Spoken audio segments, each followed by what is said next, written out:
Good morning, everybody. Getting ready for day 3 of Brian Walshe's trial. It did not start yet, so we were here. We're ready. When it starts, we're going to go straight to it. Mud Rucker says, good morning, all yins. Good to be back in court with BC in the chat. Texas Farm Girl, same Mud. I thought it was late, but I am too early. Morning to the trial channel. Definitely go subscribe to the trial channel. It does great work cutting up all these trials and making it easier to watch.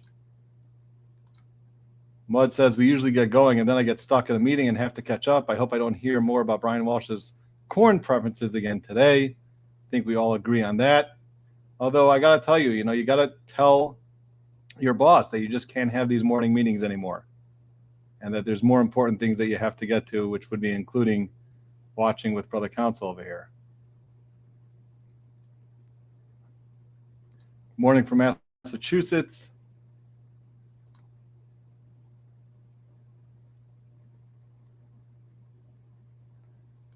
All right, BB Mag is here. Good morning, BCU. Chief John Roberts, thank you for joining us this morning. Hello from the great state of North Carolina.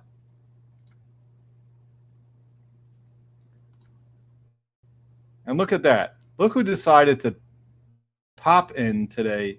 Poetic Justice, good morning from the freezing Twin Cities. We missed you, Poetic. Don't think that we didn't notice that you weren't here. We all noticed. And we'd like to hear what the excuse was that you weren't with us the past 2 days. So I hope you have some good excuses for us.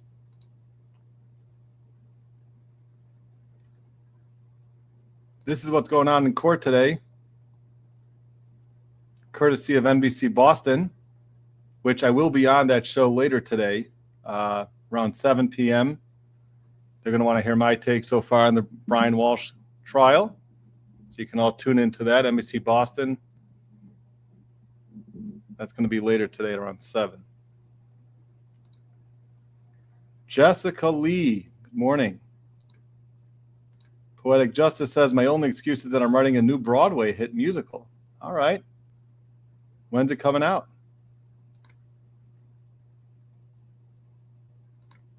Daylight, ooh, BC will be on my TV. Nice, BC, yep. I got some good friends over there at NBC Boston. So I like to use their stream. The only issue that we had was that they don't have the captions. So when we've got witnesses on the stand, it should be loud enough to hear everything that's going on.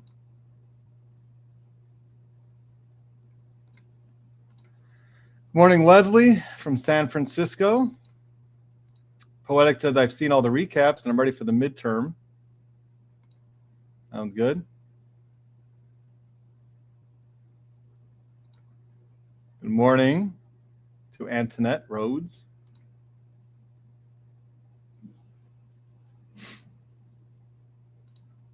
Good morning, all. Walala.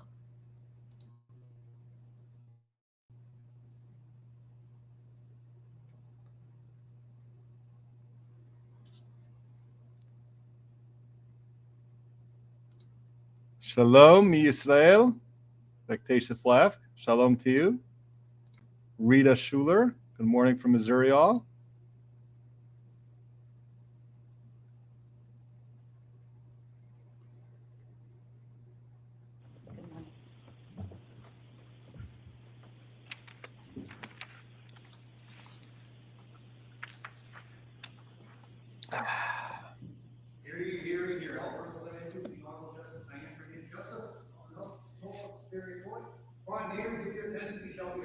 Draw near.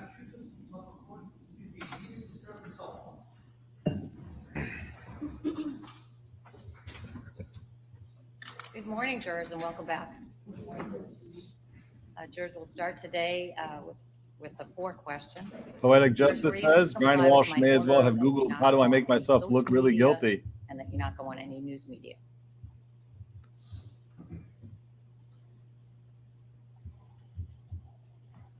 Were you able to comply with my order that you not speak to anyone about the case?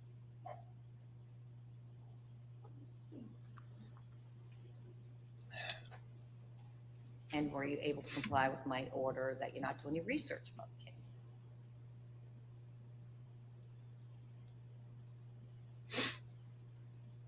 And do you all still have open minds?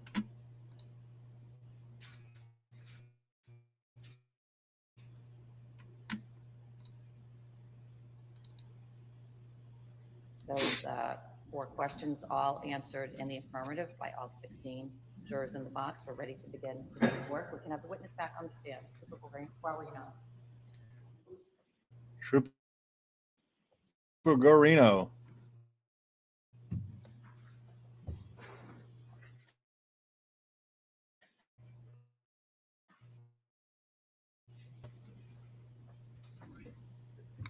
Just Trooper, you understand you're still under oath? Yes, Your Honor. You may be seated.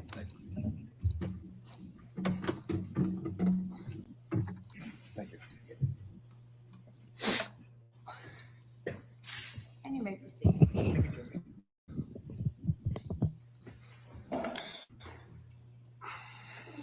Morning, sir. Good morning. We left off.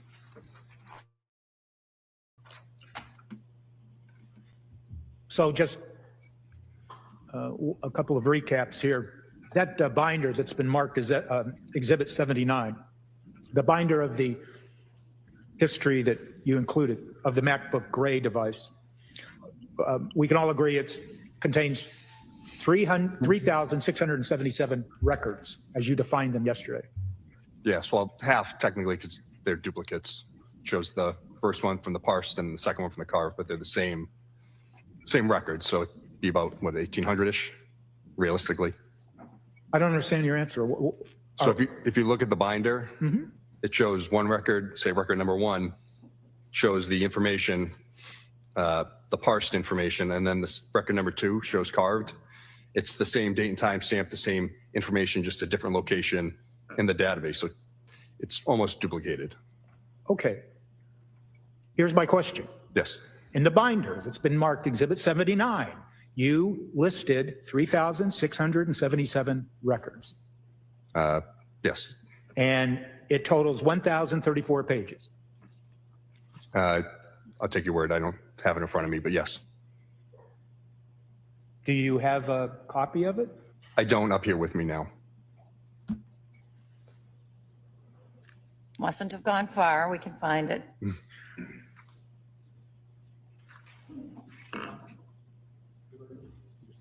Sure. Thank you. Yes, it is. Thank you.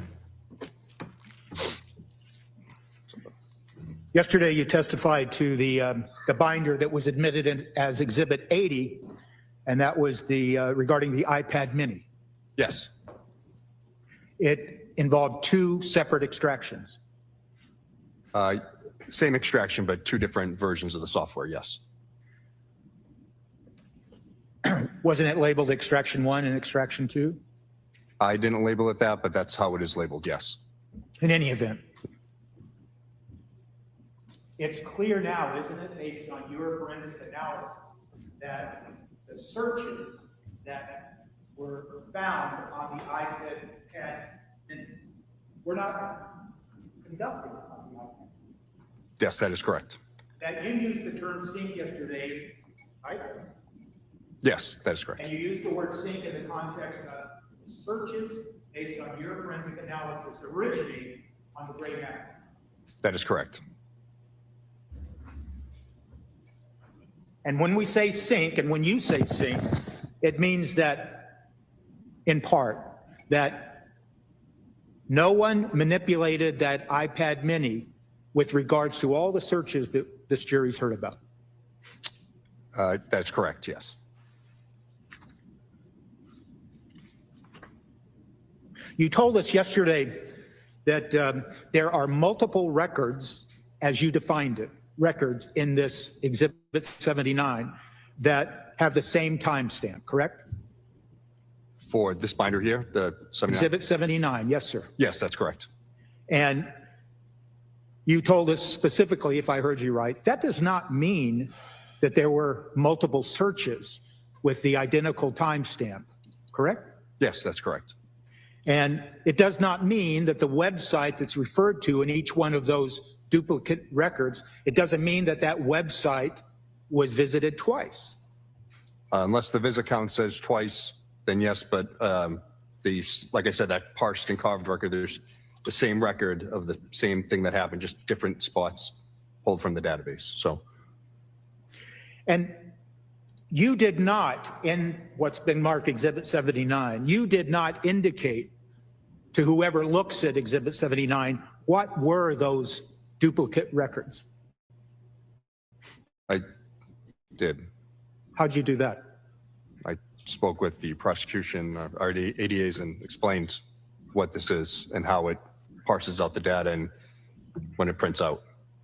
What I'm asking you, though, is when someone opens up that book, let's just say someone like a juror, when they open up that book, there's nothing to indicate to them out of those 3,677 quote records, which one is duplicative and which one is not. Well, I just testified to it now and also on direct, and it also shows in the book the same date and time stamp, and I explained the parsed and carved records. Yeah, I don't have a paper written report, if that's what you're trying to infer. You don't have a what? Paper written, handwritten report, if that's what you're trying to infer. I'm really not trying anything. I'm just asking you that if someone were to look at those 3,677 records, there's no term used that says this is a multiple, this is a duplicate of record 1 or record 2. It says nothing like that in the book, does it? Objection. You can answer. I don't fully understand. So you're asking if there's something that says that one's a duplicate and one's not? I've asked, yes, that's what I'm okay. asking. By the same date and time stamp on the record, and as I explained, the parsed and carved, but I don't know if there's anything, like there's no key guide that says what it is. Okay. If that's what you mean. And yesterday you also told us about something called redirects, correct? Yes.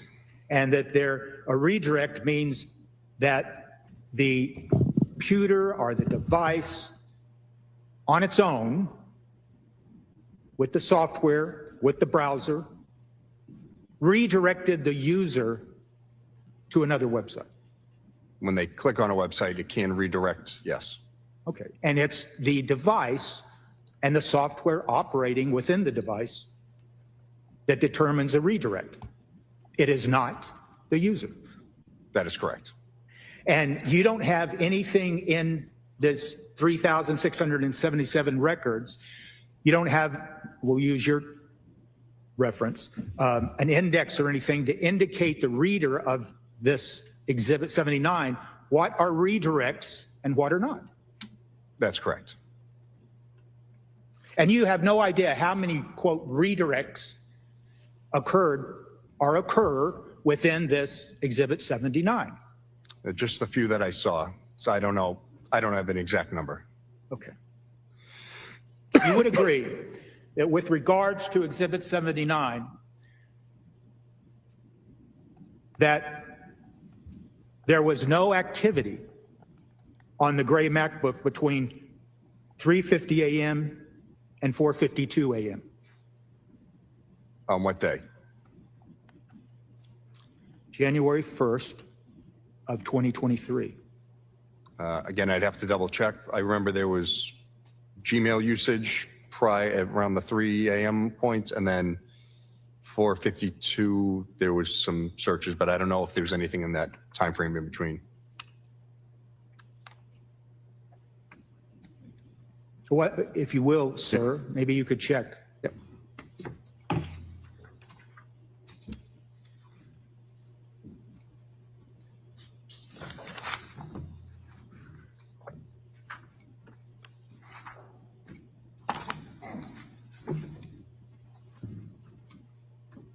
Counsel, can I see this side of the bench?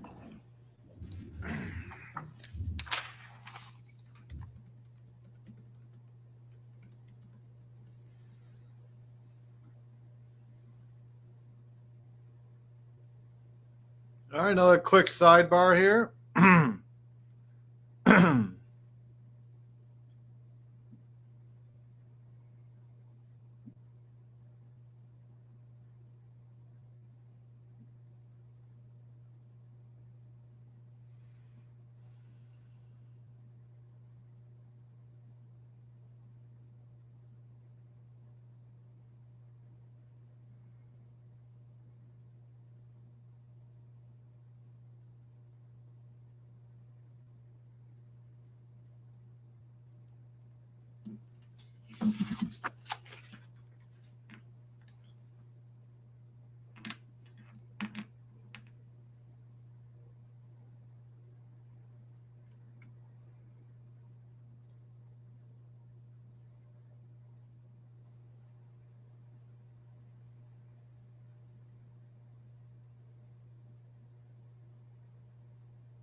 Did you find that? Yes, I have it here, sir. Thank you.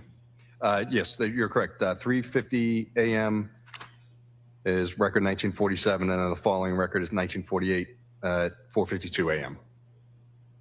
Yesterday, you testified that you recalled, or you thought you recalled, references to William Fastow within the MacBook data. That's correct.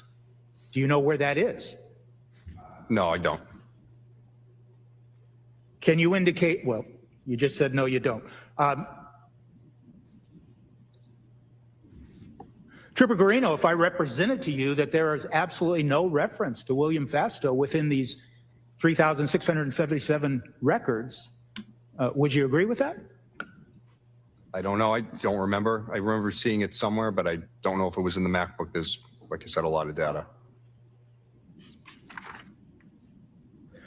It's fair to say, isn't it, that your examination of exhibit that's contained in Exhibit 79, there's no indication that that MacBook and any user of that MacBook ever accessed Anna Walsh's iMessages? Her iMessages? No, I never saw any indication of that. I'm going to refer you to page 555, record 2055.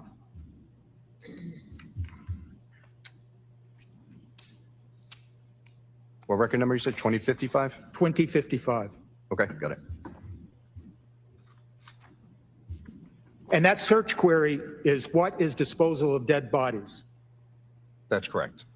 There's no reference to murder in that query, correct? That's correct. And that query occurred at 6:36:18, correct? Yes, that's correct. I'm going to refer you to page, stay on that same page, page 555, record 2057. Okay. It occurred at 6:36:22, Yes.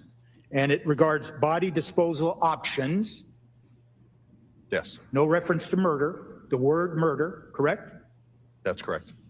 Turning to the next page, 556, record 2059. That occurred at 6:36:30, correct? Yes, that's correct. The search query involves cool ways to be buried, correct? That's correct. There's no reference to murder, correct? That's correct. Page 557, record number 2061. Okay. That occurred at 6:36:33, Yes, and it's a query of above ground burial options, correct? that's correct. And there's no reference to murder. Yes, that's correct. Yesterday, you did testify to some search queries that did include the word murder, correct? That's correct. And you would agree that these searches that we're talking to the jury about today, they began at 4:42 on January 1st of 2023. 452, but yes. 4:52.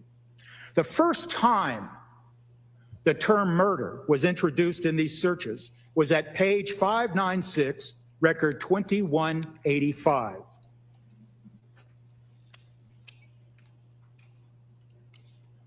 That's correct, isn't it?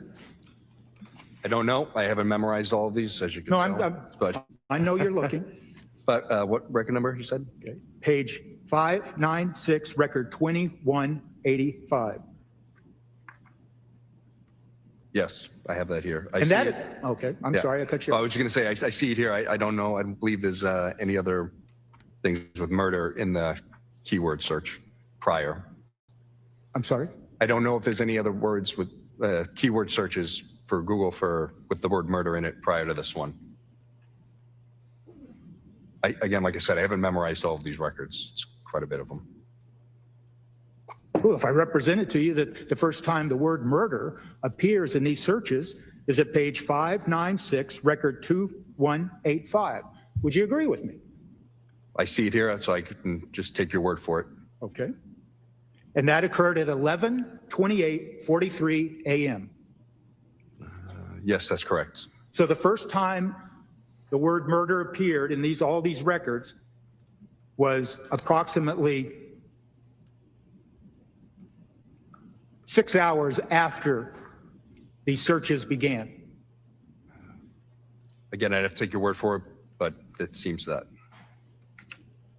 And that search that we just talked about, the search at 596 record 2185, the one we just spoke about, that occurred right after a search at 595 record 2181, where the query is best way to dispose of body parts quietly.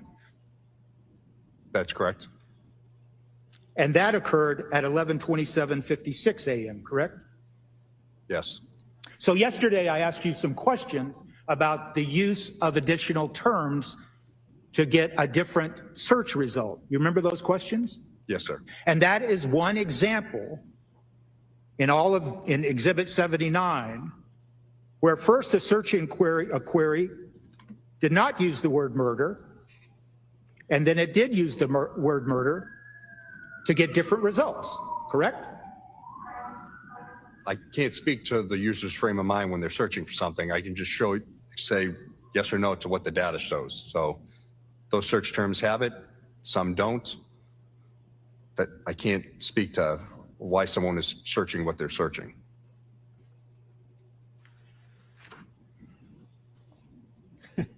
You testified yesterday, and I'm going to give you a cite, page 694, record 2507. If you can turn to that. Yeah, sorry. Page 694, record 2507. Okay. And that has to do with a query about hard drive removal. Yes. Correct? It's fair to say that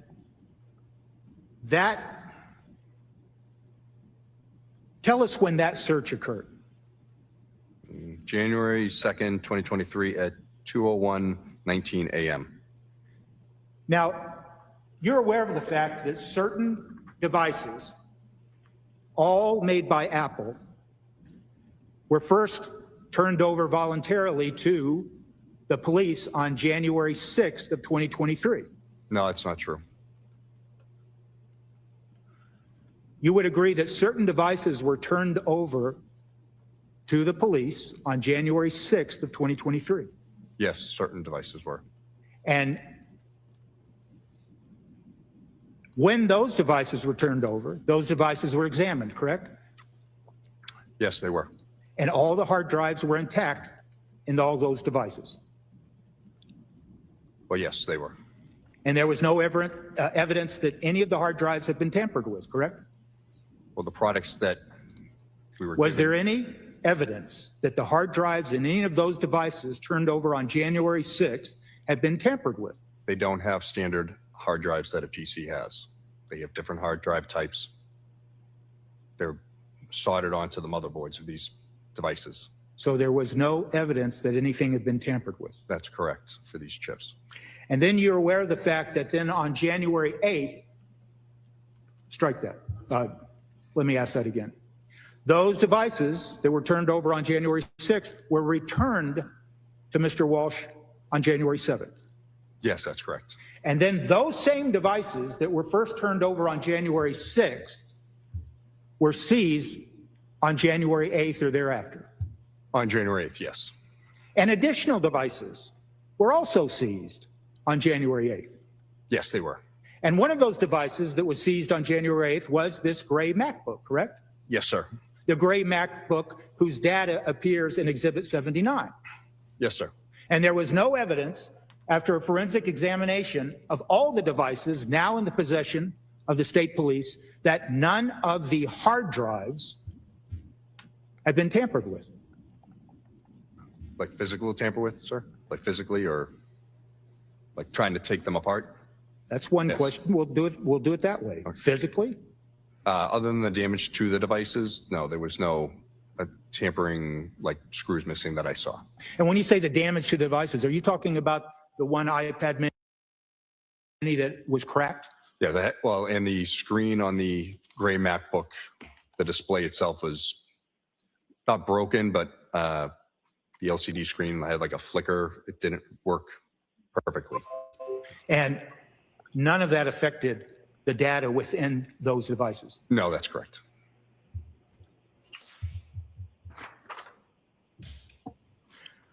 Yesterday, you testified with regards to a search history search at page 888, record 3127.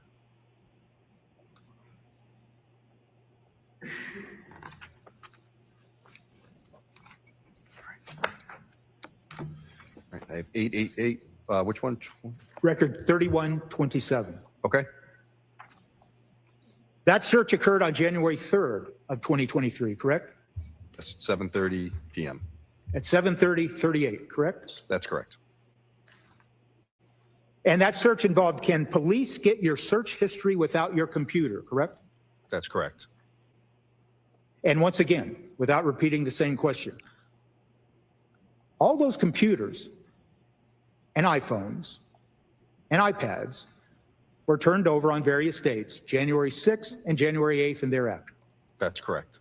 And you're unaware that any other computer or any other iPad or any other cell phone had been destroyed or otherwise disposed of. Just one cell phone. Okay. And the search history on all of these devices that were turned over, it was all intact, wasn't it? Yes, the devices that were either turned over or seized during the warrant were. And in your forensic analysis of all these devices, you did not see any evidence that anyone tried to remove, delete, or otherwise change the search history contained on these devices. That's correct. Yesterday, you testified to cell phone history search, and that's at page 904, record 3184.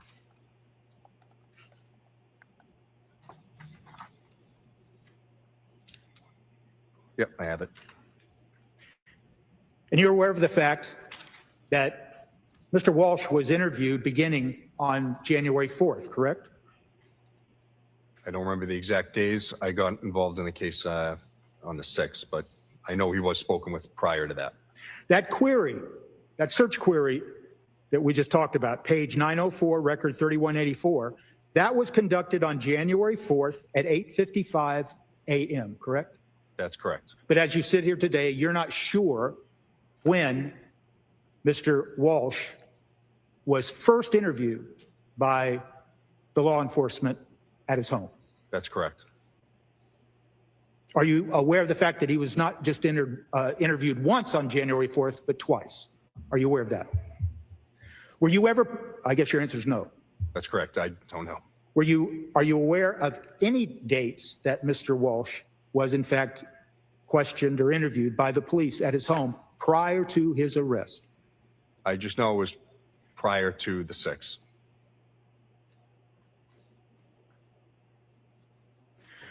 In any event, in all of the devices that you did in fact forensically examine, you saw no evidence that any user tried to destroy any cell phone history as it applied to the cell phones, correct? To Mr. Walsh's? Yes. That's correct. Now, my understanding from your testimony yesterday is that you did not specifically conduct a full examination of any of the iPhones that were seized. That's correct. That would be Trooper Connor Keefe. That's correct. A user that uses these devices can delete information, can't they? To a point. But the fact of the matter is that those forensic tools that you use, Celebrite, Magnet Gray, Axiom, when you run the data that you extract from a device, that software can detect where a deletion. As I said, to a point. It's fair to say that in your examination of the MacBook, device 3, and in all of those records in Exhibit 79, there's no indication that any data had been deleted. I didn't see anything glaring. Yesterday, you talked about the Chase account login data, and specifically the Chase login data that occurred on December 27th of 2022. Do you recall that? Vaguely. I refer you to page 259, record 951. Thank you.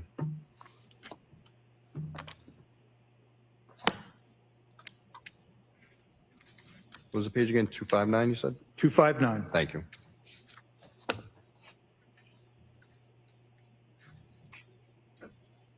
All right, I have it. And you would agree with me that that particular activity, the Chase login, that extended up to and including record 1026, found at page 279.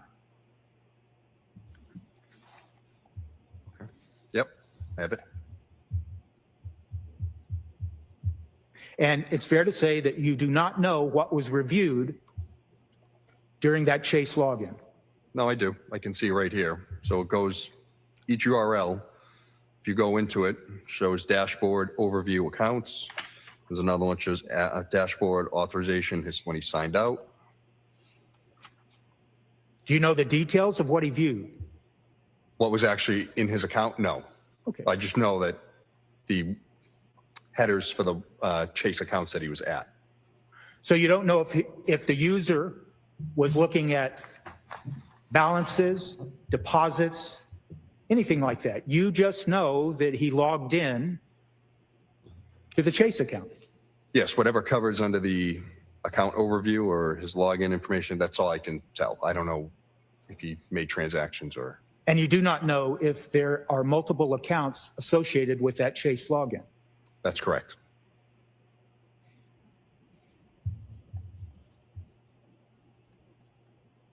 I'm going to refer you to page 906, record 3195.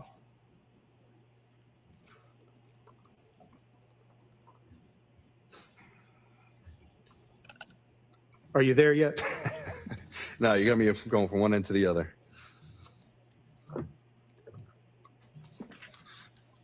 All right. 2195. 3195. Okay. 319. Okay, have it. That's another Chase login, isn't it? That's correct. Occurred at 3:58:26 p.m. on January 7th, correct? Yes, sir. And now I'm going to refer you to record number 3292 on page 930.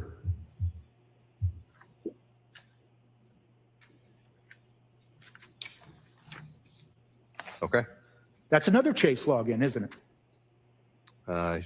He's already logged, well, he's logged in from earlier. So it's the same login. It's not the same login that's referenced at page 906-3195, is it? Because that login occurred on January 7th, correct? Well, if you go back through, oh, I see the date change. Yep, it goes all all the preceding ones were also Chase from the 7th and then the 8th. So the reference specific to page 930, record 3292, that's a Chase login that occurred the next day on January 8th, correct? Yes, that's true. And that's at 3:02 a.m., correct? Yes, it is. So what you saw in this MacBook data was multiple logins on the Chase account, correct? Yes. And they spanned many days during this period that you examined it, 12/25/2022, up to and including January 8th of 2023, correct?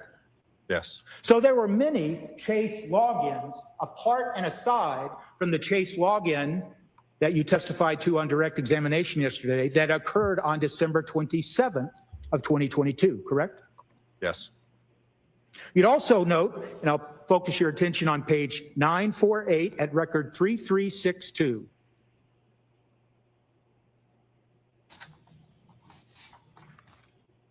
Okay. That involves a login to a Fidelity account, doesn't it? Yes, it does. And that login occurred at 7:04:21. Yes. So there are multiple logins involving financial institutions within that MacBook data that is contained in Exhibit 79, correct? Yes. And as you sit here today, you cannot tell this jury how many times there was a Chase login on this MacBook between 12/25/2022 and January 8th of 2023. Unless I see the last visited count or I go through and hand count them, then no. And the same question, you can't tell us how many times the Fidelity account was logged into between December 25th, 2022 and January 8th of 2023. That's correct. And of course, you didn't examine any data on the MacBook prior to December 25th, 2022, so you have no idea how many times Mr. Walshe or anyone else logged into the Chase account prior to December 25th of 2022. Yes. I want to focus your attention to page 279 through 280 and record 1029 that is referenced on 279.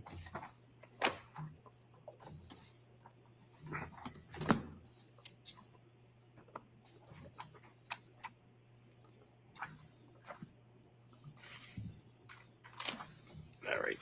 Okay. Do you have that in front of you? Yes, sir. That was a Google search that occurred at 9:37:07, correct? Record 1029? Yes. And that occurred once again on 12/27, this 12/27 date that we keep hearing about, correct? Yes. That search and those results had to do with Porsches, didn't they? Yes. Had to do with someone searching for Porsche cars, correct? Yeah, it looks like it says 911 Porsche 2009 for sale. And one of those searches involved a Porsche for sale in Cohasset, didn't it? I don't know. I can look.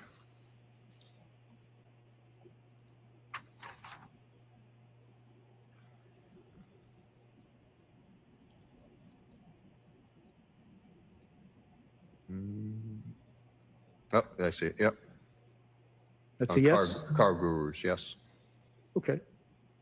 That search that I just asked you about, that occurred on 12/27, that search happened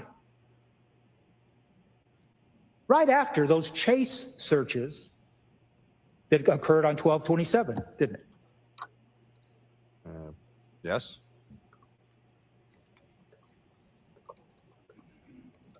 And that Porsche search at 279, 280, and the other searches thereafter, they occurred right after those searches that you referenced yesterday to the jury about divorce, correct? Believe so. I'm going to focus your attention now to page 2. Oh, yeah. I'm sorry. They do. They did. I just went back. I saw it. I'm going to focus you now to page 234, record 863. 2, 3.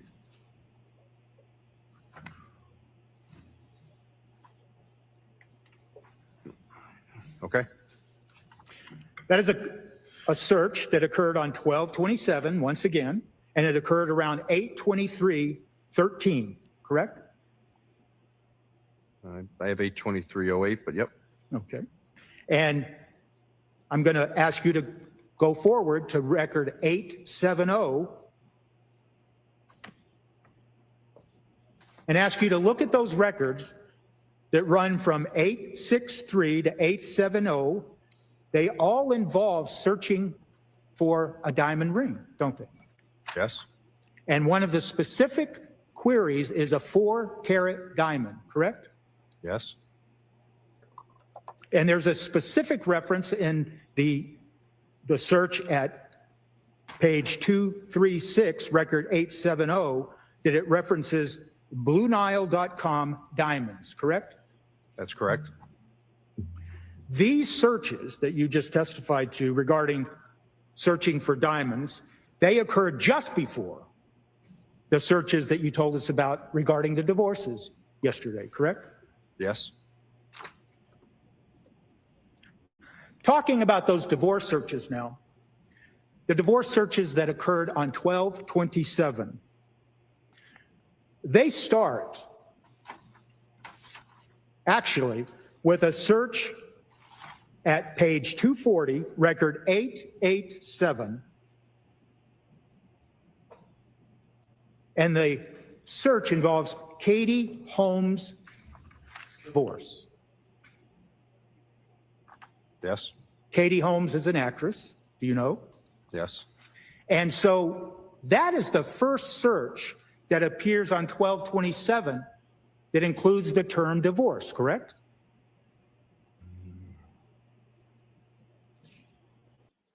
Let's see.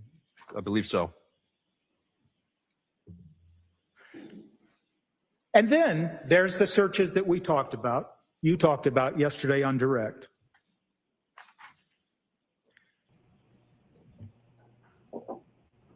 And it's fair to say, isn't it, that those searches regarding divorce you testified to ran from page 241, record 891, to page 258, record 948.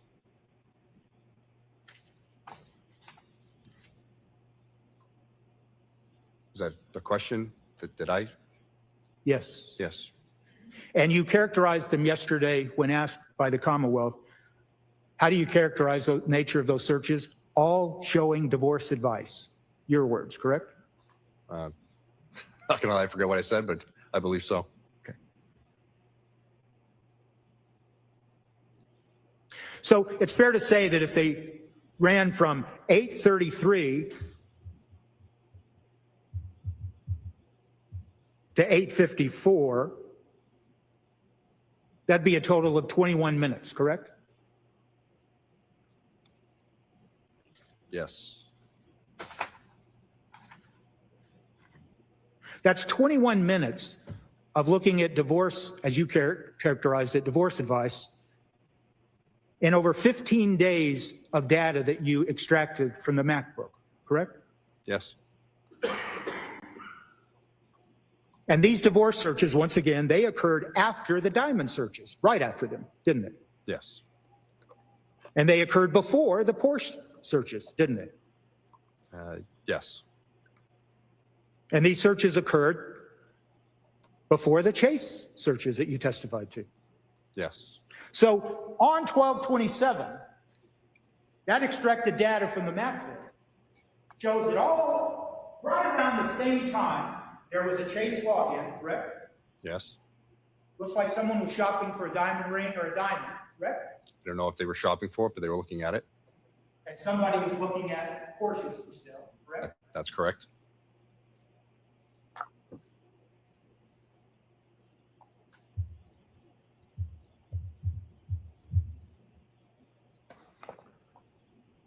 And there was no divorce-related searches that occurred in the data you looked at from 12/25 up to and including up to the 12/27 divorce searches? Not that I saw.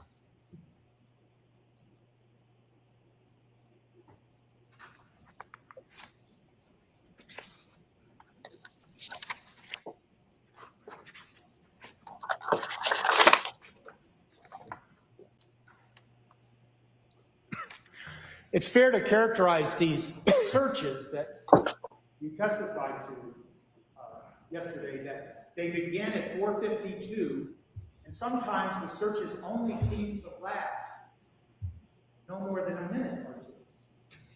I can't speak to the time frame for all of them because I don't have them all memorized, but I know some were short, some were not.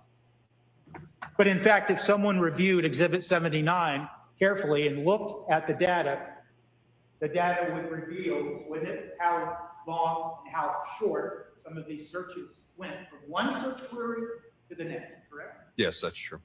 And it would also show that during these searches that were being conducted, that at times the software, the browser, would then redirect and send the user to someplace else, and then a new search would be conducted, correct? Again, I don't remember being all that many, but yes, that could happen. And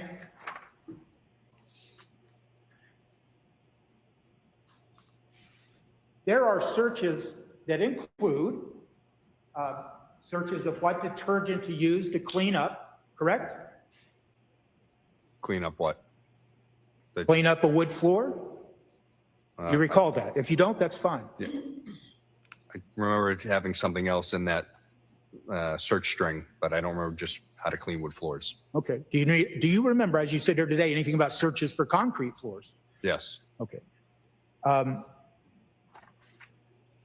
All of these searches, they go on not just for one day. These searches go on for at least 3 days, don't they? I believe they go from the 1st to the 4th. Okay. And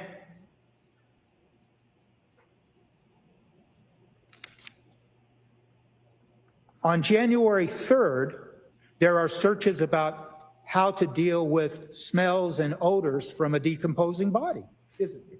Yes. And those searches about how to deal with an odor, they don't even begin until January 3rd, do they?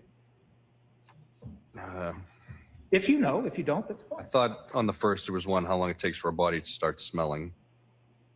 But not how to, that's correct. Yeah, but but not how not- to clean it up.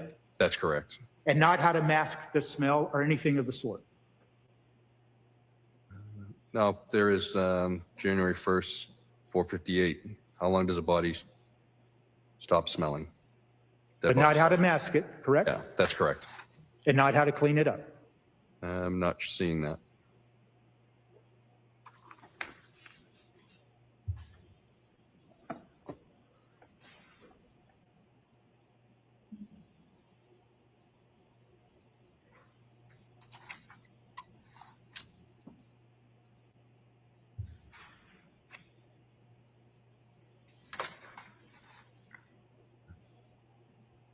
You're not seeing it. I'm not seeing it. I'm just seeing the beginning ones that I've already talked about.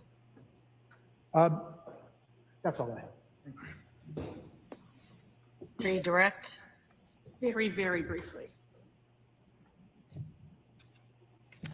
79.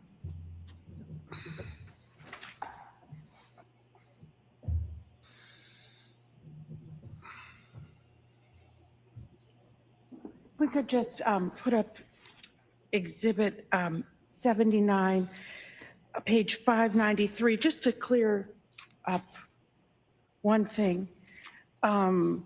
Record 2171. If you could just read that title, please, Trooper.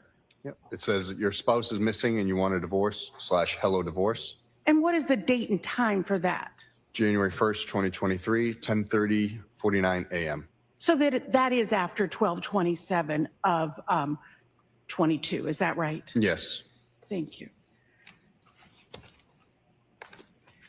And Trooper, you talked about on cross-examination, you were asked about devices that you received on January 6th of 2023 by Mr. Walsh. Did you receive the MacBook? No, I did not. You received, what did you receive? The iPhone 13 mini and 2 iPads, iPad 6 and iPad 6 mini. And did those have hard drives like a laptop? No, they have memory chips similar to the MacBooks, but not like a PC hard drive. And did you find at the search warrant a PC or a laptop with a traditional hard drive? No. And did you search the house for a traditional laptop or a PC? Yes, I did. One moment. Thank you. Any recross? No. The witness may step down. Thank you.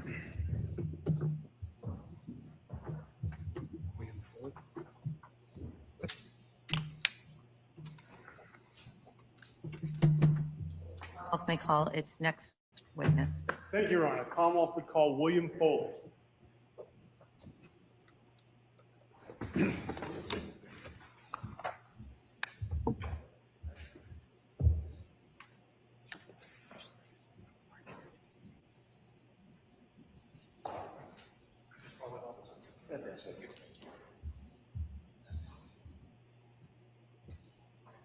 Just remain standing and face the clerk.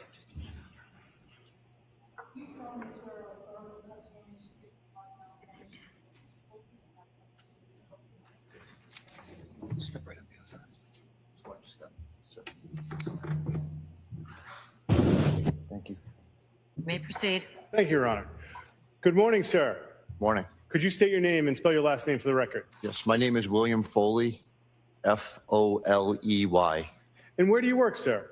I work for U.S. Customs and Border Protection. What does the U.S. Customs and Border Protection do?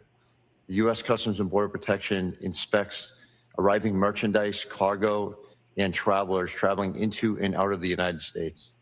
And how long have you been with U.S. Customs and Border Protection? With U.S. Customs and Border Protection for 13 years.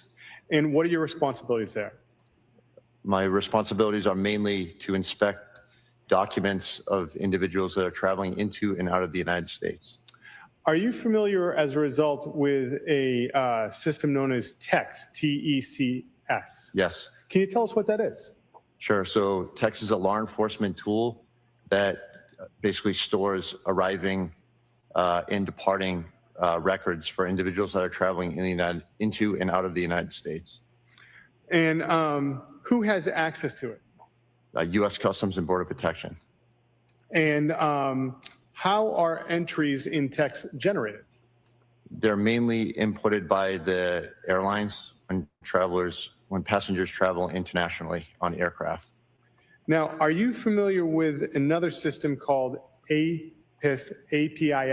Yes. Can you tell us what that is? Yes. So APIS stands for Advanced Passenger Information System. It's a system used by the airlines to transmit travel data of passengers traveling into and out of the United States. And what interaction does that have with TECS? Once a record is inputted into APIS, it's transmitted to TECS within 72 hours of a traveler's arrival or departure into the United States. And what would someone who's traveling in or out of the United States need to give in order to have their information go into APIS? A passport. And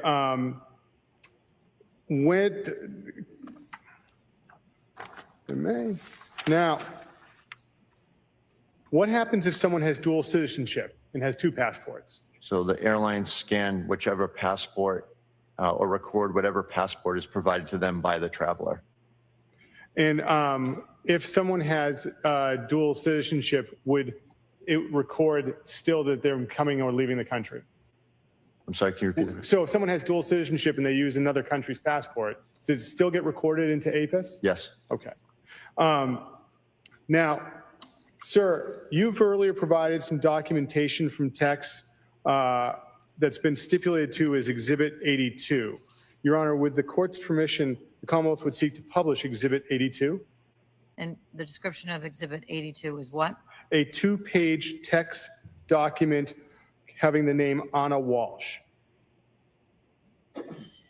Is it from one of these two systems? It is from the TECS system by U.S. Customs and Border Protection. All right, the 2 pages of TECS documents are now admitted into evidence as Exhibit 82. Thank you, Your Honor. Yes. This is pre-marked as 82? It's okay. We're literally on the same page. So, Mr. Foley, can you see the screen, sir? Yes, sir. Okay. Now, I'd like you to walk us through this document. The date at the top left-hand corner in time, what is that, sir? July 8th, 2025. And underneath that, encounter date to start and encounter end date, what are those two dates representing? Those dates are the travel records from January 1st, 2022 and ending on July 7th, 2025 for pertaining to Anna Walsh. And what is the date of birth? Date of birth is April 12th, 1983. And scrolling down, sir, there's 2 lines of entry with Anna Walsh's name. Can you walk us through what those 2 lines represent? Sure. So the bottom line shows that Anna Walsh departed the United States on November 23rd, 2022, and returned to the United States on December 7th, 2022. So on that bottom line, after November 23rd, 2022, there is a UA under carrier code. What's that mean, sir? That stands for United Airlines. And what does the O in the next column mean, sir? That stands for outbound. And now, sir, it says on board. What is the significance of that? That shows that the airline confirmed that she was on board the aircraft. Now, on the top row of data right above that, what does LH mean under carrier code? That stands for Lufthansa Airlines. And what does the I mean, sir? Inbound. Now, underneath that, there is a legend. And can you just run through the legend for us as far as what the codes and values are next to them? Sure. So DUB is Dublin, Ireland. FRA, Frankfurt International Airport in Frankfurt, Germany. BOS is Boston Logan International Airport. And IAD is Dulles International Airport in Washington, D.C. And sir, other than those 2 entries, were there any other records of Anna Walsh traveling outside the country from January 1st, 2022 to your July date in 2025? No, sir. Nothing further with Mr. Foley, Your Honor. Any cross? The records that have been admitted as Exhibit 82, they're not public records. No, sir. Any redirect? No, Your Honor. The witness may step down. Thank you. Patrick Reardon.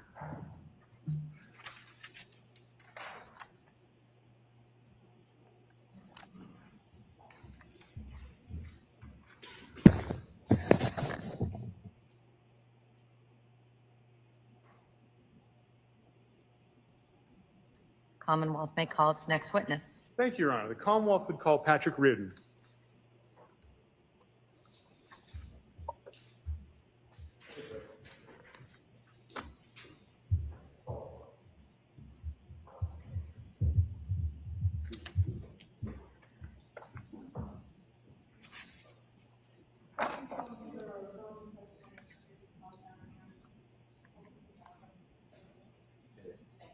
Right this way, sir.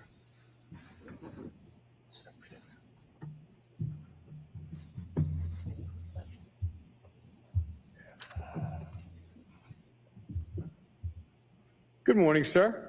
Morning. Sir, could you state your name and spell your last name for the record? Patrick Reardon, Reardon, Where do you work, sir? Cohasset. And what do you do in Cohasset? I am a sergeant and a canine handler. How long have you been, you say sergeant, so I'm assuming Cohasset Police Department. Yes. How long have you been with the Cohasset Police Department? About 18 years, And how long have you been a sergeant? about 3 years, And how long have you been a canine handler? about 15 years.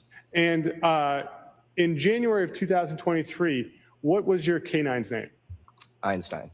Now, what type of dog is Einstein? He's a Belgian Malinois. And what type of police dog is Einstein?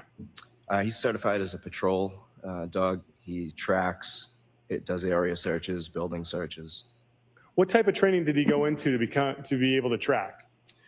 So initially he takes myself and him go through a 16-week training with the local sheriff's office. And from there we do a twice a month training. And now, sir, I'd like to ask you some questions about January 5th of 2023. Did you have the opportunity to do a track or an area search with Einstein that day? I did. Approximately what time? About 10:20 in the morning. And what was the weather like? It was cool, cloudy. And where did you conduct this search? I conducted the search in the front left side, in the rear of the property.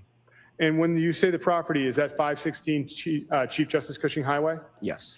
Now, sir, what type of search was this? This was considered an area search. And what would you call it? Can you tell us what an area search means? An area search basically means it's not a track, so we don't have a definitive area of where the person would have started. So an area search would just be using the dog to try and pick up a scent of human odor in the area. Now, Your Honor, if I may, we've stipulated to a series of photographs from exhibits 83 to 89. And if I could publish the first of those, exhibit 83. You may. Thank you. Ms. Gilman? Sergeant, can you see the image on the screen? I can. Is that the general area of the home that you had the opportunity to do your area search of? It is. And if we may have exhibit 84. Now, Sergeant, do you see this image, exhibit 84? Yes. Is the home in exhibit 84? Yes. Now, sir, can you just tell us generally how far the home is set back from Route 3A? It's about 100 yards. And just generally looking at exhibit 84, can you tell us again where you did your search? So as you look at the home, I started the area search in the front left between the home and 3A on the left-hand side and worked my way back through the area where you can see Peppermint Brook. Now, if we may have exhibit 85. Sir, what part of the home is this? That's the front. And did you have the opportunity to walk this area with Einstein? To the left of the driveway, yes. And if we could have exhibit 86. Do you recognize this area, sir? Yes. And that was also an area you got to walk with Einstein? Yes. And Ms. Gilman, could we have, just a little bit out of order, exhibit 39 from the other day? Do you recognize this area, sir?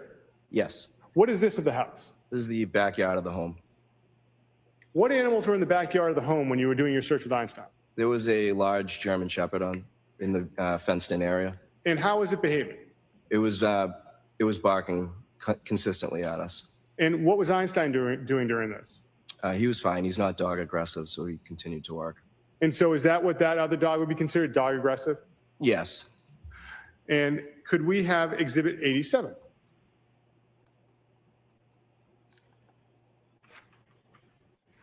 Do you recognize this area, sir? Yes. Where is this in relation to the home? It's to the left of the home. And did you get to walk this with Einstein? I did. And then if we could have exhibit 88? Do you recognize this area, sir? Yes. And where was this? Similar area to the left of the home, towards the back. And then the final image I want to show you is Exhibit 89. And where is this in relation to the home? That's in the backyard as well, the gravel path that leads up to the back. And now, sir, what, if anything, did you find? We didn't find anything. And how long did you do that area search with? It was approximately 25, 30 minutes. And did you go inside the fence with? No, I did not. Why not? Because the dog was there and it wouldn't have worked out. All right. Nothing further, Your Honor. Ross, No question. the witness may step down. Thank you. Thank you.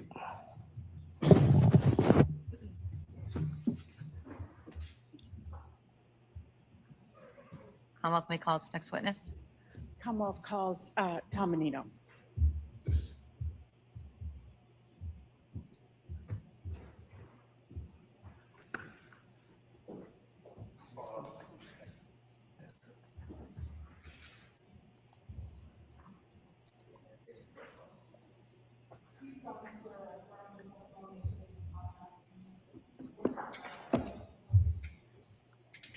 Right this way.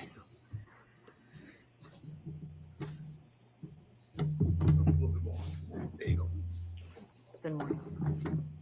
You may proceed. Thank you, Your Honor. Good morning. Good morning. Could you please state your name and spell your last name for the record? Thomas Menino, M-E-N-I-N-O. And how are you employed, sir? I'm currently employed with JetBlue, In what capacity? corporate security manager out of Boston Logan Airport. Thank you. And how long have you been employed by JetBlue as corporate security? Just under 2 years. And what are your responsibilities there? Security issues at the airport, keeper of the records. And so as part of your job, you said you are keeper of the records, Correct. custodian of the records? Correct. Thank you. And does JetBlue Airlines keep records of customers flying on its planes in the normal course of business? Yes, we do. And how are your company's records kept? Electronically. When are entries made of those records? As soon as someone purchases a reservation for an airline ticket, that's when we get the record. Thank you. So as close to a transaction being made as possible? Correct. And why are records kept? Just because we want to know who's flying on us, and if there's any issues with it. I apologize, Judge, I just can't hear the witness. Okay, I'm just going to ask the witness, this is a really large courtroom. Lean right into that sorry. microphone in a big, bold voice. Sorry. Thank you so much. If you could just repeat that answer. So just so we know who's flying on our airline and that we, just have a record for them. Thank you. So are your records kept in good faith? Yes, they are. And do you have JetBlue records concerning reservations for December 25th of 2022 through January 30th of 2023 for passenger Anna Walsh with a date of birth of April 12th, 1983 that you have provided to the Commonwealth? Yes, we did. Your Honor, I'd ask now that we enter in, which has already been previously marked as Exhibit 92. 9-2, 92. presumably we're going to hear about what 90 and 91 are later. Yes, we will, Your Honor. All right, so 92 are the records from JetBlue. They're marked and admitted into evidence. Thank you very much. I'd also ask that they be published for the jury at this time electronically. You may. Do you have a copy of those, sir? I don't have them with me. I will bring them right up to you. Thank you. May I approach, Your Honor? Yes, you may. Thank you so much.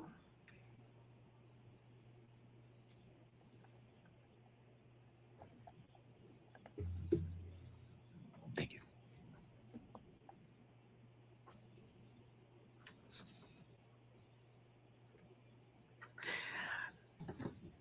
Thank you.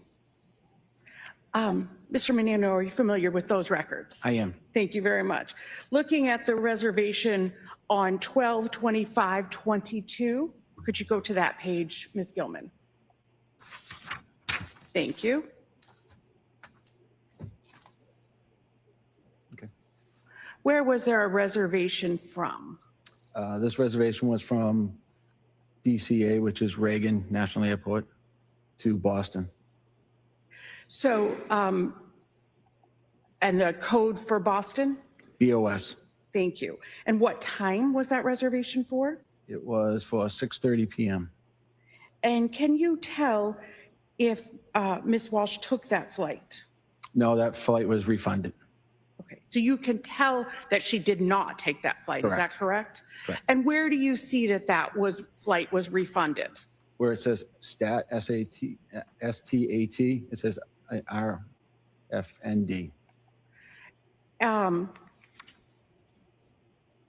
And what happened to that flight? Do you know, did that flight go that day? That flight went, but that was refunded ticket. Okay. And when was that flight purchased? Looks like it was issued on December 20th of 2022.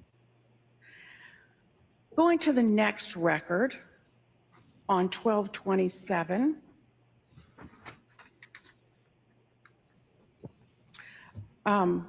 Did Ms. Walsh have a flight on 12/27/22? Yes. And where was, from where? This flight was from Boston to Reagan National Airport, And what time? 7:30 a.m. And did she take that flight?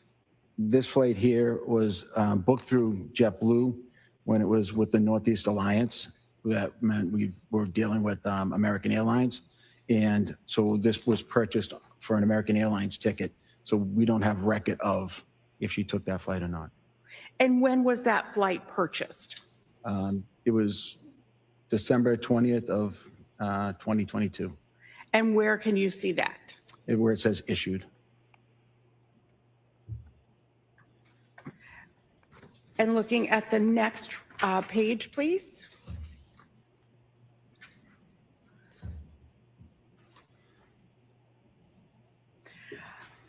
Did Ms. Walsh have a flight on 12/30/22?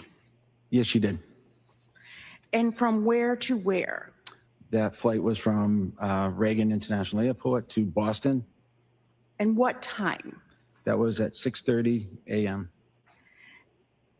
And did she take that flight on December 30th of 2022? That ticket was used. And when was that flight purchased? December 20th of 2022. And what's the difference, if you know, between created and issued? Yeah. So it's created. That's when the ticket was created. Was that date, and it was issued. The ticket was issued on the second date. So yeah, it was. Sorry, that was created on November 5th of 2022. And then it was issued? Yes. Okay. Correct. So created is the day it was purchased? Correct. Thank you. Ms. Gilman, if you could just go back to that. Thank you. So created is the day it was purchased? Correct. Thank you. And was there a flight on January 3rd of 2023? That's correct. And from where to where? From Boston to Reagan. And what time? That would be at 6 a.m. And was that flight used? And Ms. Gilman, if you could go down now. No, that says it was no-show. So it meant that the person did not show up for the flight. What's the difference between refund and no-show? So refund is you can cancel your ticket prior to your flight and get your money back. No-show means you just don't show up for the flight. And looking at the next document, please.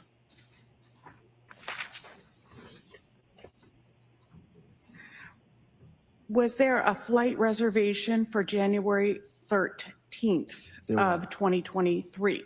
Yes. And where was that flight scheduled from? Reagan International Airport to Boston. And what time? 6:30 p.m. And did Ms. Walsh take that flight? That was a no-show on that flight as well. And if you could go down, please.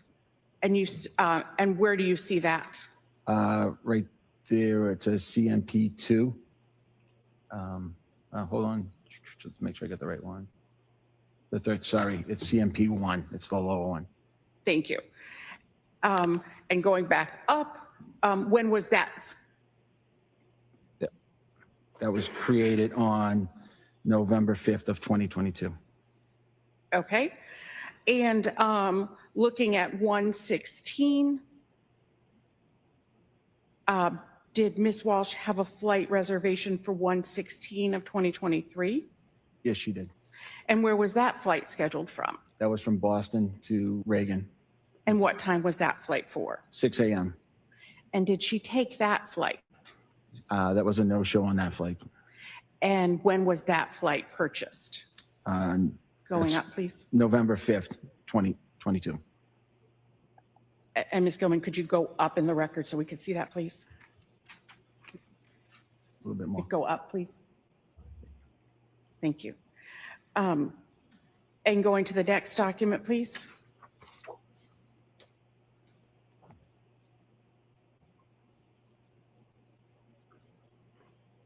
And looking at this document, did Ms. Walsh have a flight reservation for January 27th of 2023? Yes, she did. And where was this reservation from? Reagan International Airport to Boston, And what time? 6:30 p.m. And did Ms. Walsh take that flight? That was a no-show for that flight. And when was that flight purchased?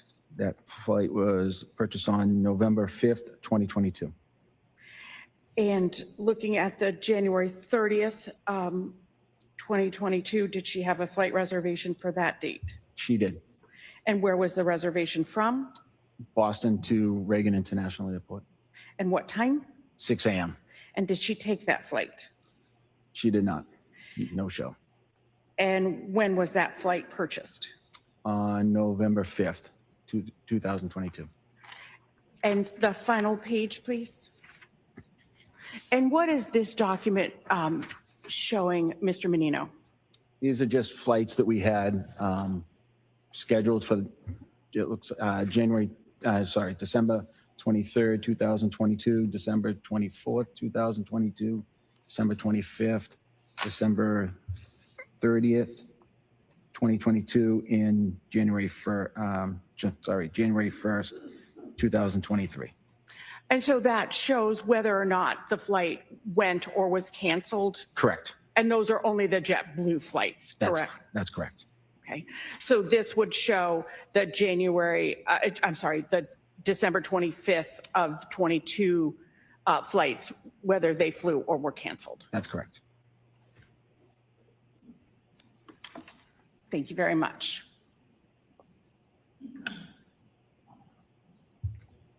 Any cross-exam? No questions, Judge. Witness may step down. Thank you. Thank you.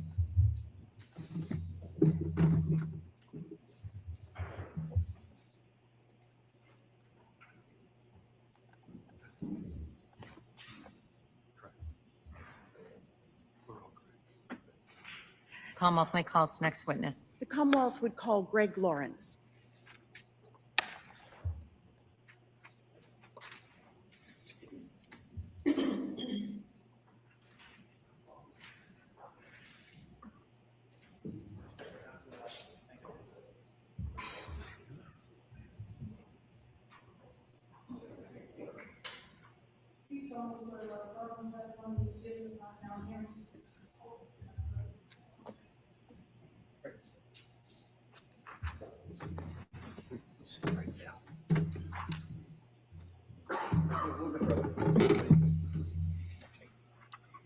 And you may proceed.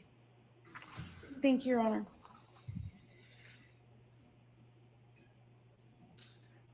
Good morning. Could you please state your name for the record and spell your last name? Gregory Lowrance, last name spelled Lowrance. And where do you work, sir? The Cohasset Police Department And how long have you worked there?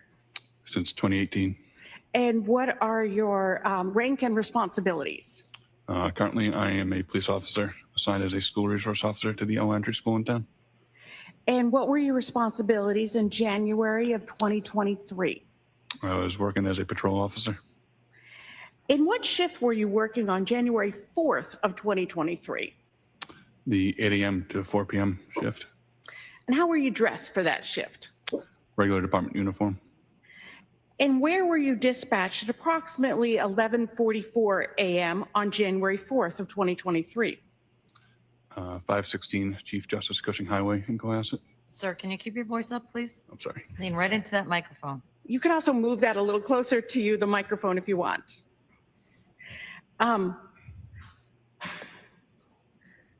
Now, what was the purpose, what was your purpose of going to 516 Chief Justice Cushing Highway? I believe it was for a well-being check. And what did you do upon arrival to that residence? I exited my cruiser and approached the side door of the residence. And then what happened? I was met by the resident of the house, Mr. Brian Walshe. And where did you meet him? I was on the door to the right of the main front door. Okay. And what did he say, if anything, when you arrived? He wanted to file a missing persons report for his wife. What was his demeanor? He was calm, collected. And was this interaction that you had with him recorded? It was not. And did Cohasset Police Department have body-worn cameras at that time?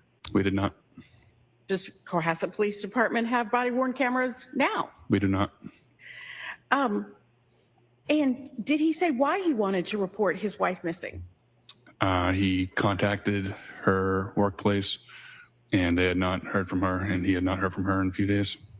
What did he tell you about the last time that he had seen her? It was on January 1st, 2023. What, if anything else, did he tell you? That it was the morning between 6 a.m. and 7 a.m. Before she took a flight back to Washington, D.C. for work. And did he tell you where she was taking a flight from? Logan Airport.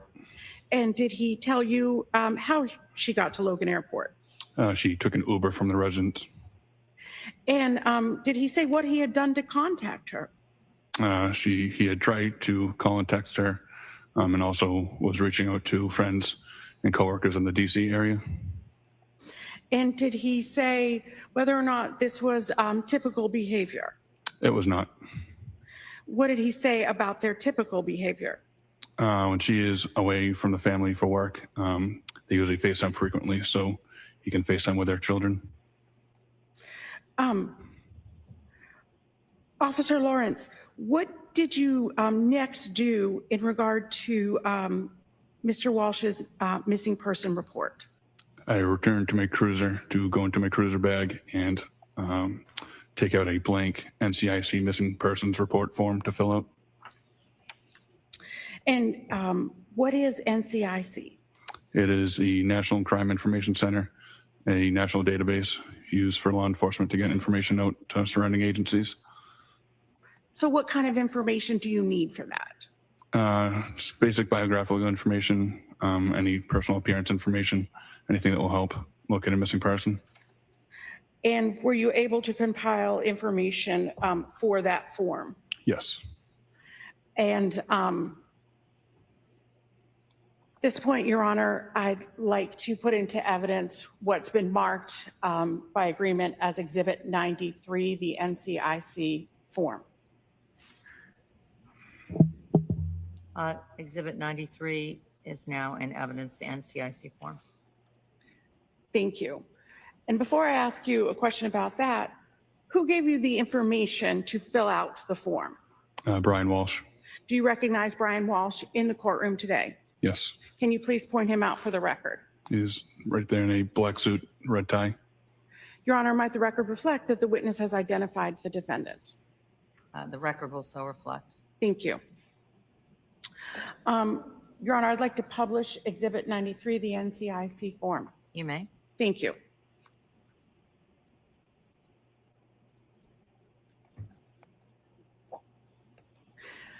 What did the defendant tell you was the name of his wife? Anna Walshe. And what did he say was her date of birth? April 12th, 1983, Where did he tell you she was born? Belgrade. What information did the defendant tell you about where Anna Walshe lived?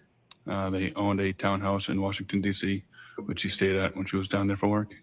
Ms. Gilman, if you could go down. And what did he say was the address? 5334 43rd Street Northwest. And did he give you the Washington, D.C. and the zip Yes. code? Yes, ma'am. And did he say what her car was? Yes. And what was that? A 2022 gray Volkswagen Taos. And did he give you a physical description of her? Yes, ma'am, he did. And what was that physical description that he gave you? About 115 pounds in weight, 5'2" height, brown hair, brown eyes. And did he provide you any information about her phone? Yes, he supplied me with her cell phone number. And well, why is the cell phone number important for you? Then we can conduct a ping of the cell phone to determine its last known location. And what number did the defendant give you did he also, besides her cell phone, did he also give you his cell phone number? Yes, he did. And what number did he give you? 617-939-8646. And did the defendant tell you what airline Ms. Walshe was going to fly? He said that she was flying JetBlue. And why is that information important? Then we can contact Logan Airport and determine if she boarded any flights for JetBlue that day. And after obtaining the information from the NCIC form, where did you then go? I then returned to the Counsel Police Department. And I should ask, did you go inside the house at that time? I did not. How long were you at the house? Probably around 20 minutes. And at some point, did you go back to the house that night? I did. And why did you go back to the house that night? I returned to the residence around 6:30 p.m. For a recorded interview with Sergeant Harrison Schmidt. I might have one moment, Your Honor. Yes.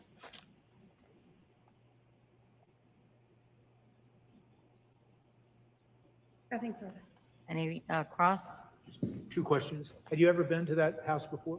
No, sir. And you started working at Cohasset in 2018? Yes, sir. Thank you, sir. Can I see counsel at the side of the bench? The witness may step down. Something tells me we're going to be taking our break.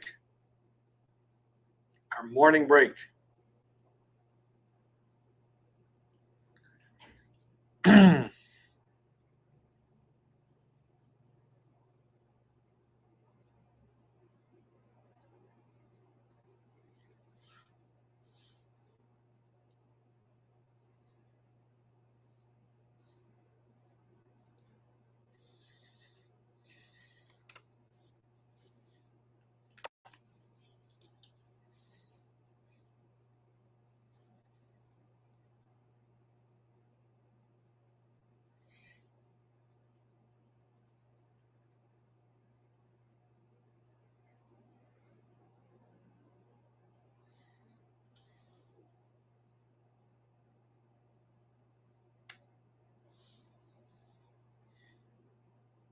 Send you approximately 10 seconds early to your morning break. Have a good break. All rise to the court, please. Close your notebooks. Hold it.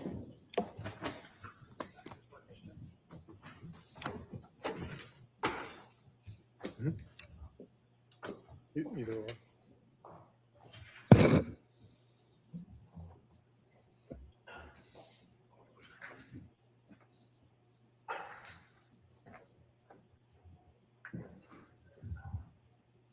That's easy.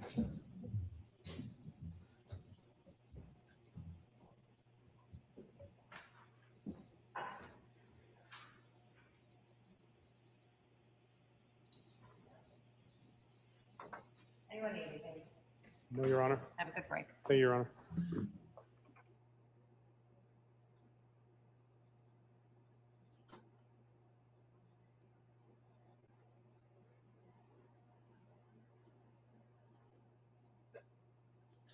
All right, we'll see you guys back here very shortly.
All right, looks like we're coming back after that short break. So now we'll probably go straight to one. Court is back in session. You may be seated. Who's next? Commonwealth may call next witness. Commonwealth calls Seth Fox. Seth Fox. Come right up and take the stand. You're the next witness in the Brian Walshe trial. I can totally hear the prosecutor saying that. Mr. Prosecutor.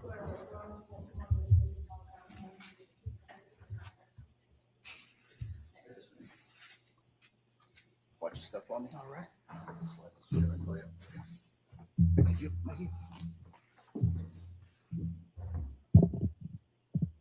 You may proceed. Thank you very much, Your Honor.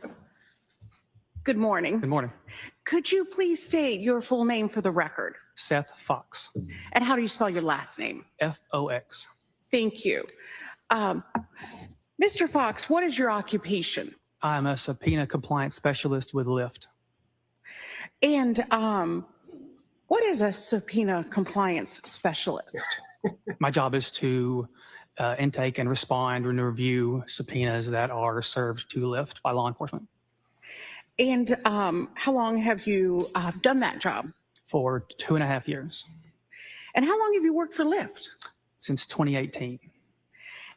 And what are your, as part of your specific responsibilities, are you a custodian of records for Lyft? Yes. And as such, what are your responsibilities as the custodian of records? To collect, search for and collect records that we are subpoenaed for. And when are entities made on business records at Lyft? At the time they're created. And why are they made?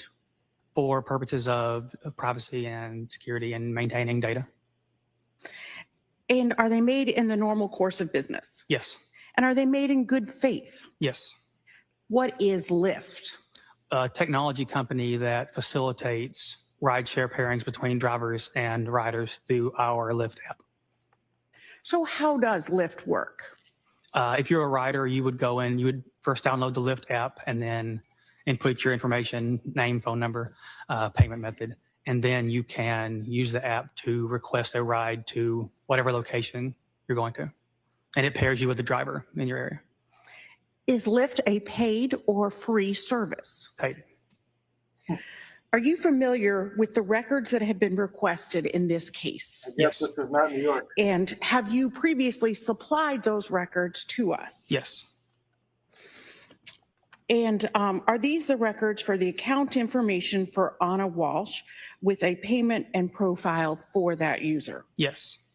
And did Anna Walshe have an account with Lyft? Yes. Your Honor, I'm now seeking to admit, which has been previously marked as Exhibit 94, the records of Lyft. All right, the Lyft records for Anna Walshe are now in evidence as Exhibit 94. Thank you. May I approach the witness? You may.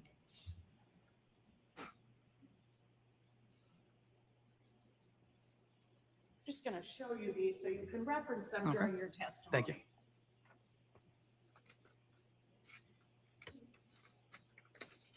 I'm also going to ask, Your Honor, if they could be published to the jury. They may be. Thank you. Ms. Gilman, if we could start with the account.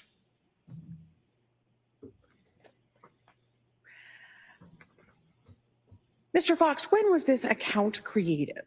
This was created on May 16th of 2022.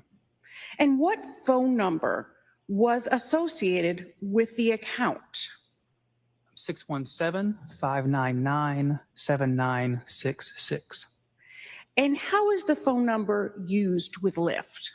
It is, the app is through your phone, so you have to download it to your phone, and that phone number is how you create rides or request rides. And does Lyft keep other information about the account holder's phone? We keep information such as the IP address at the time the account was created, the phone carrier, and the app version that was used, and the operating system on that phone And why is that? for data purposes, for privacy security. What kind of phone was used here? It was a iPhone 14.4, And who was the carrier? Verizon. In addition to keeping that information, do you also keep payment method? Yes. Ms. Gilman, I'd ask you to go to the payment document. And can you tell me about the payment method in these records? It was a Visa card, last four digits, 5421. And finally, sir, Ms. Gilman, if you could go to the cover, were there any rides between December 30th of 2022 and January 8th of 2023 that were used by this rider? No.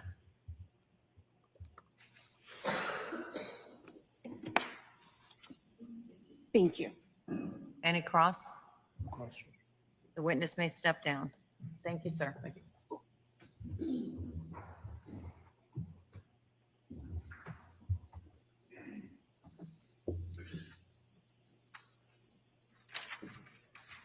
Commonwealth may call its next witness. The Commonwealth calls Alyssa Wimmer.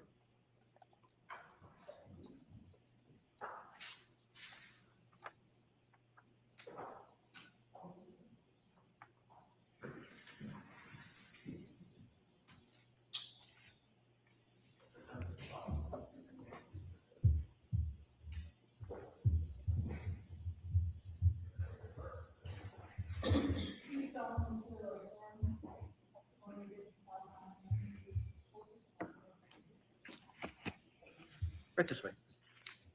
Just watch your step for me. Step right up. No, no, just step right up. There you go. Thank you so much. Thank you. And you may proceed. Thank you so much. Good morning. Good morning. Could you please state your name, spell your last name for the record? Yes, my name is Alyssa Wimmer, Wimmer. And what is your occupation, ma'am? I work for Uber Technologies. And what is your title? I am one of their regional public safety liaisons. And how long have you worked for Uber Technologies? Approximately a year and a half. And always in the same position? Yes. And what are your specific responsibilities? My job is to assist law enforcement within my region, which includes the Northeast United States, with complex or critical safety incidents that have some sort of a nexus to the Uber platform. And as part of your job, have you been designated as a custodian of records? Yes. As such, what are your responsibilities? I am able to look at requests that law enforcement put through our portal for Uber, locate data that they are requesting, and then produce that data to law enforcement. And when are entries made on business records at Uber Technologies? At the time of the event or shortly thereafter. And why are they made? In order to maintain our regular course of business. And are they made in good faith? Yes. What is Uber Technologies? So we're more commonly known as Uber.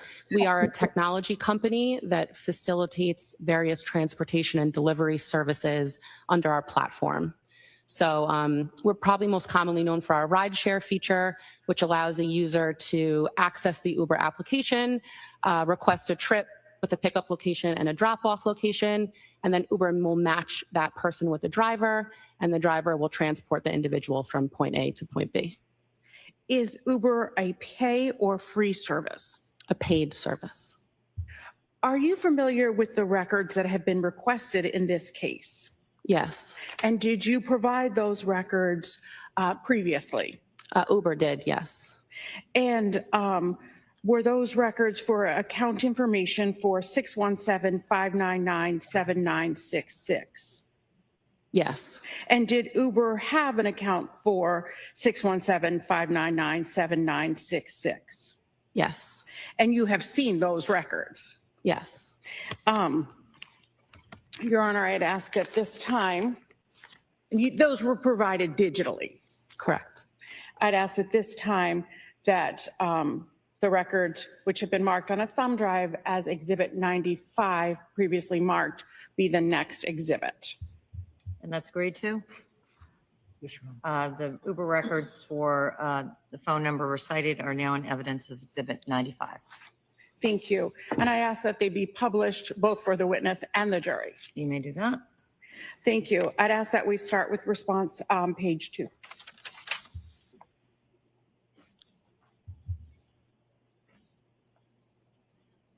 So why are records based on a phone number for Uber?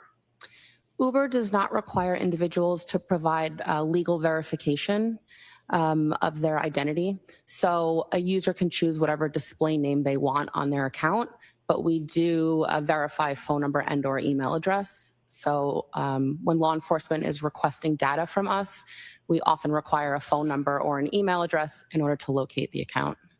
And what name was associated with this account? Anna Walshe. And what email is associated with this account?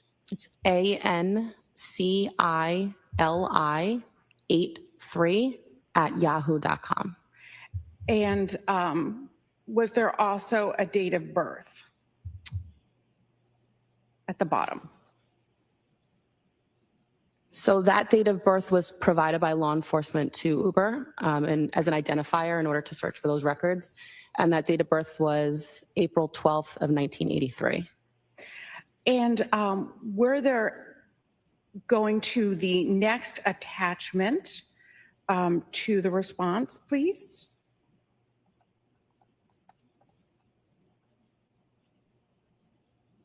Were there any rides between December 30th of 2022 and January 8th of 2023?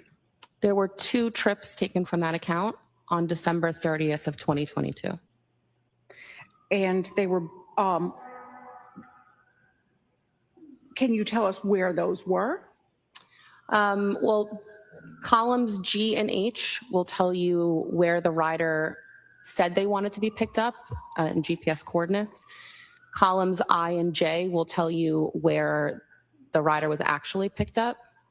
Columns K and L will tell you where the rider wanted to be dropped off. And columns M and N will tell you where the rider was actually dropped off. And those are longitude and latitude? Correct. And those are GPS coordinates, like if you put into Google Maps or something like that? Correct. And can you tell from this about payment method? Yes. Columns O and P and Q contain information about the credit card that was used to pay for these 2 rides. Column O is going to be the first 6 digits on that credit card number. Column P is going to be the last 4 digits of that credit card number. And then column Q is the expiration date for the credit card. And can you tell us what columns R, S, and T are? Yes. Column R is how much the trip costs in United States currency. Column S is the distance of the trip in miles. And column T is going to be the duration of the trip in minutes. Were any other rides taken besides these 2 rides? Between the dates that you indicated? Exactly. No. Were any other accounts registered with Uber connected to that phone number, credit card, or email? I believe there was another account linked to that phone number, but there was no activity on it at all. And going back to response page 2,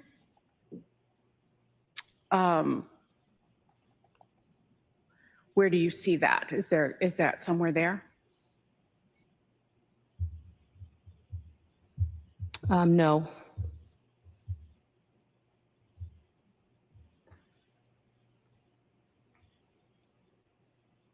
believe this request was also related to information about trips that were taken.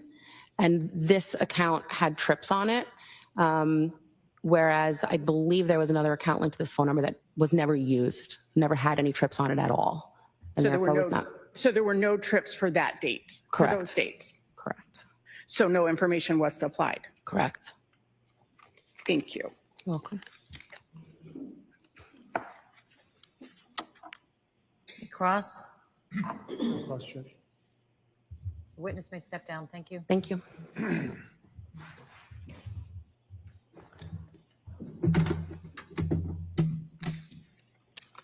Commonwealth may call the next witness. Thank you, Your Honor. The Commonwealth would call Michael Kenyon.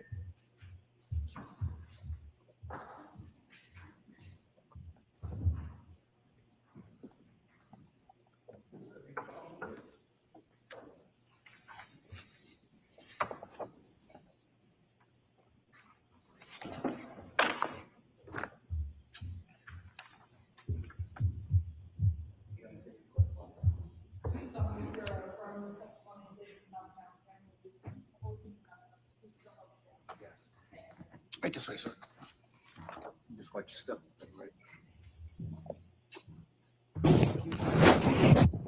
You may proceed. Thank you, Your Honor. Good morning, sir. Bill, I'm very good, sir. But my first question to you is, what's your name? Michael Kenyon, Swampscott Police Department. And can you spell your last name for us? Yeah, Kenyon. And sir, you said Swampscott Police Department. What is your rank there? I'm an officer And how long have you been an officer? How long have you been with the Swampscott Police Department? since 2020. Now, I'd like to ask you some questions about January 9th of 2023. Were you working that day? Yes. What time do you think you might have got to dispatch to 330 Paradise Road? Sometime right around 3 o'clock. Can you describe 330 Paradise Road for us in Swampscott? It's an apartment complex on Paradise Road in Swampscott. And why were you there? I had been advised by my OIC to go up there and assist some police agencies. And so Voice what? up, sir, please.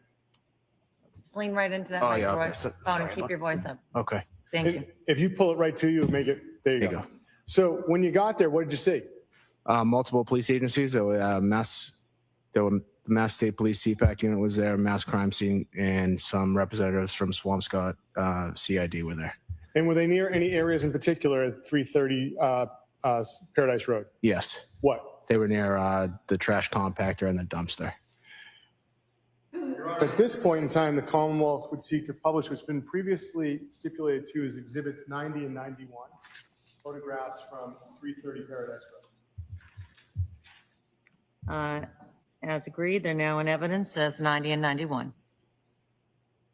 Ms. Gilman, can we have HAS 6436, which is Exhibit 90? Sir, do you see that? Yes. Is that one of the two dumpsters or compactors you had the opportunity to be near at 330 Paradise Road that day? Yes. All right. And Ms. Gilman, can we have Exhibit 91, HAS 6469? And sir, do you see this object? Yes. Is that what's this compared to the other receptacle you saw? This is a trash compactor. And so you get there, you see all these officers and you see these two objects. What happens next? The trash compactor and the dumpster are secured on flatbeds. Okay. And so then what do you do? It's advised that I was going to lead a caravan from our location to another location. And so where was the other location you were going to go to? It was at the time it was JRM, but it's the Republic Trash Services at 300 Forest Street in Peabody. Okay. Now, so what do? You've got this location in Peabody. What happens next? So I lead the caravan from 330 Paradise Road in Swampscott to the Republic Trash Services at 300 Forest Street in Peabody. Upon arrival, I blocked traffic on Forest Street and allowed the caravan to enter the JRM or the Republic Trash Plant. And you say the caravan. What was in the caravan? Caravan was me leading the trash compactor and the dumpster on flatbeds behind me, and then multiple police cruisers being the state or crime scene, and then some Swampscott police unmarked. And after those cruisers and the dumpster and the compactor, went up to the trash spot. What did you do? Secured the gate and went back to Swampscott to work my shift. No further questions, Your Honor. Any cross? Just one. Witness may step down. Thank you, sir. Oh, no, I just have one question. Oh, I'm sorry. Oh, that's my fault. With regards to the Exhibit 91, that trash compactor, do you have any knowledge of whether that had trash in it? No. Thank you, sir. Redirect. No, Your Honor. The witness may step down. Thank you.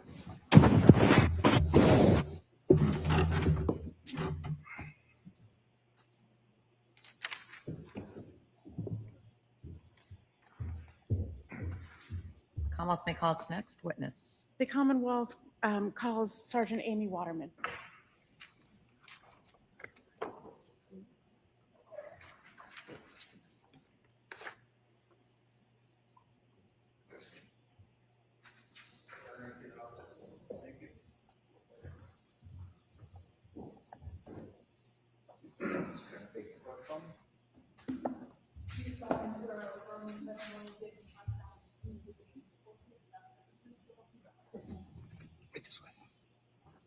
Just watch your stuff for me. Good morning. And you may proceed. Good morning. Good morning. Could you please state your name and spell your last name for the record? Yes, Amy Waterman, Waterman. And how are you employed? I'm a sergeant with the Massachusetts State Police. And how were you employed in January of 2023? I was a trooper assigned to the Massachusetts State Police. In what unit? The Violent Fugitive Apprehension Section, which falls under the Division of Investigative Services. And did you go to 5334 43rd Street Northwest in Washington, D.C. on January 7th of 2023? Yes, I did. And who did you go to that location with? Lieutenant Michael Lopes from the Cohasset Police Department. And do you remember approximately what time you went there on the 7th of January? Yeah, it was approximately 11:40 a.m. And whose home was that? That was the home of Anna Walshe. And did you know Anna Walshe? No, I did not. And why were you at her home? We had been sent down to D.C. to search her residence there in regards to a missing person case. Can you please describe that home? It was a 3-story brick corner unit. I would call it like a townhouse, brick townhouse. And was there any security or ring doorbells or anything like that when you got to that home? No. And how did you enter the home? The basement level was a garage, and Lieutenant Lopes was in possession of a key, the key code combination for the door. To the garage? Correct. Okay. And so did you go into the garage? Yes. And what observations were made of the garage? There was several boxes of miscellaneous items, which there was some carpets that were rolled up.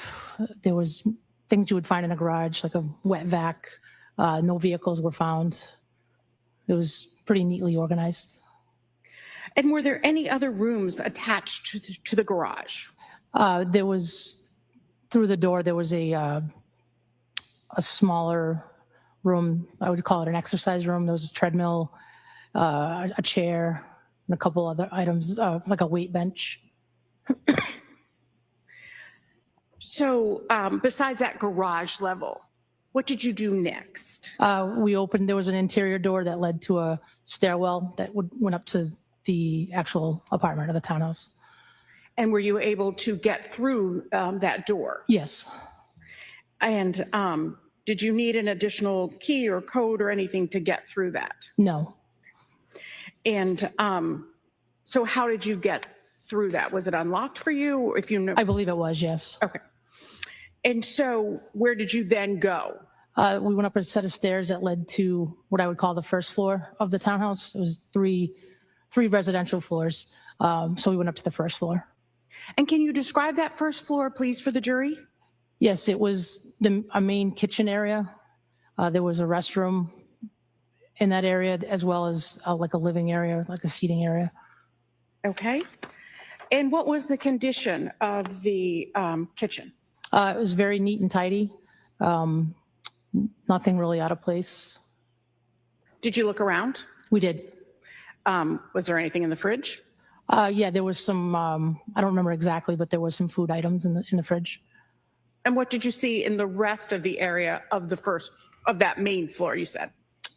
Again, it was neatly put together. There was some miscellaneous personal items that you would typically find in a kitchen or a living area, furniture. So it was furnished? Correct. And so after looking at that kitchen floor, what did you do next? Once we took a look at that floor, we went up, ascended up the stairs to the second floor.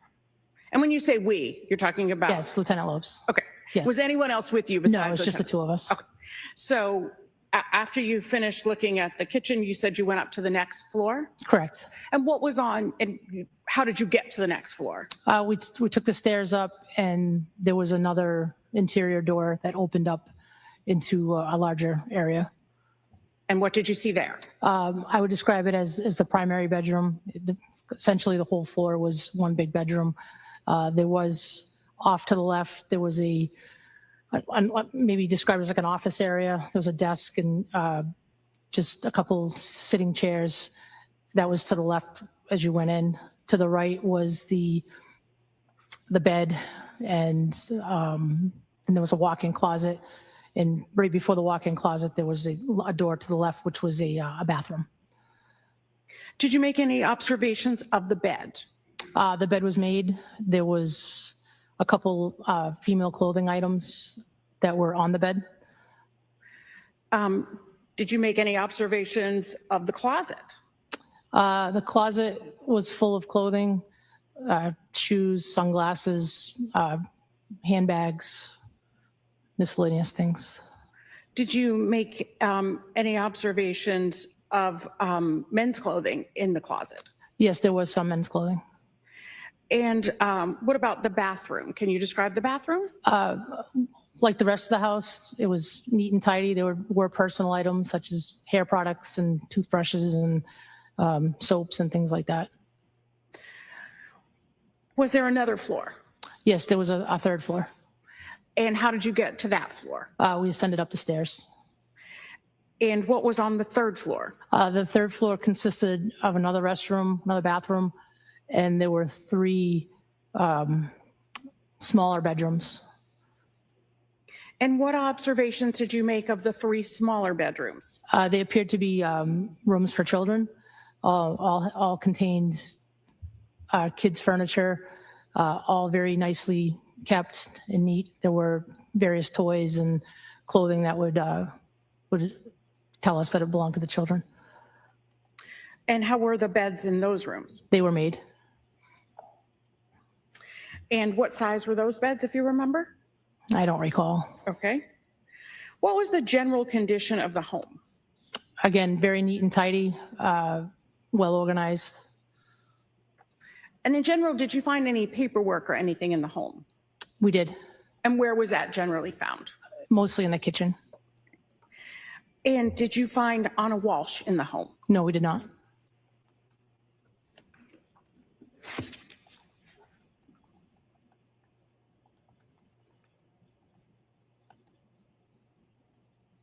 Nothing further, Your Honor. Cross-exam. Thank you, Judge. Morning. Good morning, sir. You've used the word neat many times, Correct. because that's the way the townhouse Yes, was well organized. correct. So you said that you found the paperwork, documents. Yes, sir. You used the word primarily. So what was the question? Oh, primarily in the kitchen. Yes. Where in the kitchen? Like, I don't remember exactly. I believe it was, there was a countertop with some shelves underneath it. I believe that's where it was found. okay, did you, you mentioned what, I thought I heard you say, you mentioned something like a study or a desk or something in one of the, in the. Yes, primary in the bedroom? primary bedroom, there was a desk. And did you go through the drawers looking for other documents? I don't recall if we did or not. So when you left, did you take all the documents that you found that We, you thought were we, significant? we took some, yes. Okay. And how did you know what kind of documents to look for, the significance of them?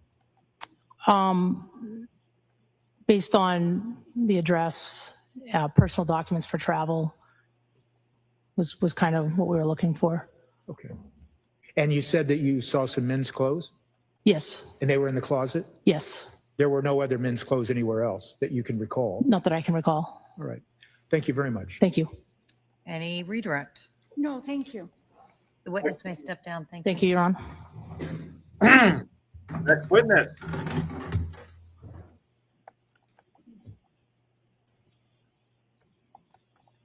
Commonwealth may call its next witness. Your Honor, before we call, could we approach? Sure.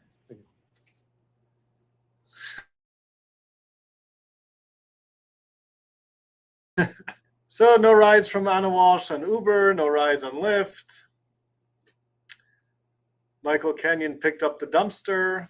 Amy Waterman went to her DC home.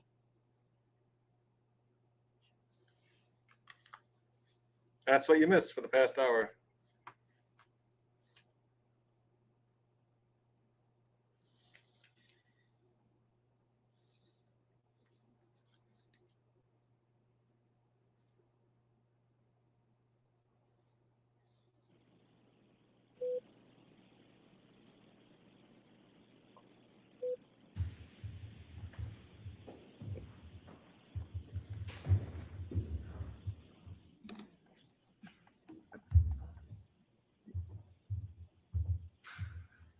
Commonwealth may call its next witness. Thank you, Your Honor. The Commonwealth would call Peter Capozzoli.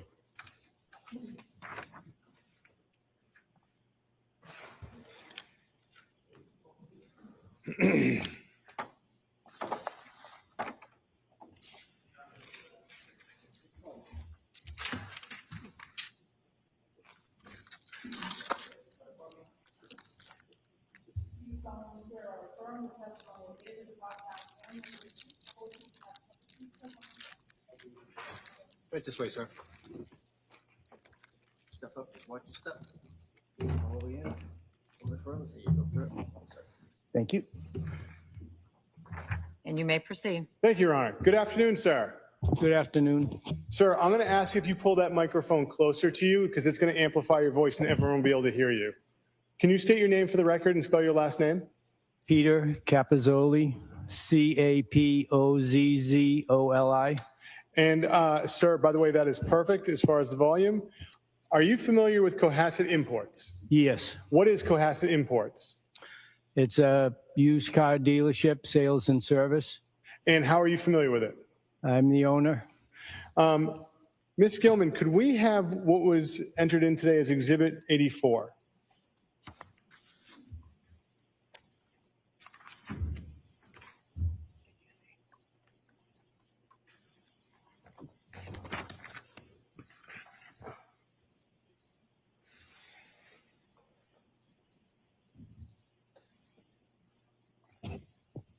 Thank you, Ms. Gilman.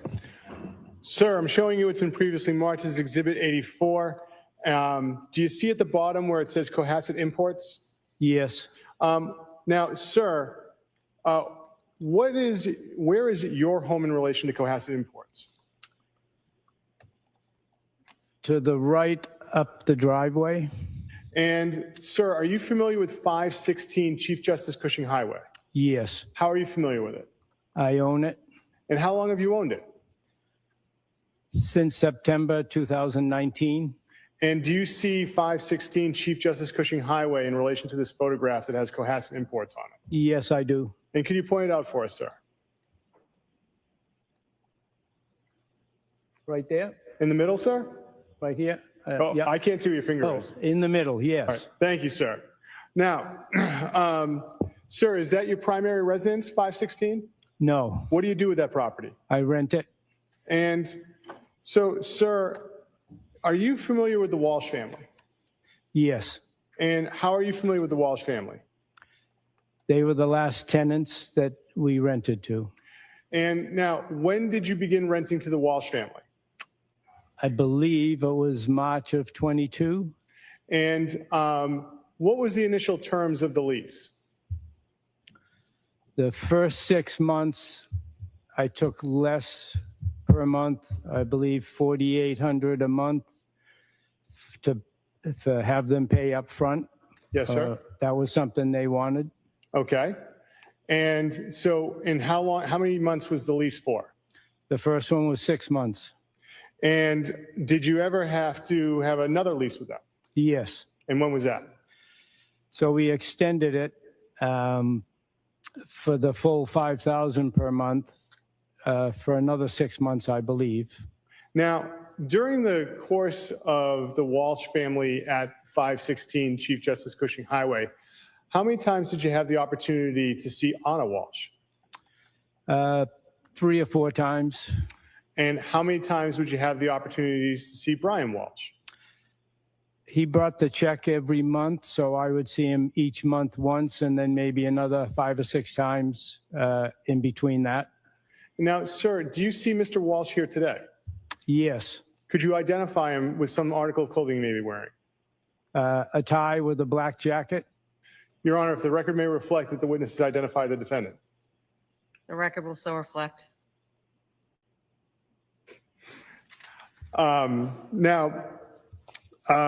Sir, as far as any kind of fixes to the property or anything like that, who would perform repairs to the property? I did. How often did you have to do that? Just 3 or 4 times. What type of things would you have to fix? The first time was a dripping faucet.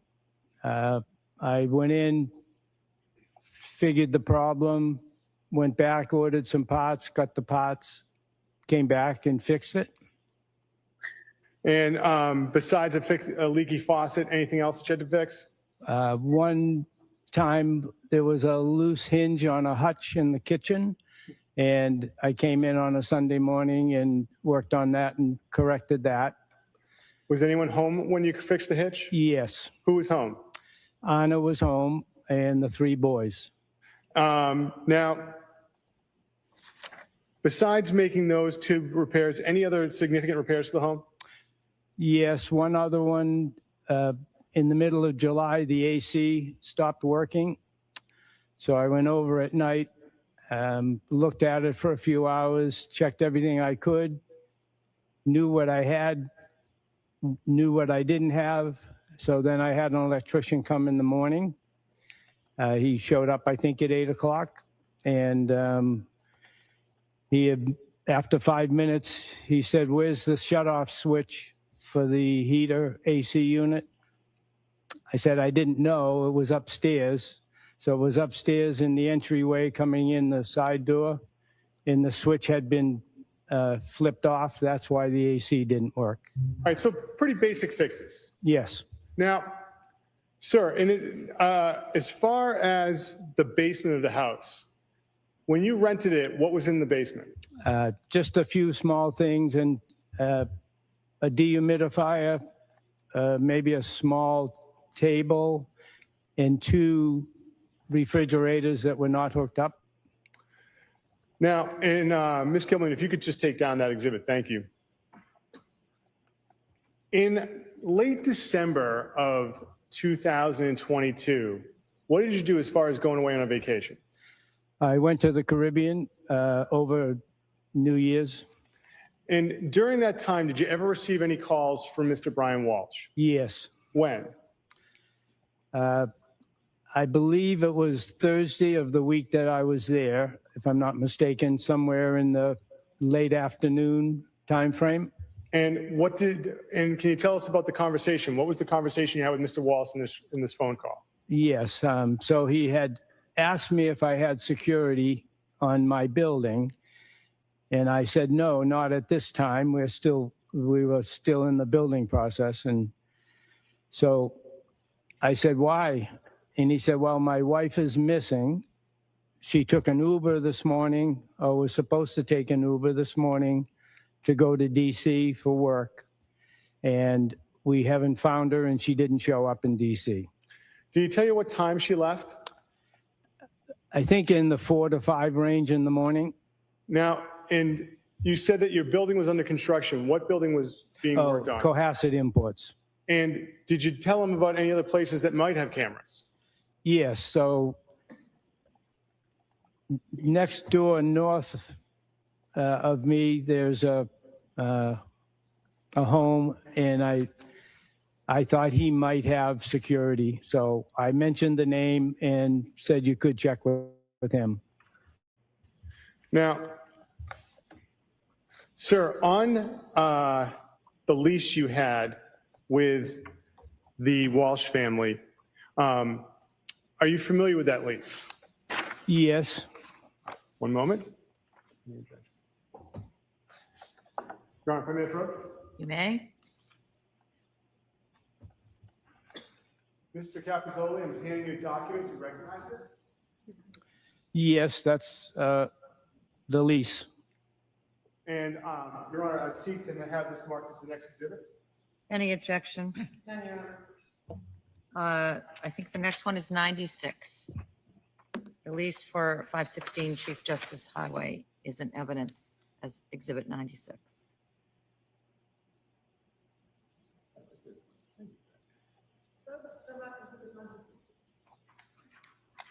Directing your attention to page 4 under tenant.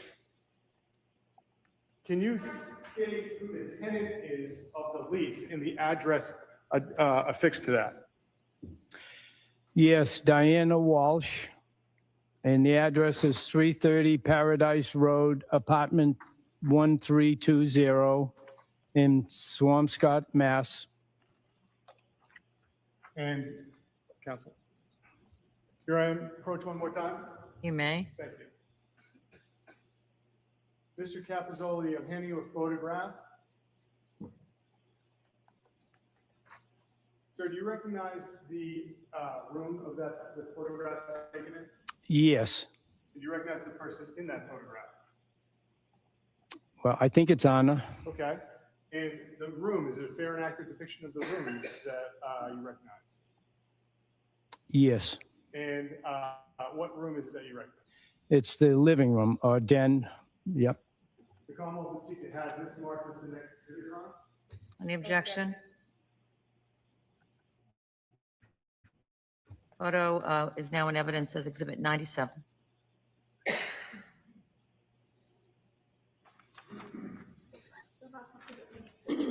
Your Honor, if the Commonwealth may publish briefly. Yes? Thank you. Ms. Gillen, can we have still 3?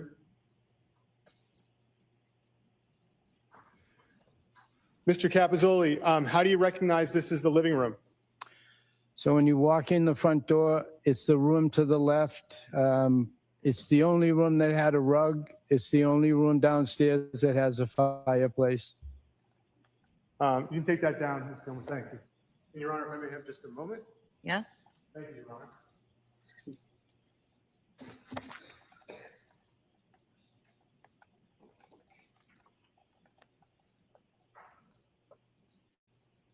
Now, sir, I neglected to ask you this.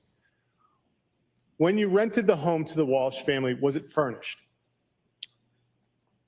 Yes, partially furnished, yes. Nothing further, Your Honor.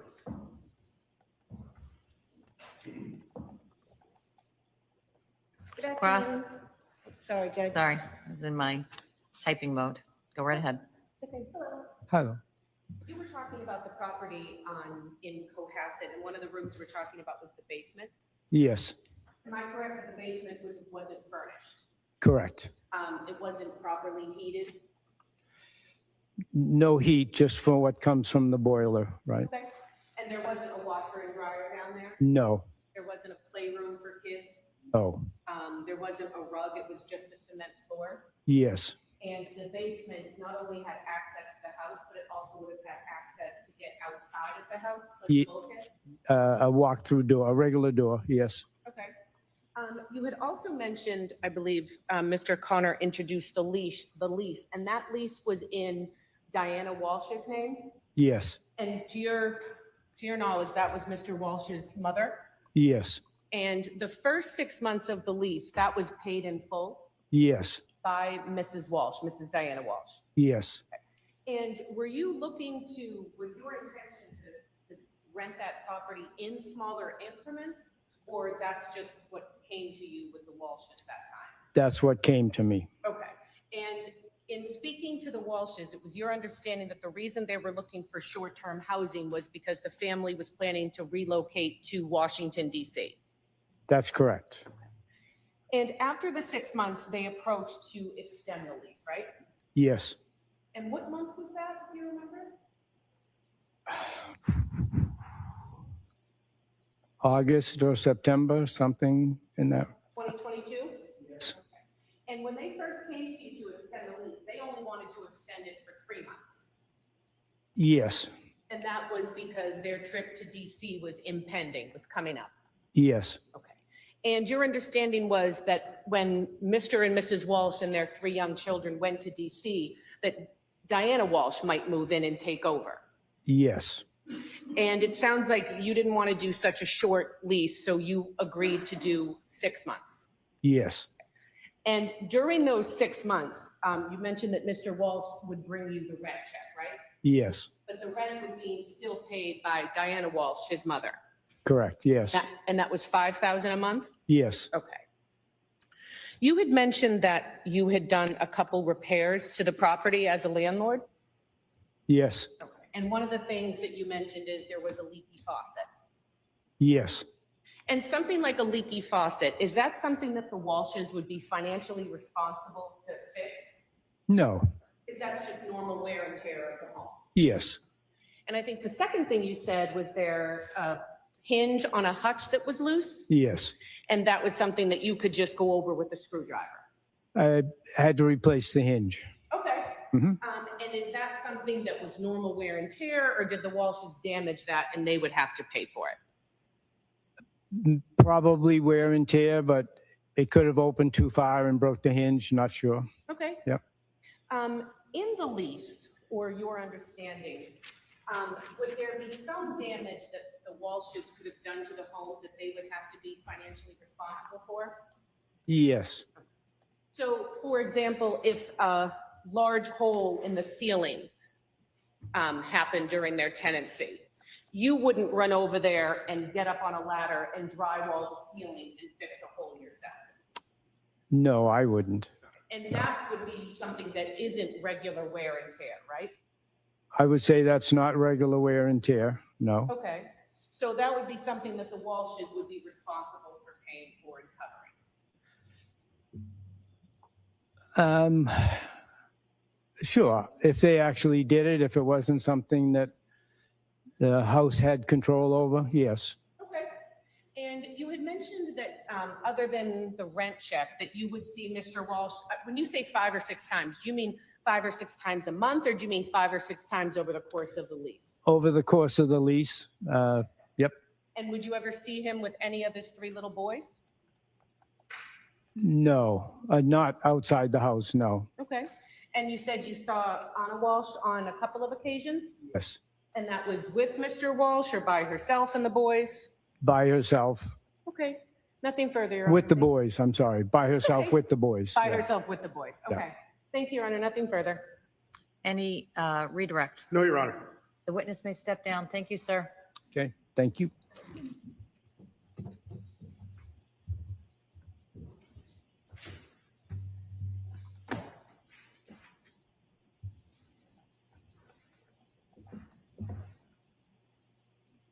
And the Commonwealth may call its next witness. Thank you, Your Honor. Commonwealth will call Mark Salvaggi.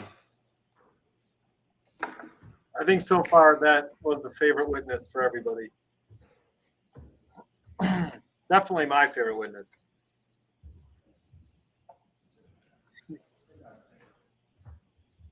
After all that, he didn't even say farm.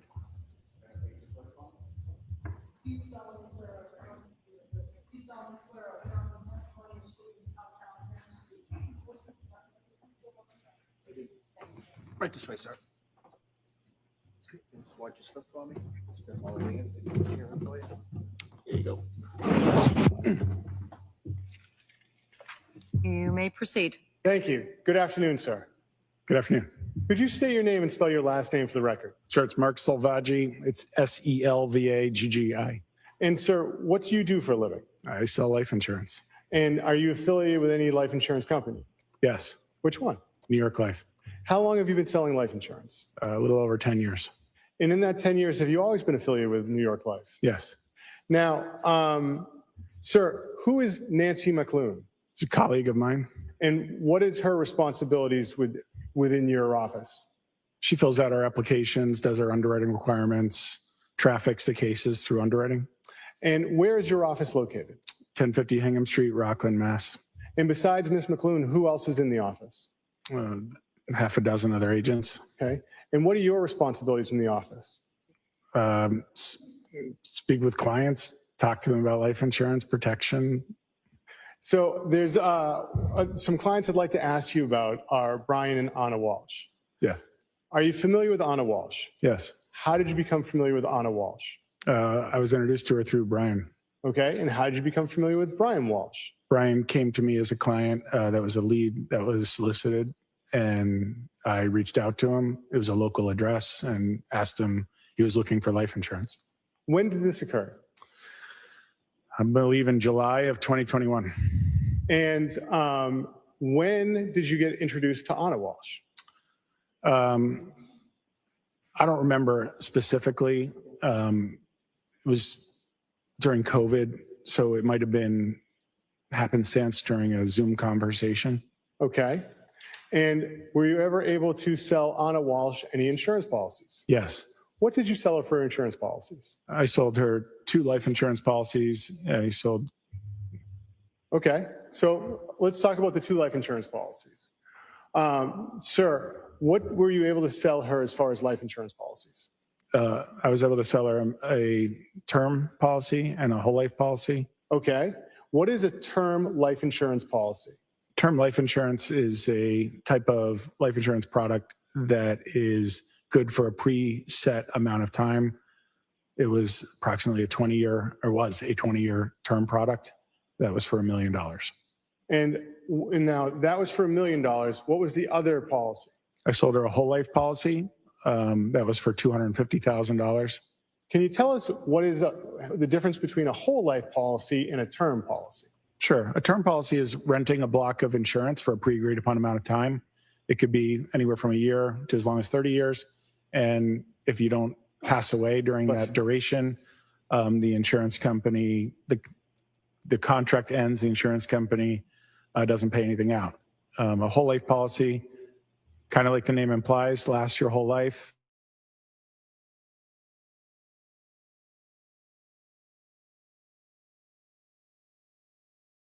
They can be paid up during your working years and have it last the rest of your life. But you also have the access all the cash value that the policy accumulates and can use it as a deferred savings vehicle.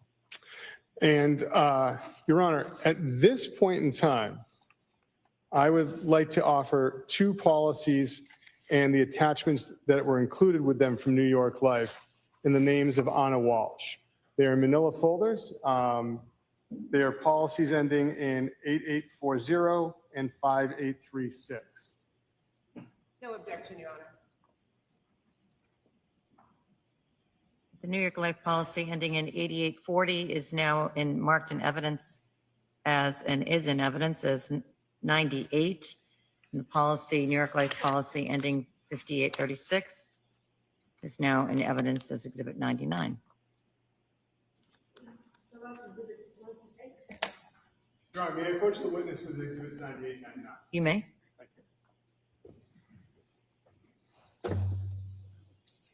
We'll put them on together. Excellent, sir. All right, showing you Exhibit 98. At the top of the first document, can you tell us what it says? Sure. What is that? This is a term policy. This is a policy brief for Anna. Okay. And does it have, for Anna, does it list the amount of the term policy? Sure. It lists the face amount of $1 million. And on the 4th page, does it list who the beneficiary is of that policy? It does.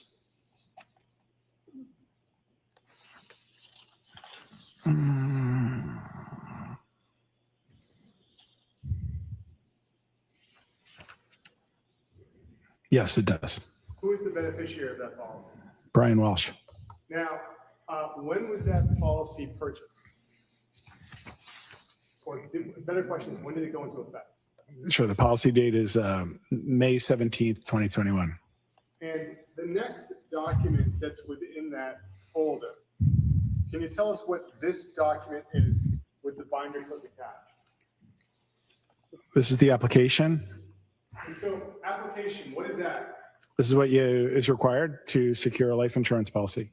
And so to secure a life insurance policy, do you have to do anything as far as your medical information? Sure. Tell us what it is? Sure. So you'd fill out a application, which really gives the insurance company permission to do their due diligence on you and your health. And so there's actually a release in there for them to get your medical records, isn't that correct? So there's a HIPAA authorization. Now, sir, I'm going to direct your attention to Exhibit 99 and ask you to take a look at that and open it up to the first document. Okay. And what is that, sir? This is a policy brief of the whole life policy for $250,000 on Anna Walsh. And for Anna Walsh, when did this policy go into effect? The policy date is June 28th, 2021. And sir, regarding that policy, does that also list the beneficiaries? Yes, it does. And could you tell us who the beneficiary is? I can. It's Brian Walsh. Now, sir, in addition to that first document you referenced, is there also a similar document within the file with a binder clip for those records? Yes. And what is that document, sir? This is a life application. And so is that just like the application you just told us about for the other policy? Yes, it is. And with that application, is there also a release of documents to New York Life from medical providers? Yes, there is. Now, was there any difficulty in obtaining Anna Walsh life insurance? No. And Your Honor, may we approach about one small issue? Sure. Thank you.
going to send you out of the courtroom for a little bit.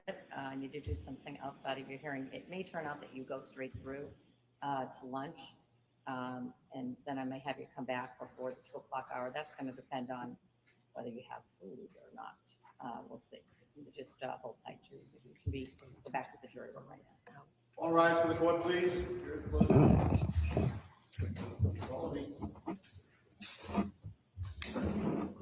Yes.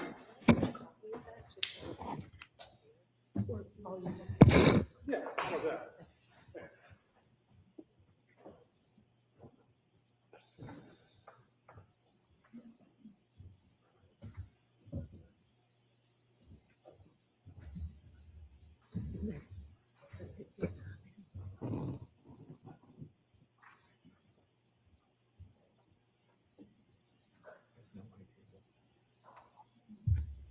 You may proceed.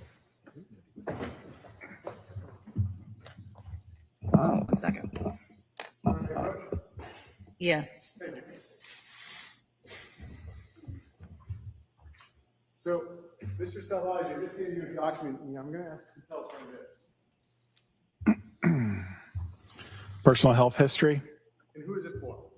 Anna Walshe. And, sir, how are you familiar with this document? This is something that my colleague does mostly, fills out on people's health histories. It's a part of the application process. And so, if someone doesn't fill it out, what happens to getting life insurance? They don't get life insurance. Once it's filled out, what's done with the document as far as forwarding it to New York Life? It's electronically submitted to the underwriters for their consideration and for an offer. Why do you have a personal health history filled out for life insurance? Because your health is what determines the overall cost of your insurance and also if you're eligible to receive insurance. And after this document was filled out and forwarded to New York Life, what was determined as far as a policy for Ms. Walsh? She was approved. And were there any concerns that New York Life had with her health proving that? No, she received a excellent health rating. And, sir. How do you know that?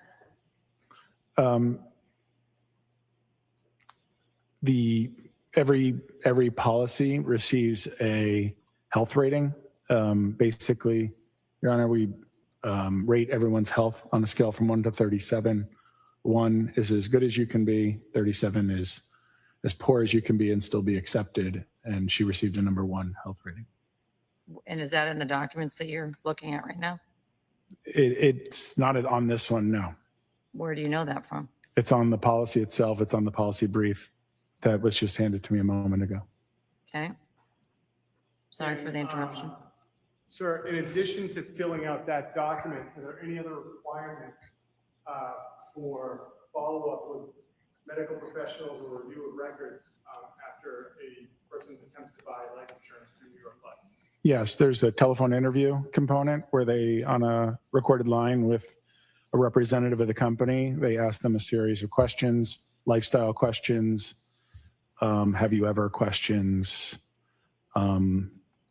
It's about a half-hour long telephone interview that is also part of the underwriting process, in addition to a medical requirement where we send out an examiner for a blood and urine sample, vital signs, things of that nature, and then they request a copy of the medical records from the attending physician, called an attending physician statement. To your knowledge, was that done in this case? I'm sorry? To your knowledge, was that done in this case? Yes, it was. And sir, that document, is it signed?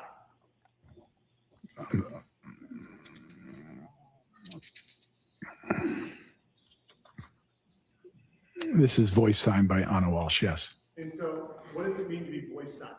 It means at the conclusion of the interview that she conducted over the telephone, she consented to an electronic signature.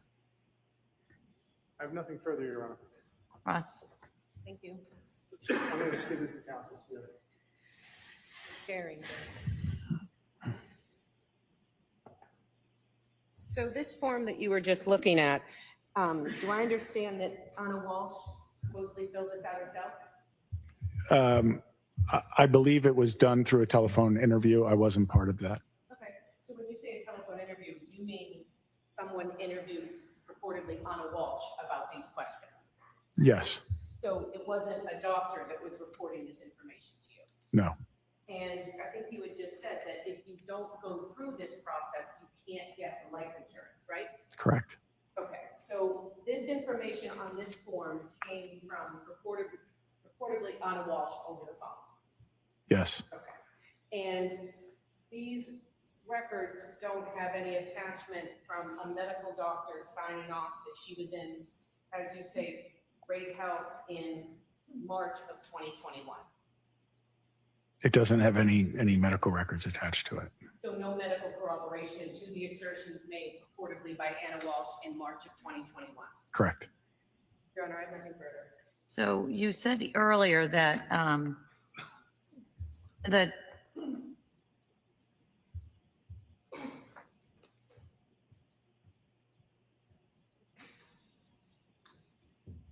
they give a blood and urine sample, somebody comes to the house.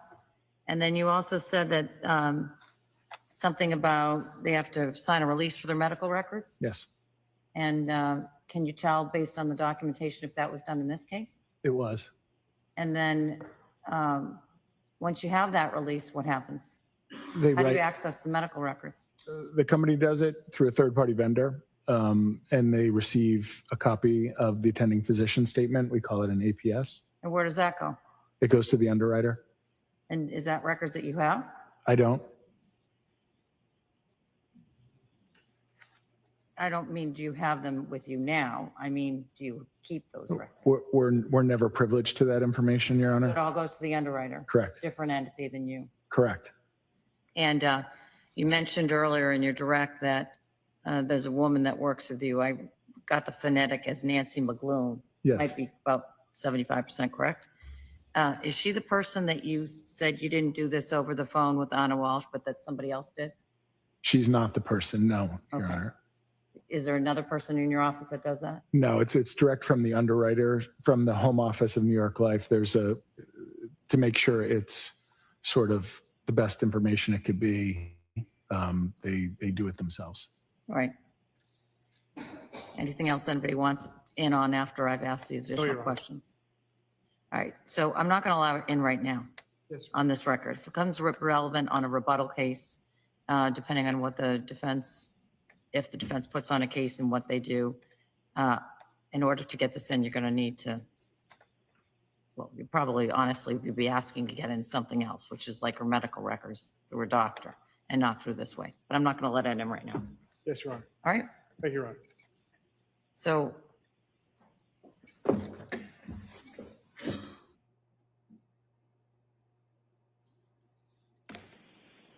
right, bring it back out. Yeah, bring the jury back out, yeah.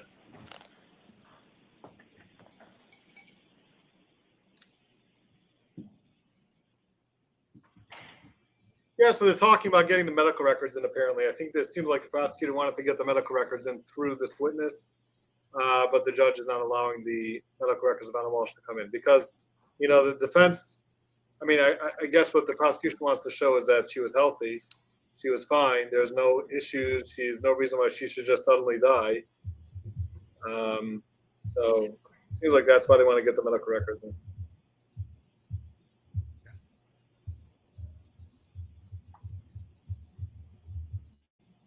Your Honor, would I be permitted to ask the witness on the jury about the medical rating? About the what? Medical rating? Yeah, that's on the form, Sardi and Evans. You can object, but it would seem to me that that is already on a document that's been admitted. All right. So her medical rating will be able to come in. You know, it was 1 through 37. So one very good, 37 not very good. So we'll see where she was graded. Probably somewhere near 1. No reason why not.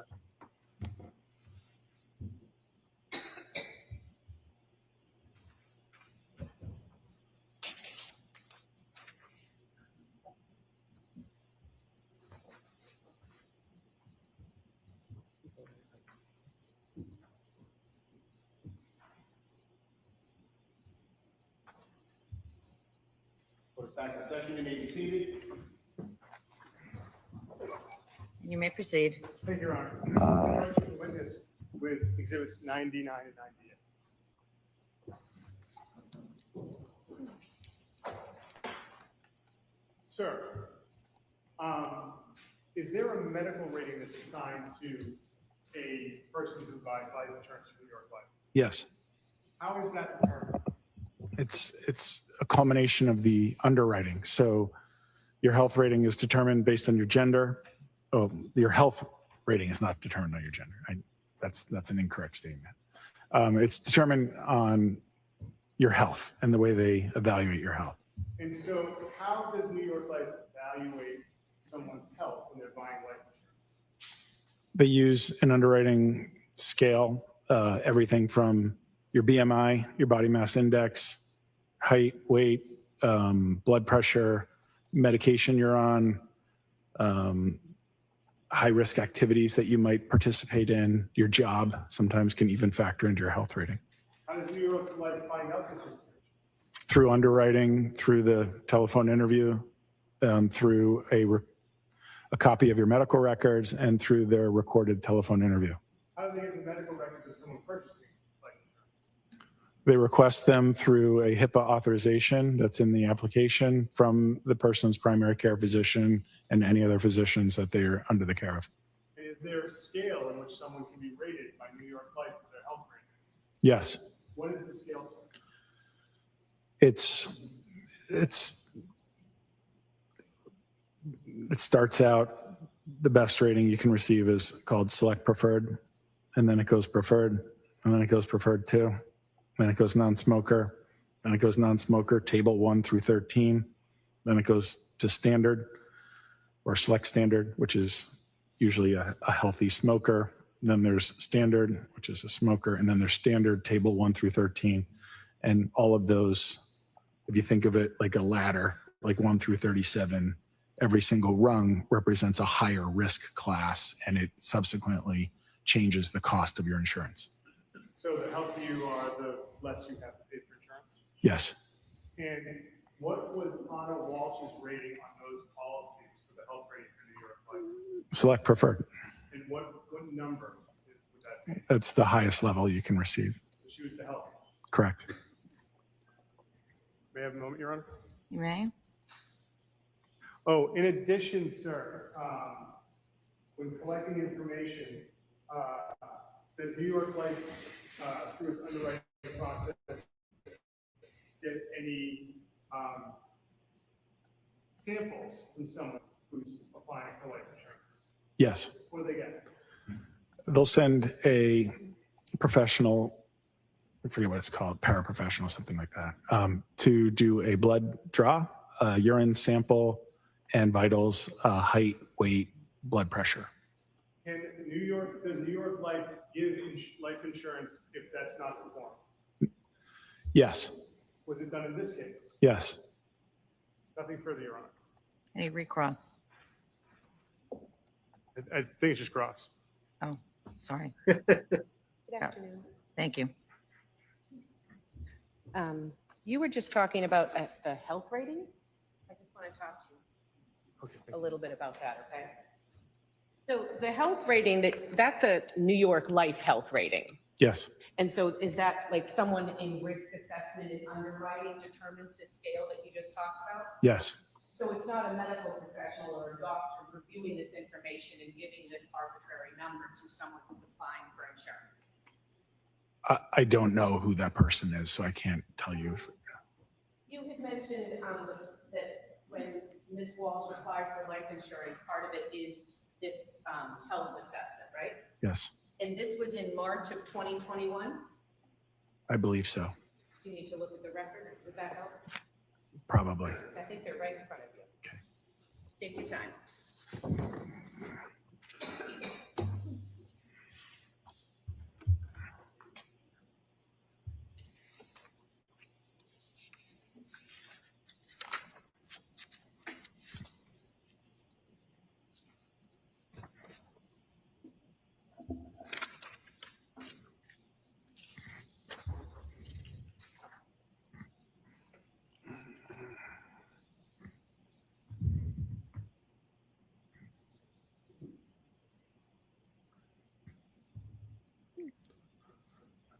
Looks to be February 2nd, 2021.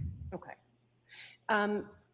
After February, you said 2nd of 2021, you didn't have any follow-up records, interviews with Anna Walshe about her health? No. You had mentioned that someone goes and draws blood and does a urine test. Yes. What does the blood test, what does that look for? What does it test for? I don't fully understand, but the things that it does push out that are common are as if there's evidence of nicotine, if they're smoking or using nicotine. It'll show if cholesterol levels is usually the types of things they're looking for. They're looking for abnormalities. I don't really quite frankly understand what they're looking for. And then you said a urine test. What are they looking for in the urine test? Is that drugs and alcohol, illegal drugs, I'm assuming, and alcohol? Nicotine. And nicotine, okay. Is there any type of analysis of the person's pulmonary system, their lungs and their heart capacity? I don't know. You don't know. Is there any type of evaluation of their neurological system? I don't know.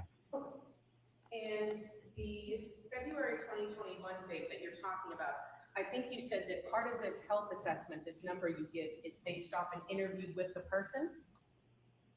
Part of the underwriting is a telephone interview, yes. Okay, a telephone interview with the person trying to get insurance. Yes. Okay. And I think you already said it, but you can't get life insurance if you don't go through this process. Correct. Okay. And I think you had also said that the healthier you are, the cheaper your premiums can be, or the cheaper you have to pay, which makes sense. Yes. Okay. So it's beneficial to someone when they're applying for life insurance to hopefully be at least reporting or be in the best shape physically, and I guess physically, that's the way to say it maybe. Yes. Okay. And I think you said that you asked them about if they engage in any high-risk activities, right? That's part of the telephone interview. I don't ask that, but the company does. Yes. Yes. Okay. So I'm assuming the reason you asked if there's any high-risk activity is to see if they live a lifestyle where they're maybe more likely than someone else to get injured or killed. Correct. So bungee jumping. Bingo. Is a no for me. It's just, okay. So the only way that you might find out if someone is engaging in high-risk behavior is if they told the underwriter on this telephone interview. That's one of the ways, yes. Okay. So if someone did engage in arguably high-risk or dangerous behavior and they didn't report it to you, you wouldn't know. Correct. Okay. You had mentioned that Anna Walshe had two different policies. One was a term and one was a whole. Yes. Now, am I correct that it's common for young married couples or people with children to come and get life insurance? Yes. Okay.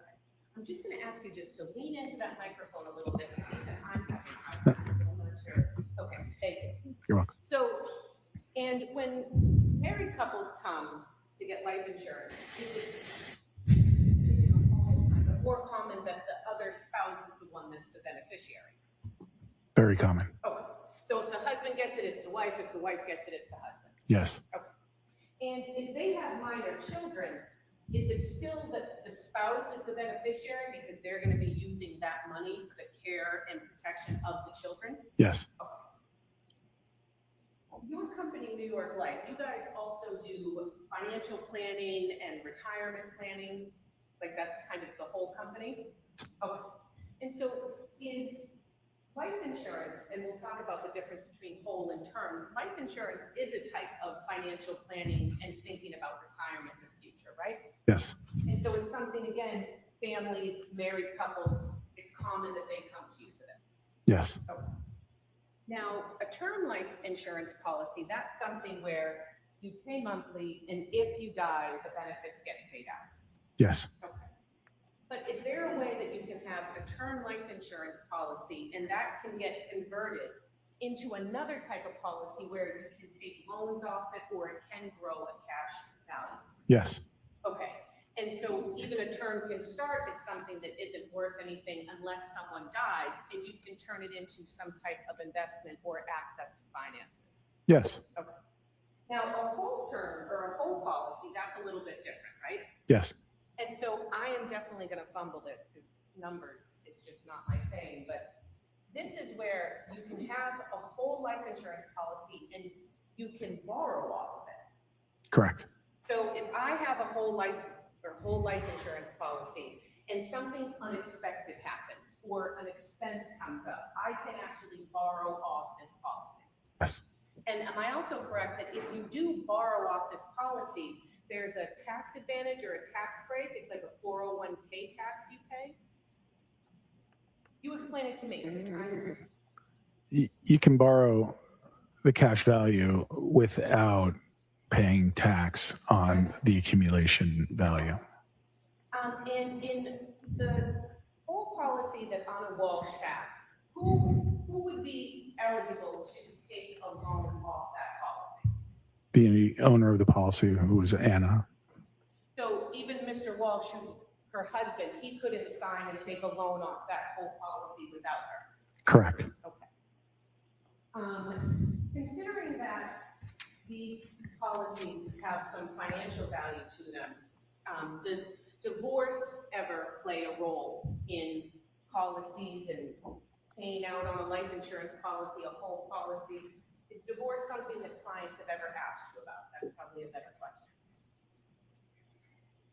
Is divorce, I don't understand the question. Okay, sure. So if a whole policy has cash value and people are married, if people are going to get divorced, is there ever a question in any of your clients' minds, well, hey, I've been paying off Bill's policy for 8 years. I should have some of that. Yes. Objection. Set the foundation.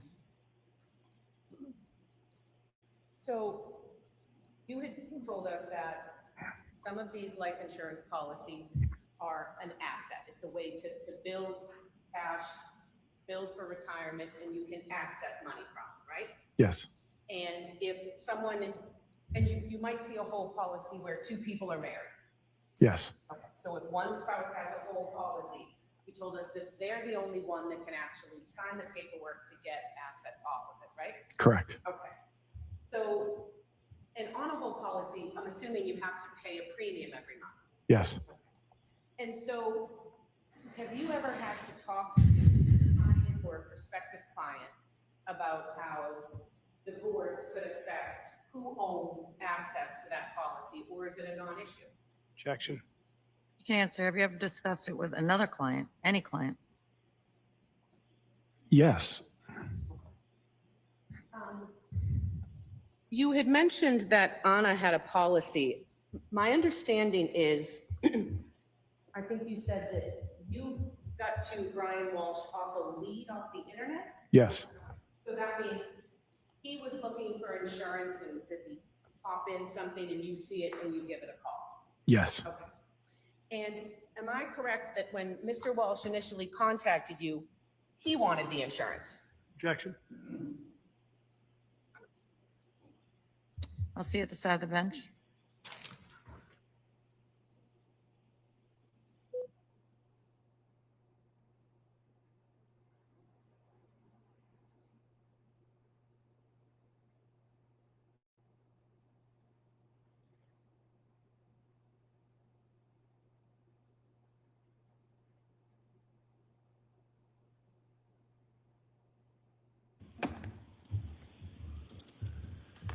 Let me just miss, sorry.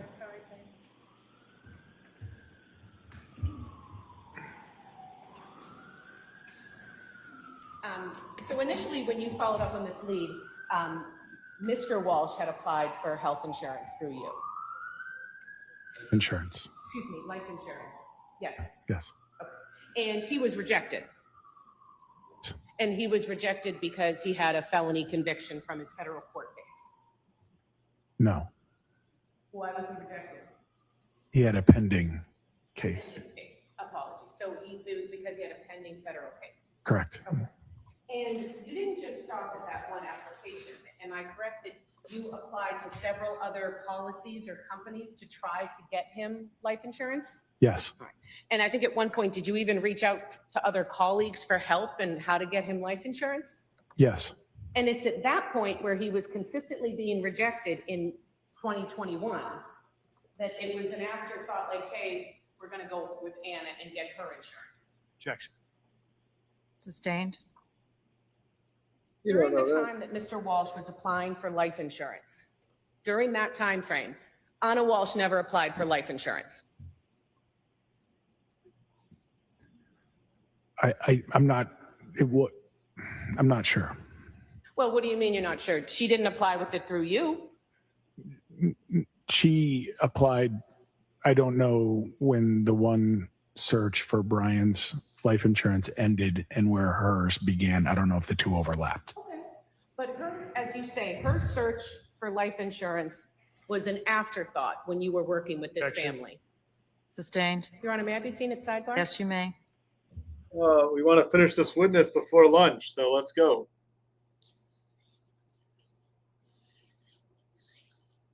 Lunch is in about 10 seconds. We want to let this nice fellow go back to selling life insurance.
So you were a life insurance salesperson? Yeah. Okay.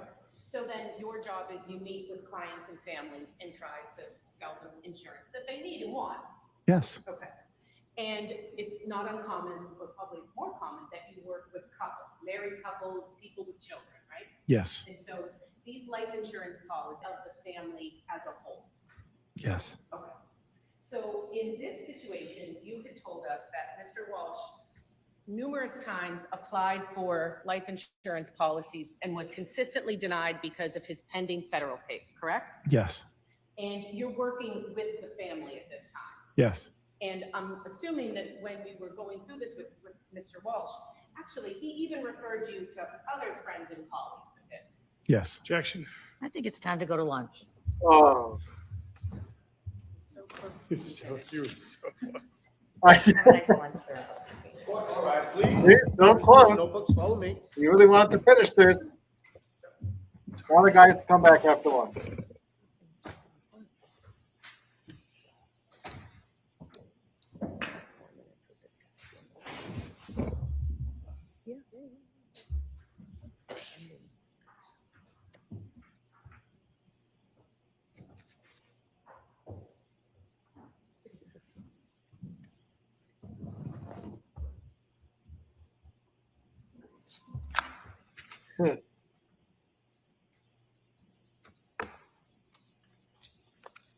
Anybody need anything?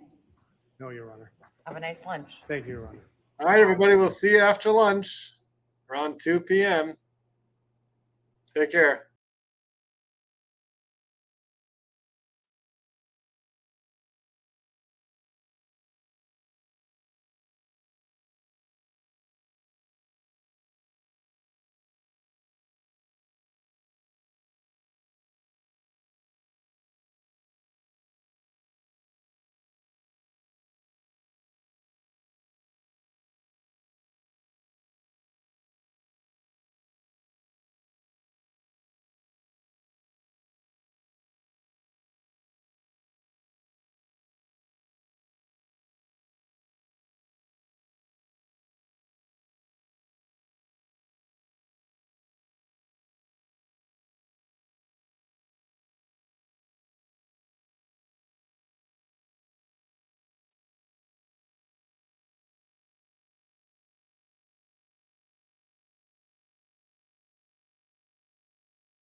You are unmuted.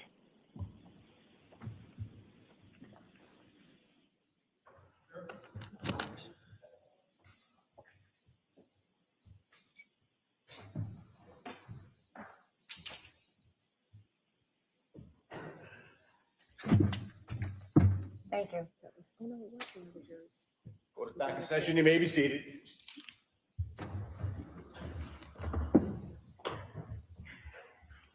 Do you understand, sir, you're still under oath?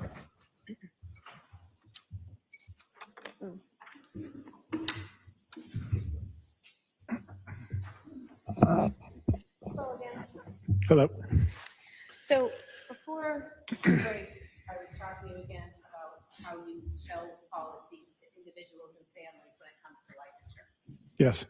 So when you're selling to a young married couple, both parties might have life insurance policies, Yes. and each of them would be the other one's beneficiary. Yes. Okay. And when people have kids, then that's another consideration because they want to make sure if something happens to one parent, the other parent and the children are okay. Yes. So in your role as a life insurance agent, would you categorize life insurance policies as something that's an investment for the whole family? Sometimes. Okay. And in this particular case, am I correct that all 3 children had whole life insurance policies as well? Yes. And Anna Walshe was the beneficiary of those. Yes. So she would have been the only one who could have taken out a loan against any of those policies. Yes. Okay. I was asking you before about how Mr. Walshe had been denied several times for health insurance. Life insurance. Life insurance. Yes. Yeah. It's okay. Yes. Sorry. So you had mentioned that Brian Walshe had, I guess, requested life insurance online and you picked it up as a lead and you reached out to him. Yes. And you began applying for life insurance policies for him. Yes. When you began applying for life insurance policies for Brian Walshe, Anna Walshe did not apply for any life insurance policies. Correct. At some point, Anna Walshe did apply for a life insurance policy, and that was after Mr. Walshe consistently was denied because of his open federal case. Correct. How did it come about that Anna Walshe would apply for life insurance? I don't remember the conversation. Okay. It probably was my recommendation. So it was probably your recommendation that Anna applied because Mr. Walshe was getting denied. Correct. Okay. Is it customary once you sell a policy, I don't know if that's the right term, that you might stay in touch with your clients if they ever have questions in the future about their policies or payouts or any beneficiary questions? Yes. So people can email you or call you and say, hey, I have a question about this policy, right? Yes. After Anna Walshe and the children were insured in February of 2021, at no point did Mr. Walshe ever email or call you and say, hey, how do I... I'm just being a lady. Okay. No, I called. At no point did Mr. Walshe ever contact you to ask you about getting paid out on any of Anna Walshe's life insurance policies. Correct. Overruled. She can answer Correct. that question. And at no point did Mr. Walshe ever contact you and ask you about taking out any loans or how to take out loans on any of the children's life insurance policies or Anna Walshe's life insurance policies. Objection. Overruled. Correct. Nothing further. Redirect. No, Your Honor. Commonwealth's content. The witness may step down. Thank you, sir. Thank you.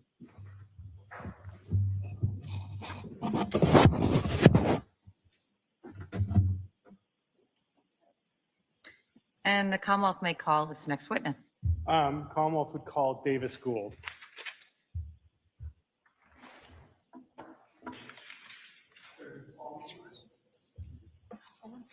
Don't worry about it.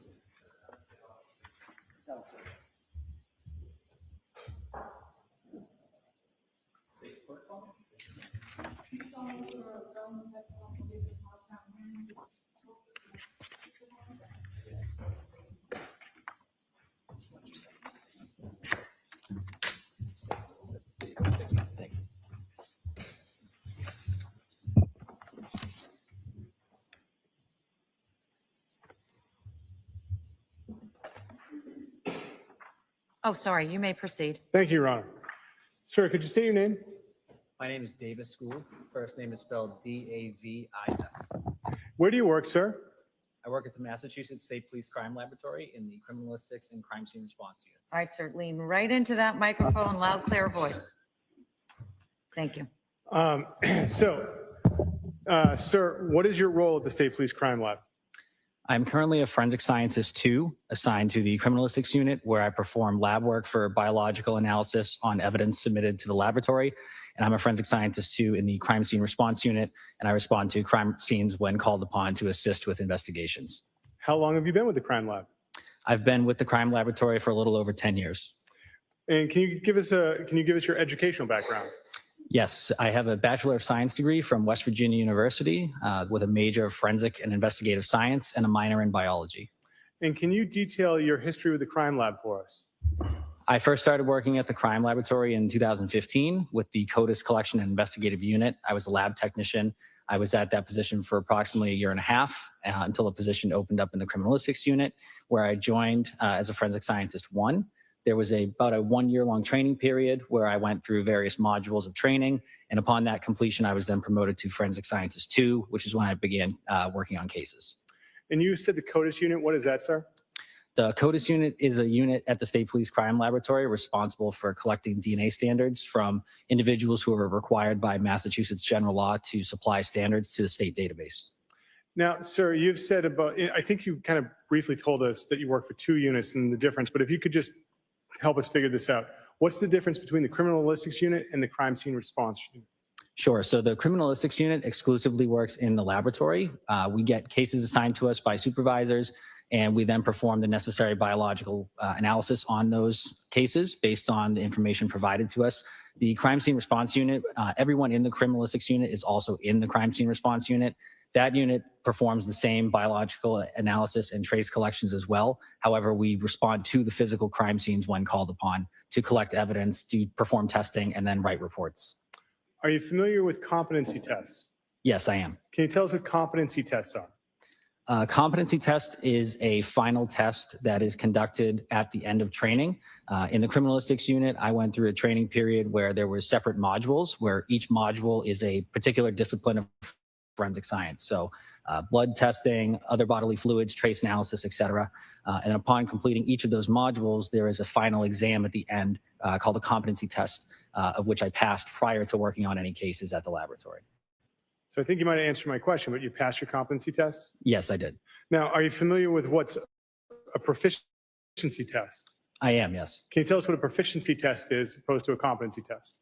The main difference is that a proficiency test is performed periodically in each discipline. So for example, each year I take 2 proficiency tests in the biological screening field. I take one trace proficiency test as well. And that's administered through an exterior company that will send us a test form, and I'll perform the necessary test in that discipline and then write a report on my findings. And sir, have you ever testified giving your opinion concerning evidence collection or analysis or forensic analysis of evidence? Yes, I have. In the crime lab, is it accredited? Yes, it is. What does it mean to be an accredited crime lab? Accreditation is a voluntary process that the laboratory goes through. An outside agency looks at the standards and procedures that we follow, and that which are guidelines set by the greater scientific community and forensic community. There's a certificate that is given every 5 years that reasserts that we're accredited and adhering to the standards set forth by that agency. I would like to ask some questions about January 9th, 2023. Were you working that day? Yes, I was. And at about 2:35 that afternoon, where did you report to? I reported to the Cohasset Police Department at approximately 2:35. And why were you at the Cohasset Police Department? I was requested to process a vehicle involved in an incident in Cohasset. And was anyone else with you to process this vehicle? Yes, there was. Who? I had a trainee with me at the time from the laboratory. He was going through the training period to become a crime scene responder. There were also members of the crime scene services section to take photographs, as well as members of the State Police Detective Unit. Your Honor, I'm at this point in my examination, as I start questioning Mr. Gould, I'm going to be referring to a series of pre-marked exhibits that are photographs, starting at number 100 going to 128. When you say they're pre-marked, are they pre-marked and agreed to by the other side? Correct, Your Honor. All right. So when you offer them, identify what they are so there's a complete record of them. But at this time, they'll be moved into evidence 100 through 128. Thank you, Your Honor. And, sir, I might have neglected to ask, did you pass those proficiency tests? I've passed every proficiency test to date so far. So, returning your attention back to January 9th, approximately 2:30 p.m. at the Cohasset Police Station in 2023. Ms. Gilman, can we have what's been pre-marked as Exhibit 100, file number 4239, published? Sir, do you recognize this photograph? Yes, I do. What is this a photograph of? This is a photograph of the Volvo I examined on January 9th. And where was it located, sir? It's located at the Cohasset Police Department inside their garage. Ms. Gilman, can we now have Exhibit 101, file number 4250? Sir, what is... By the way, did you all notice what a beautiful picture they have of the back of the Volvo? Both sides of the taillight? The beautiful picture there, complete picture, a full picture, a clear picture. Y'all notice that? Is this a photograph of? This is a photograph of the front of the same Volvo that I examined. Now, how did you conduct an examination of the Volvo that day? Initially, I did a sketch and diagram as well as take some notes based on the vehicle prior to any analysis. So what it looked like from the exterior before I went inside of it and before I started performing any sort of biological testing. I then gathered information from the investigators on scene that were pertinent to the case so that I could determine what forensic linkages I needed to be looking for, and then proceeded with those biological screening tests at that point. What was the overall condition of the exterior of the vehicle? Overall, the exterior was very clean. There was an apparent hair noted in the front passenger exterior door handle. And what was the overall condition of the interior of the vehicle? The interior was overall very clean with miscellaneous items throughout most of the vehicle. Ms. Gilman, can we now have Exhibit 102, which is file number 4275? Sir, do you recognize this photograph? Yes, I do. What did you see in the vehicle as far as child safety seats? There were two child safety seats, one located in the second row on the passenger side and another seat located in the third row on the driver's side. Now, sir, what did you observe as far as any staining inside the vehicle? There were two areas of visible staining that I noted, one being a red-brown stain on the front driver's side visor, and then there was brown stains noted on the front passenger side visor. Ms. Gilman, can we have Exhibit 103, which is file number 4283? Sir, directing your attention to the screen, what is it that we're looking at? This is a photograph of the stain, the red-brown stain on the driver's side visor that I had marked with a ruler and the letter A. And so you're the person who would put that piece of tape there? Yes. Ms. Gilman, can we have Exhibit 104, which is file 4286? What is it that we're looking at here, sir? Similarly, this is a photograph of the brown stains on the front passenger visor that I marked B with the ruler tape. Now, what did you find as far as gloves on the passenger side of the car? On the passenger side of the vehicle, on the floor, there were two examination-style gloves. In the front passenger door pocket, there were two additional exam-style gloves in a Ziploc bag. And in the center console, there was 16 exam-style gloves inside of the center console. Ms. Gilman, can we have Exhibit 105, which is file number 4279? Sir, did you see this photograph? Yes, I do. Can you show us where you found gloves on the passenger side? Yes, so on the right-hand side of the photograph on the floor, there are the light blue-colored gloves. Those would be the two gloves that I observed on the floor. And Ms. Gilman, can we now have Exhibit 106, which is file number 4258? Sir, do you recognize this image? Yes, I do. And what is this an image of? This is the open center console between the front driver and passenger seats with 16 examination-style gloves inside of it. With the Volvo that afternoon, what were you able to do as far as any testing? The testing I performed on the Volvo was the blood screening test we use at the laboratory. It is a color changing test involving 2 chemicals. I'll take a clean swab and apply it to any areas that I'm interested in determining if there is potential blood present. It is a screening test, so it does not confirm the presence of blood. Additional testing would be needed, but the color test allows us to visualize stains that we can't see. So I applied this test throughout multiple areas inside the vehicle, looking for blood that was not visible to the naked eye. When it's negative, the swabs don't change any color after I add the chemicals. If it's positive, it will turn a pinkish violet sort of color after the addition of the chemicals. And prior to performing all of those tests, I made sure that my chemicals were working by using a positive and negative control on those chemicals. And can you tell us what items might trigger a positive that are not human blood? Yes, so there are vegetables such as cauliflower that have a peroxidase reaction, which is the main reaction in our blood screening test. So that is the main sort of reaction we're looking for. So occasionally those vegetables or legumes such as beans, those are examples of items that can have that positive reaction as well that are not blood. Now, with this test, were there any areas that tested positive? Yes, there were. What areas of the Volvo tested positive? Of all the areas I examined, there were 5 that tested positive for blood screening.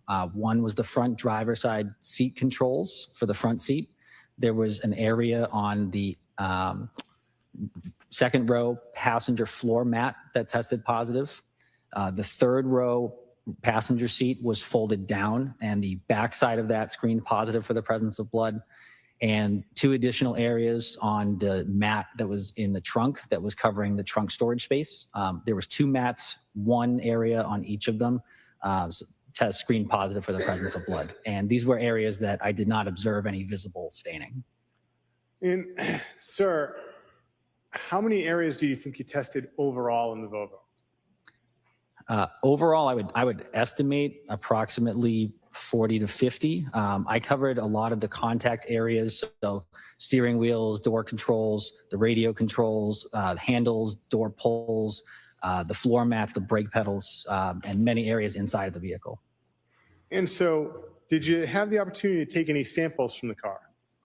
Yes, I did. And so what did you take as far as samples from the Volvo that day? From the Volvo, I collected the hair I previously mentioned, or the apparent hair that I mentioned from the exterior front passenger door handle. And then each of those 5 areas that screened positive for the presence of blood, I took samples from each of those individually for further testing back at the laboratory. So can you walk us through, how do you take those samples? Like, how do you package them up? How does that work? So the samples are collected with a set of swabs. I'll use a drop or 2 of clean water and apply it to the swabs. And then I'll take those swabs and go over those areas that screen positive to collect any sample that might be there. And then I'll put each of those samples into a glassine envelope, which then goes into a coin envelope that I'll transport back to the laboratory to be sealed and then stored properly for a further analysis. How long do you think it took to examine the Volvo and collect the samples? I would estimate it took me roughly 3.5 to 4 hours. And after collecting the swabs, did you go back to the crime lab? No, I did not. Where did you go to next? While I was examining the vehicle, I was requested to respond to 300 Forest Street in Peabody, Massachusetts. What time do you think you got to 300 Forest Street? I arrived there approximately 8:15 p.m. And can you describe what 300 Forest Street in Peabody is?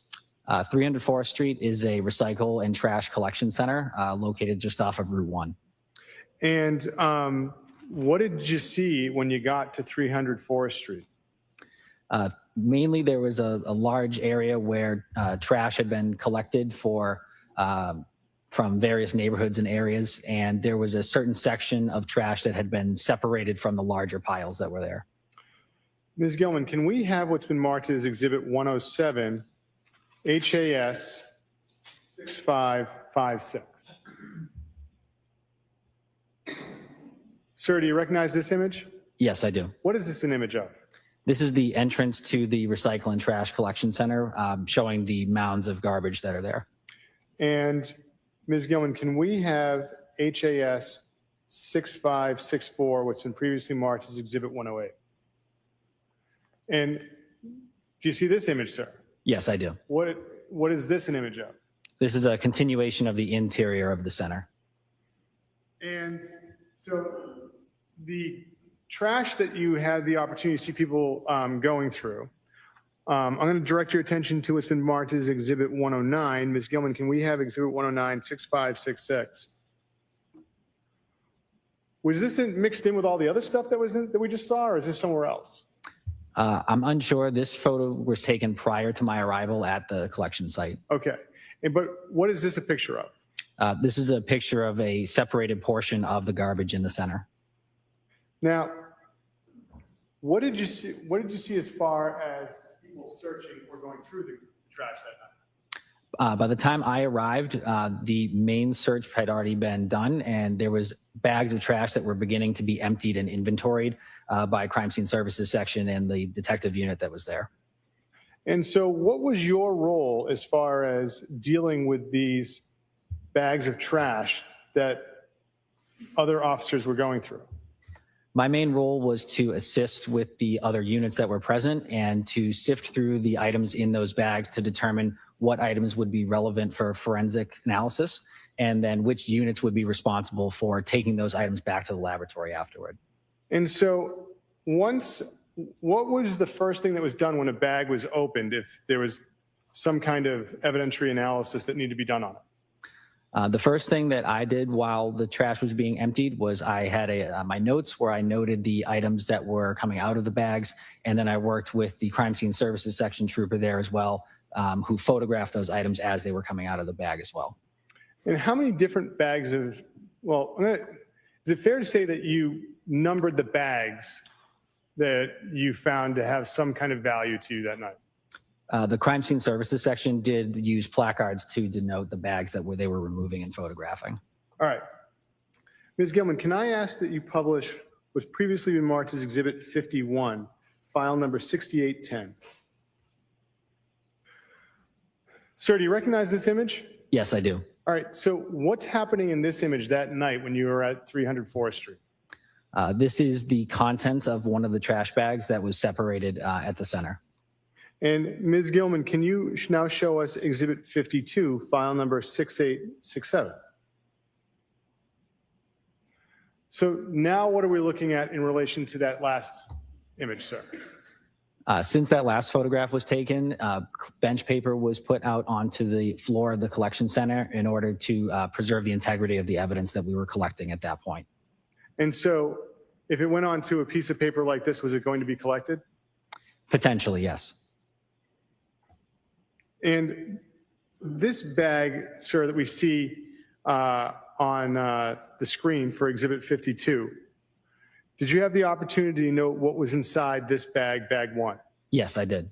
Can you tell us what was discovered inside of bag one? Inside of bag one was a pair of green boots, a black jacket with red-brown stains, and a bracelet inside of the pocket.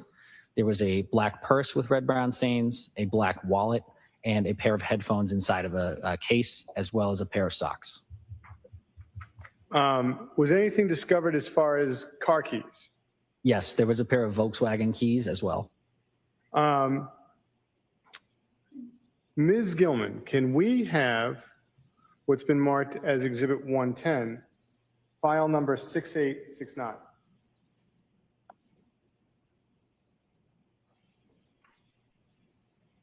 Is this also the contents of that first bag? That's correct. And Ms. Gilman, can we now have Exhibit 111, which has been marked as 6870?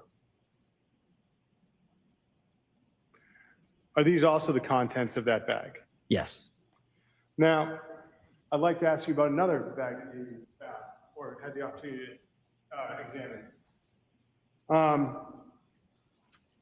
Was there a trash bag with a designation 2?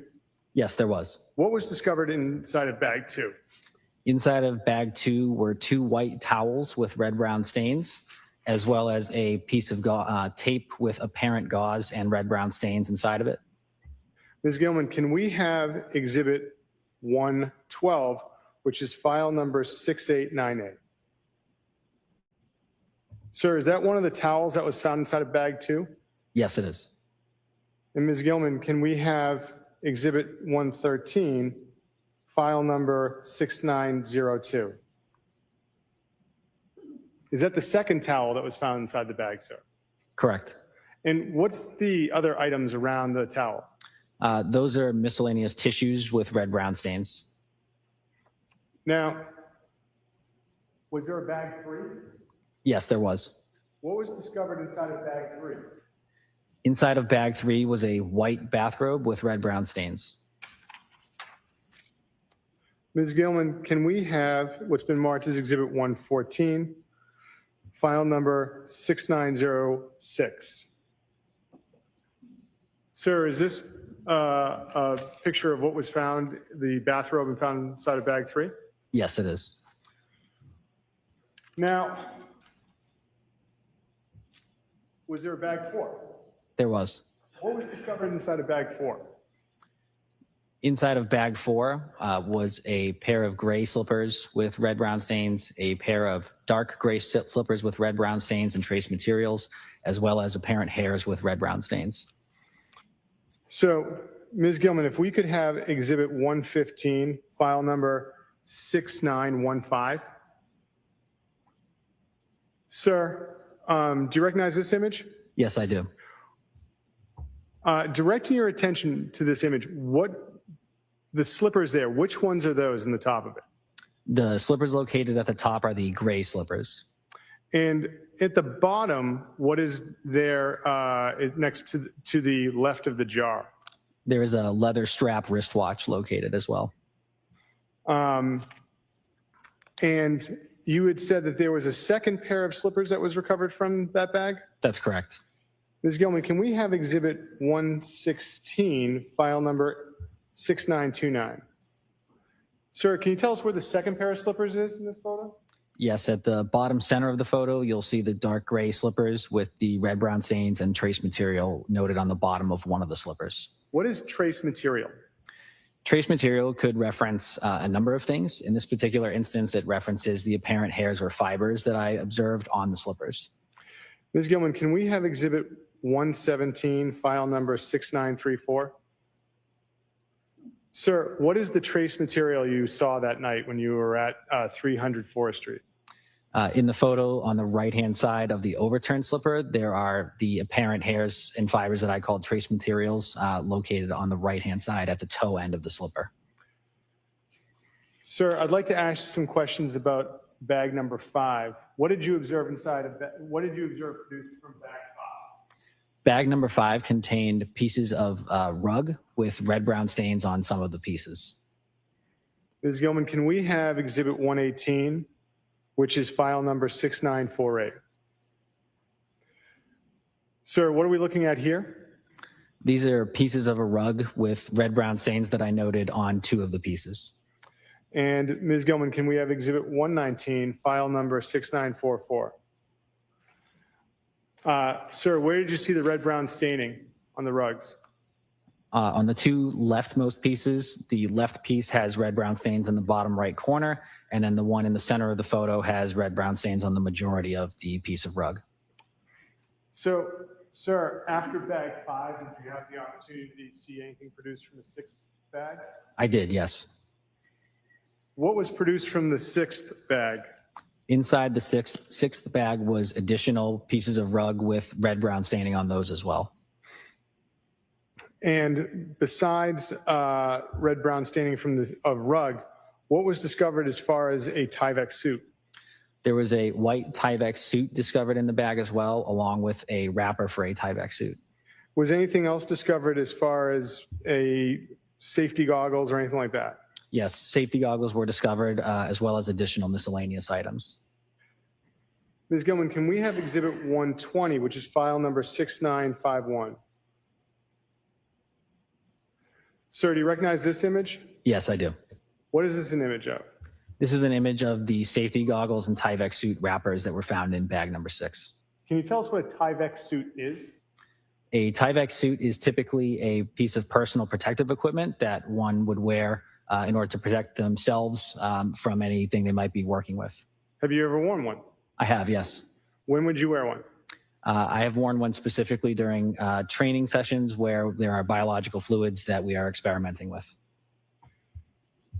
Ms. Gilman, can we have Exhibit 121, which is file number 6956?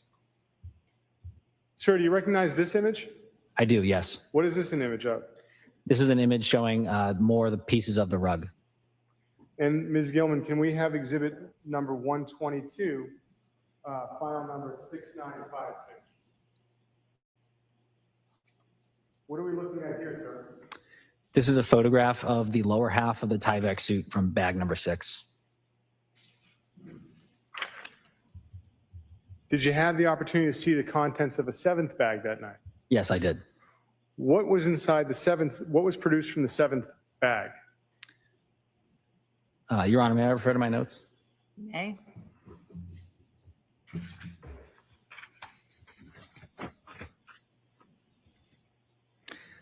The 7th bag contained a bottle of hydrogen peroxide, a ice pack, a blue flat sheet as well. And sir, I neglected to ask you about the rug as well. I showed you one image, which was Exhibit 121. So Ms. Gilman, can we have Exhibit 123, file number 6963? Sir, what is this we're looking at?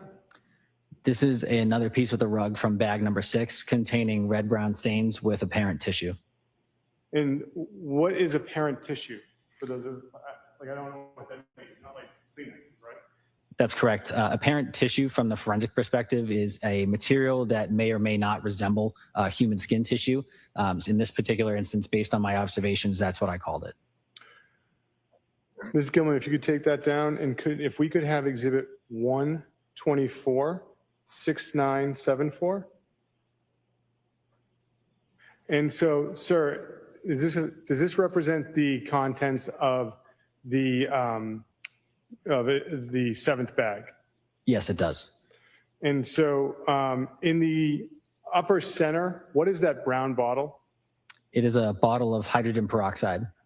And the cut up like labels off to the side, did you note what those were for?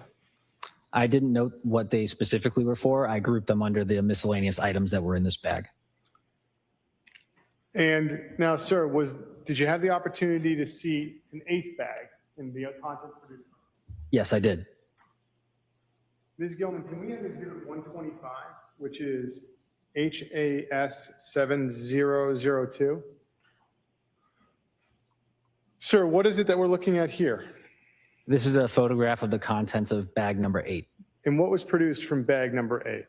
Bag number 8 contained a hammer, a pair of wire snips, a hatchet, and a hacksaw with red-brown stains on it.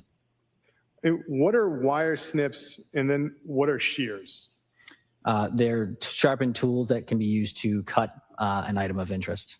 So which one of those two objects is snips and which one is a shear?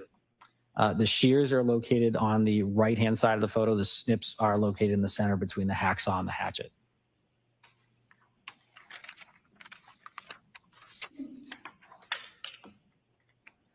Now, sir, I want to ask you about bag 10. Skip it. What was recovered from the 10th bag? The 10th bag contained a large piece of tarp that was taped together. So multiple pieces were taped together to form a larger tarp. Ms. Gilman, can we have Exhibit 126? Is this what the 10th bag looked like, sir? Prior to opening the contents, yes. And Ms. Gilman, can we have Exhibit 127? What is it we're looking at here in 127, sir? This is a photograph of protective booties that are worn over the bottoms of shoes. And where were those recovered from, sir? Those were also recovered in bag 10 once the contents were emptied. And Ms. Gilman, can we have what's been previously marked as Exhibit 50, file number 7029? What is this, sir? This is a photograph of the tarp from bag number 10 as it was being unfurled from the bag. And Ms. Gilman, can we now have Exhibit 128, file number 7035? What is this image of, sir? This is an image of additional items from bag number 10, one of them being an apparent piece of insulation and then some scraps from containers. So, sir, what was done with all of these items?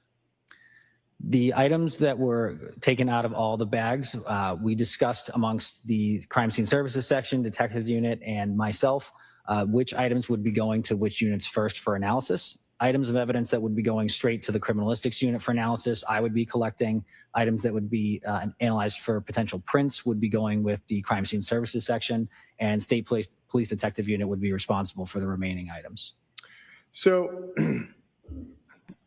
what items, well, at this point in time, I'd like to ask you something, sir. Are you familiar with what's called the LIMS system for the crime lab? Yes, I am. Can you tell us what the LIMS system is? LIMS stands for the Laboratory Information Management System. It is a software program that we utilize in order to track items of evidence that have been submitted to the laboratory and then their chain of custody history as they move throughout the laboratory. And so after you had the opportunity to collect items that night, where did you go?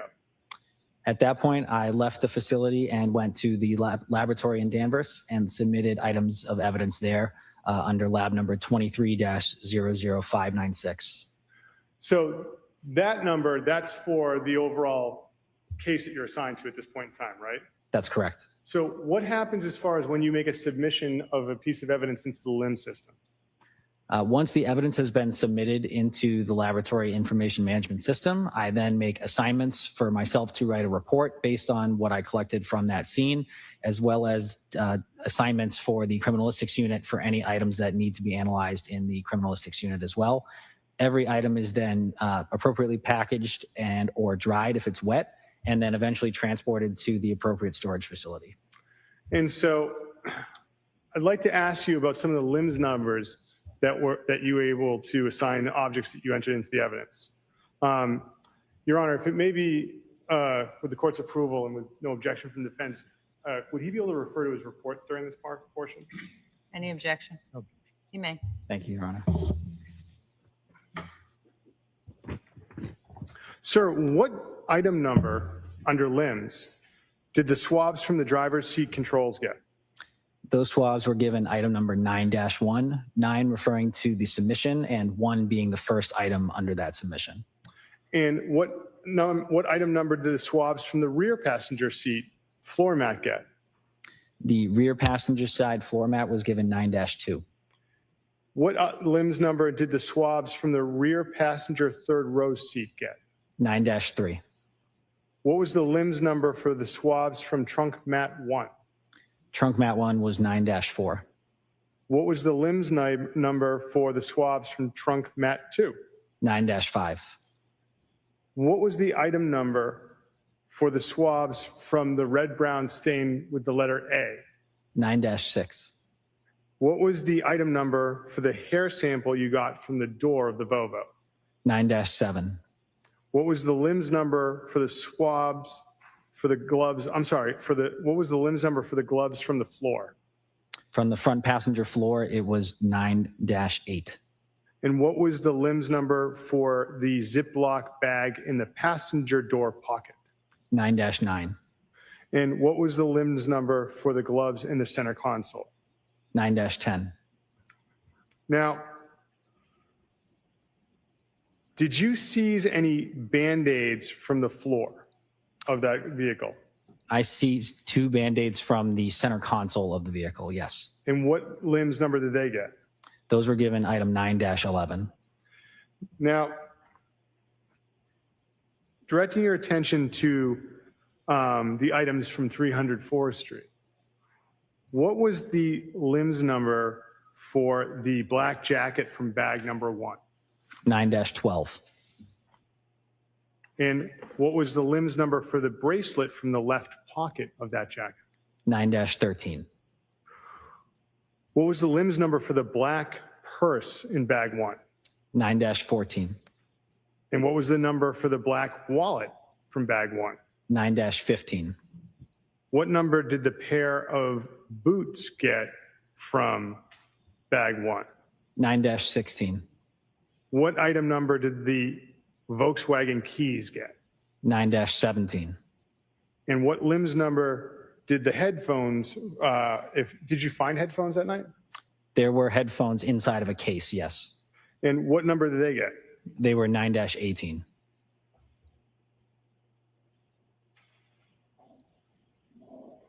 What item number did referring to bag 2, what did you discover as far as any gauze?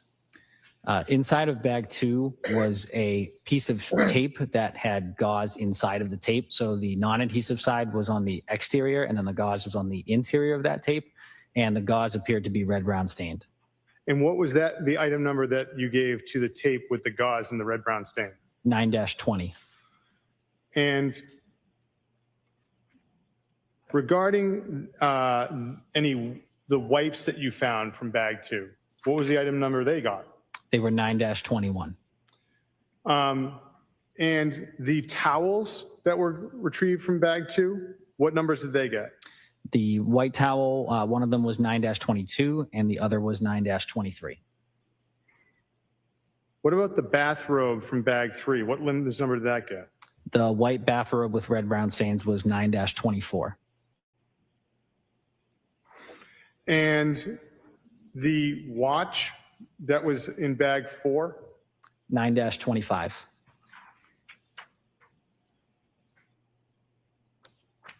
Sir, what about the gray slippers with red-brown stains from bag 4? What limbs number did they get? Gray slippers were 9-26. And then there was a second pair of slippers. Were they the dark gray slippers? That's correct. All right, so what did the dark gray slippers with trace material get as a limbs number? 9-27. And was there any hair samples recovered from bag 4? Yes, there was. What was recovered as far as a hair sample? There was apparent hairs with red-brown stains that were not on the slippers. They were just loose inside of the bag. I collected those as well. And what item number did they get? They were given 9-28. And any wipes recovered from bag 4? Yes, correct.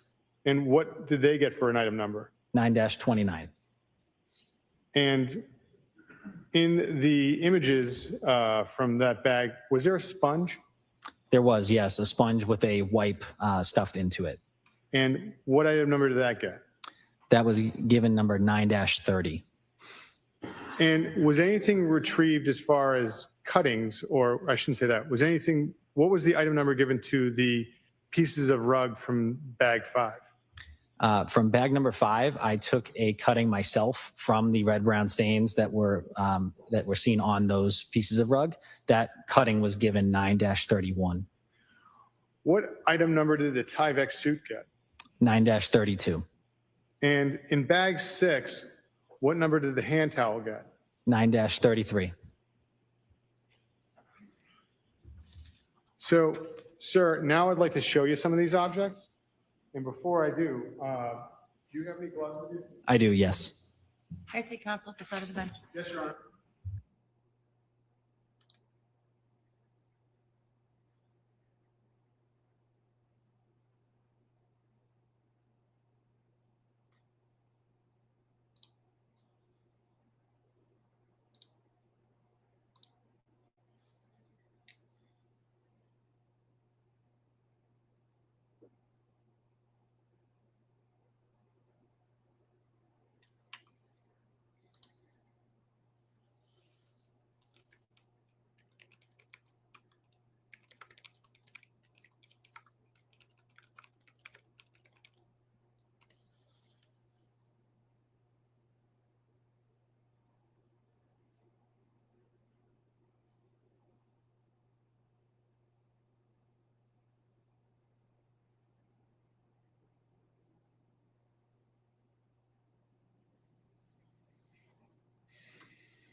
So, Your Honor, with the court's indulgence, I'm just going to be walking back and forth to grab certain objects. And I apologize if I appear to be a ping pong ball, but I think that's probably going to be the easiest way to do it. That's fine. Thank you, Your Honor. And for the court reporter, I'll see my voice up.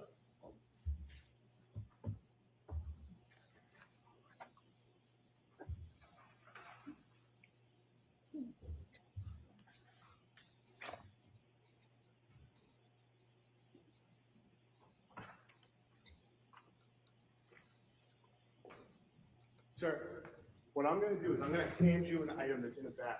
I'm going to ask if you recognize the bag and open it up. We're not going to ask you to produce anything from the bag, okay? Yep. All right, thank you, sir. So the first item I'm handing you is a manila envelope. Do you recognize that? Yes, I do. What is it, sir? This is a manila envelope containing the COVID card of Anna Walsh that I recovered from the scene. Can you open that envelope and determine if that object is inside it?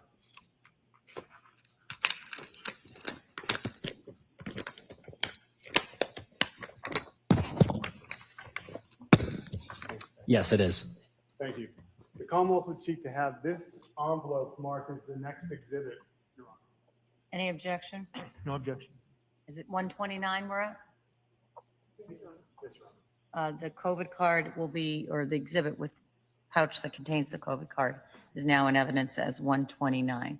Jurors, I do expect that there's going to be a series, and based on what we're consulting with at the side of the bench, there's going to be a series of bags of evidence that the Commonwealth's going to move in to evidence.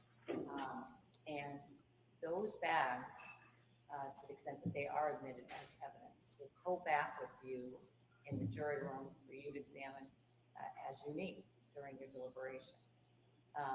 But it's my understanding that they're going to stay in the bags right now. And when they go back with you, you'll have proper gloves, just like the witness now has. All right? Thank you. Sir, do you recognize this bag? Yes, I do. What is that? This is the bag of keys and headphones that I recovered at the scene. Could you open it and confirm those items are inside that bag?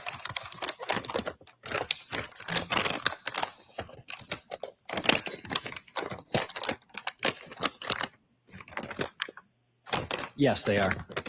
The Commonwealth would seek to have the bag with the keys and headphones marked as the next exhibit, Your Honor, which I believe is 130. Any objection? No objection. It's marked and admitted into evidence as Exhibit 130, the Volvo keys and the headphones.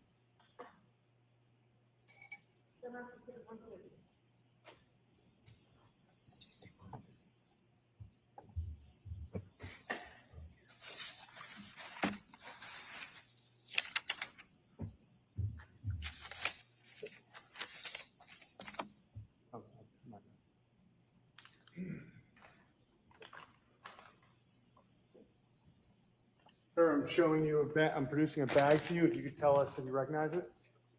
Yes, this is a bag of the black jacket with red-brown stains, a pair of socks and bracelet from bag number 1 at the collection site in Peabody.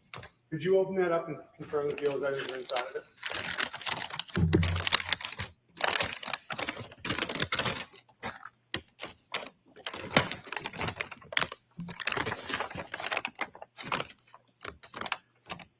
I can see the black jacket. However, without removing it, there's nothing I can see that might be underneath it. Okay.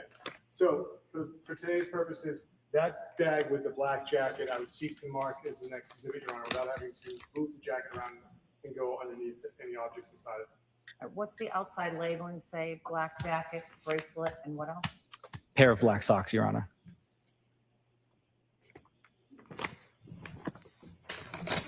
Any objection to that?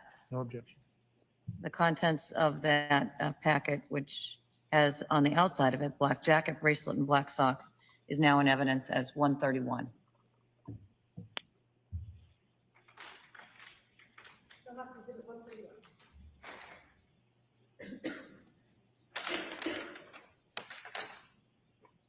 Sir, I'm producing another bag to you. Do you recognize this? Yes, I do. What is that? This is a bag marked as purse and wallet from bag number 1. Could you open that bag and confirm the first of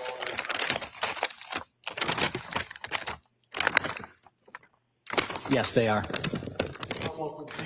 This marked as the next exhibit, Your Honor. Any objection? No objection. The purse and the black wallet, both black purse and black wallet, are now in evidence as 132.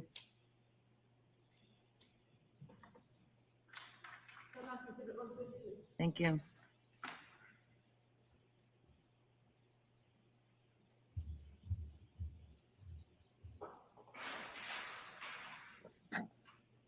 I think the rest of the day is going to be him going back and forth to authenticate all this evidence. So everything you just saw in pictures, he's just going to go now and introduce into evidence. Sir, I'm handing you a bag and asking. Yes, I do. What's inside that bag, sir? A pair of green boots recovered from bag number 1. And sir, what is the outside of the bag, sir? The outside of the bag reads green boots, bag number 1, with my initials, my trainee's initials, and the date. The Commonwealth will seek to have this marked as the next exhibit. The bag with the green boots is now in evidence as Exhibit 133.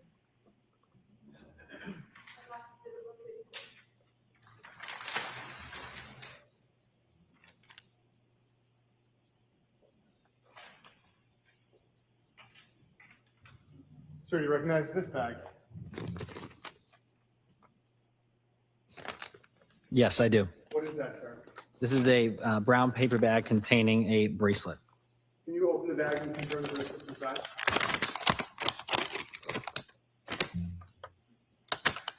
Yes, there's a bracelet inside. Commonwealth will seek to have this marked as the next exhibit, Your Honor. Any objection? The bracelet is now in evidence in its bag as 134.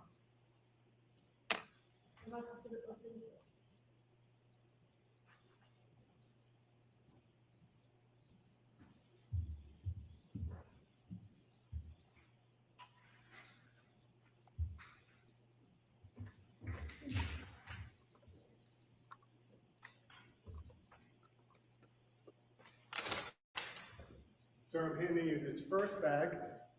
Can I ask if you recognize it? Yes, I do. What is that, sir?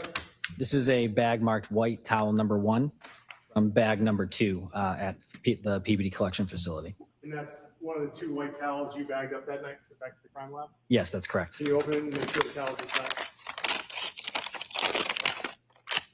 Yes, it's inside. Commonwealth will seek to have this bag and the white towel marked as the next exhibit, Your Honor. No objection.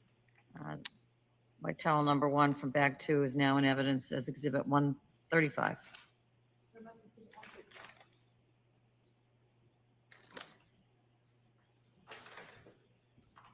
I'm handing you another bag, sir.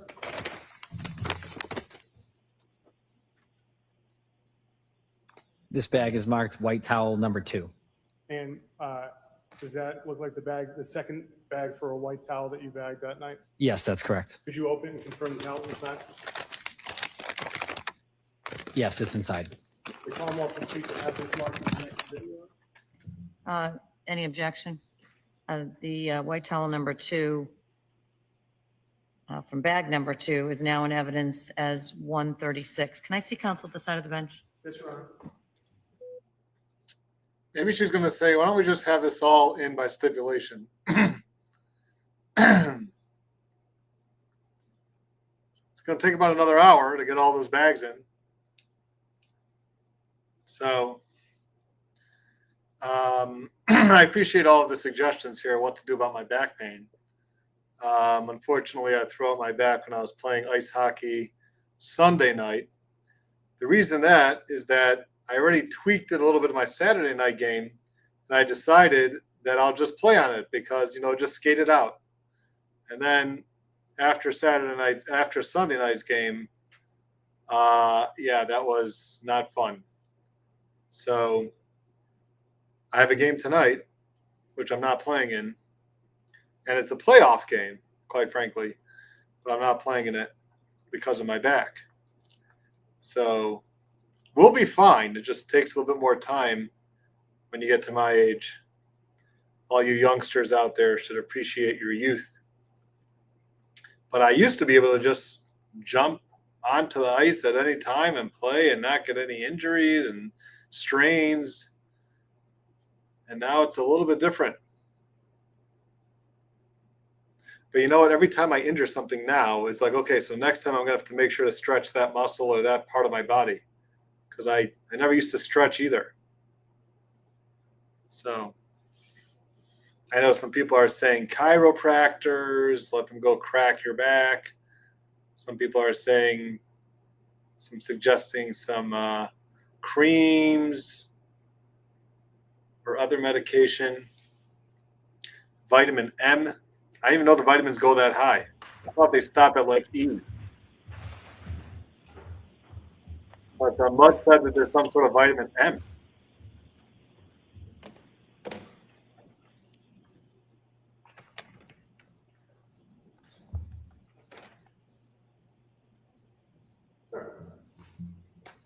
I'm producing another bag to you and ask you to recognize that. Yes, I do. And what is that bag, sir? This bag contains a white bathrobe with red brown stains that I recovered from bag number 3. Could you open that bag and confirm that the bathrobe is inside? Yes, it is. The Commonwealth of Seats has the bag with the bathrobe marked as the next exhibit. Any objection? Objection. The bathrobe from bag number 3 is now in evidence as Exhibit 137.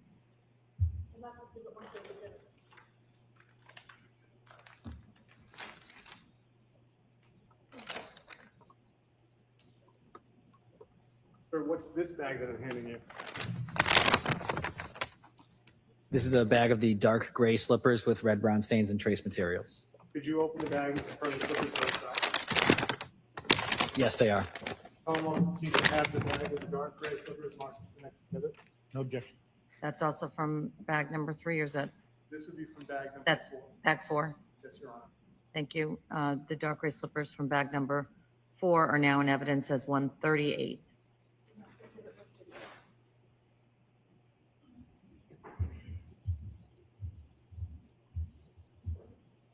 Just grab them all. Just grab them all, put them by your desk. Yeah, there you go. There you go. You see, he's listening to me. Grab them all. Just grab them all. Just take a box, put them all next to your table.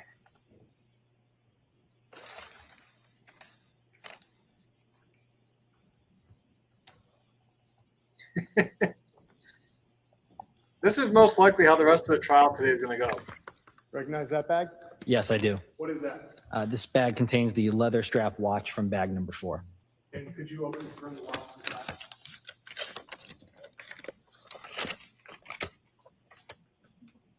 Yes, it is. The Commonwealth would seek to have the next bag as the watch from bag number 4 as the next exhibit. Any objection? No objection. The leather strap watch from bag 4 is now in evidence as 139.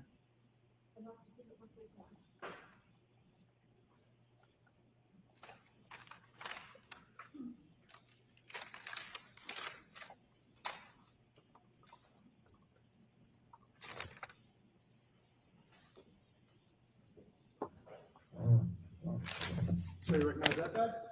Yes, I do. And what is that? This is a bag containing apparent hairs with red brown stains from bag number 4. Could you open the bag and confirm that the item is inside?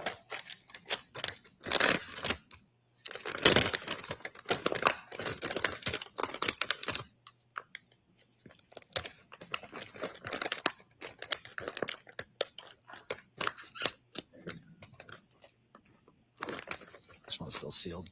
Oh, you didn't get them all? Yeah, can't quite get it all. I need new gloves as well.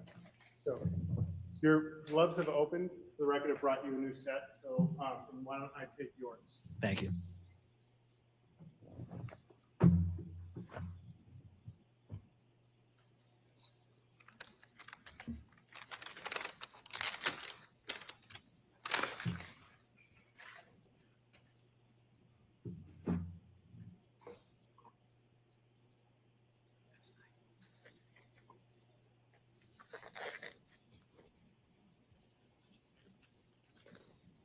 Good? Good. All right. Thank you.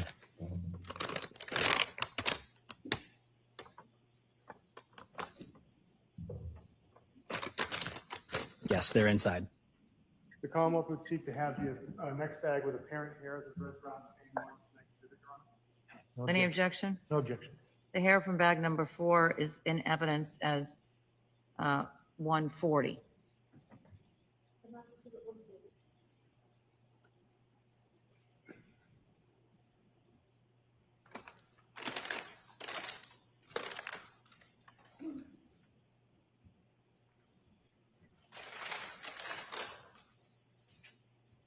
Sir, do you recognize this bag? Yes, I do. What is that? This is a pair of slippers with red brown stains from bag number 4. So those are the light gray slippers? That's correct. Can you open the slippers? Yes, they are. Commonwealth would seek to have the next bag marked as exhibit 141, pair of slippers from bag number 4. No objection. Thank you. The bags, light gray slippers from bag number 4 are now in evidence as exhibit 141.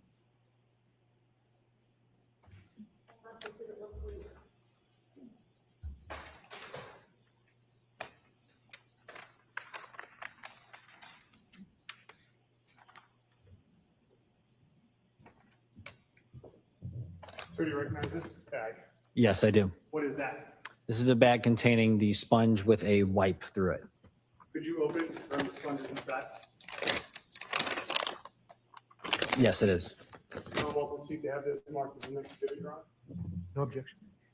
Is that from bag 4 or are we now moved on to bag 5? We are on bag 4, Your Honor. Okay. The sponge from bag number 4 is now in evidence as exhibit 142.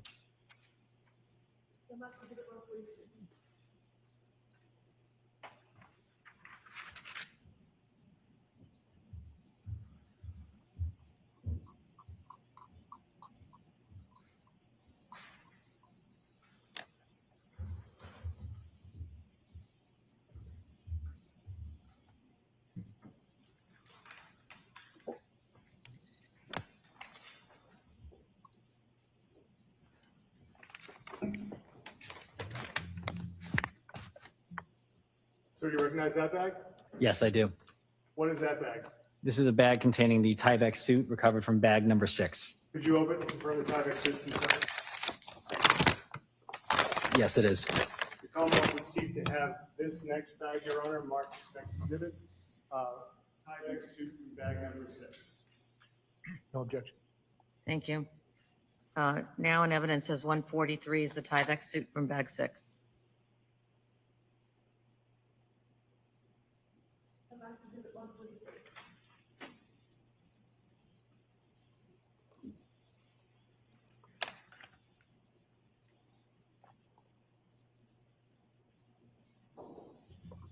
Mr. Gould? Do you recognize that bag? Yes, I do. What is that, sir? This bag contains the hand towel with red brown stains from bag number 6. Can you open it and confirm it's inside? It is. The Commonwealth would seek to mark this as the next exhibit, Your Honor, which is hand towel with red brown stains from bag number 6. Any objection? No objection. And towel from bag 6 is now in evidence as 144.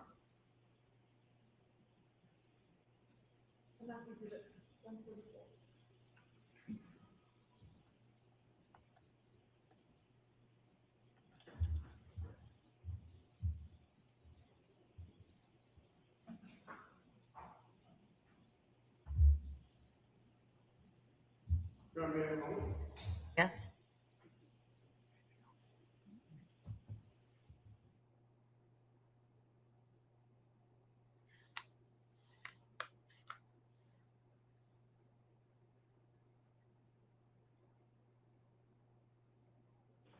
Nothing further, Your Honor. All Thank right. you. Cross? Good afternoon. Good afternoon. Oh, my apologies. Sorry about that.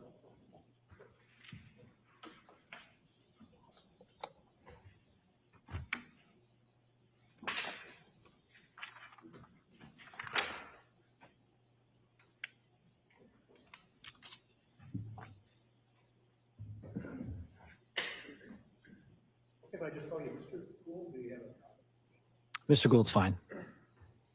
So you told us as you began your testimony that when you went to the scene of the, where all the trash and everything was, that there was, people were collecting bags. At one point, you had to then take out some of the evidence and put it on the paper to quote, preserve the integrity of the evidence. Yes. And when we talk about preserve the integrity of the evidence, what we're trying to do is what all of you are trying to do is make sure that you keep it in the same condition that it was in when you found it, correct? Exactly. Yes. Now, do you know anything about a trash compactor that was taken to that area before you arrived? I don't know any specifics about a trash compactor now. So can you tell the jury if you have any information that some of this evidence has been introduced that was taken out of a dumpster there, that it had first been in a compactor and then transferred to the dumpster, or you just... I do not know. When you talk about the integrity of the evidence, it also includes trying to preserve the fact, as best you can, of how a particular item that was stained is not stained by another item. Is that fair to say?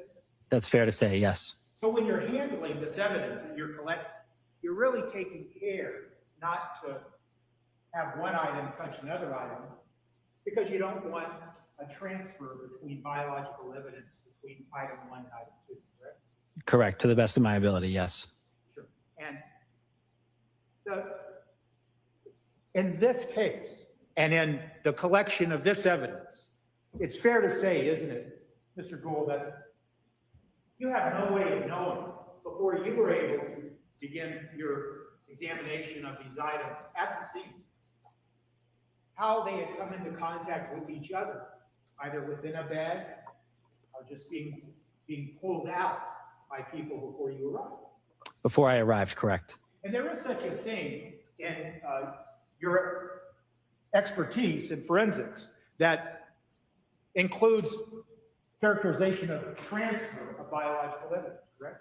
That is within the realm of our responsibilities, yes. And what that simply means is that one item that has some either biological evidence or something else, if it comes into contact with another item, it can transfer that to the other item. So item A that may have had a red-brown stain on it, I transfer some of that red-brown stain to item B, whereas before, item B never had a red-brown stain. That's correct. And the term we would use for that is called low cards exchange principle.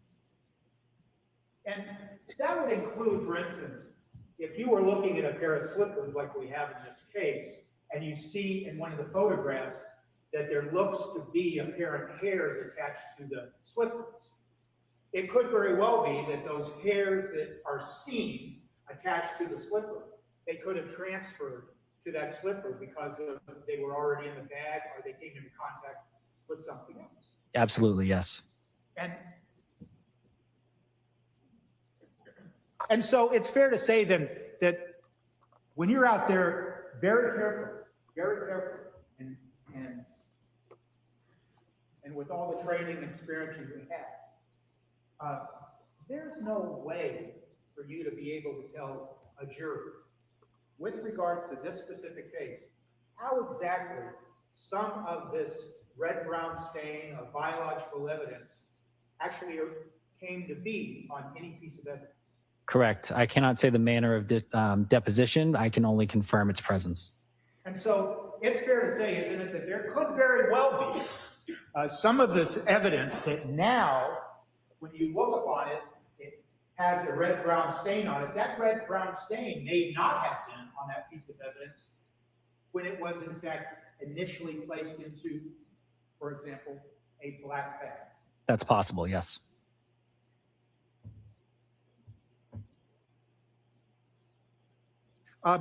In the photographs that were introduced of the scene where you went with all that trash and garbage, it's fair to say that a lot of that trash and garbage had absolutely nothing to do with this case. Correct. How did you differentiate at the scene what applied to this case and what didn't? Mainly once the discovery was made of red-brown stains on items, I was looking for any items of interest that might be in with those bags that have those red-brown stains on them as well, to try to establish any potential biological connections with the items in those bags. And we saw a lot of photographs, but some of the photographs appeared to have some of the items that were eventually taken into custody by you and given a lens number, like you described for the jury. Some of those items, when they were first taken out of the bags, it looks to me like they were placed directly onto the floor of that warehouse. Yes, they do. And the floor of the warehouse actually looks somewhat damp in the photographs. It does, yes. And it was in fact damp. I can't recall exactly the conditions, but it does. It is the floor of the facility, yes. And so it's fair to say that a lot of terrible question. It's fair to say that you have no idea what was originally on the floor of that warehouse before you arrived. Correct. You just know that it had the appearance, it may have been damp, but you don't know what caused the damage. That's correct. And then these items were placed on that. Items, like for instance, the items have been admitted into evidence here, and they could have been then be caused to be dampened by what was on the floor of that warehouse. That's possible, yes. And then what happened was, once again, in your very earnest desire to preserve the integrity of the evidence, you then took a lot of these physical pieces of evidence and you placed them on, do we call it, what do we call it, paper?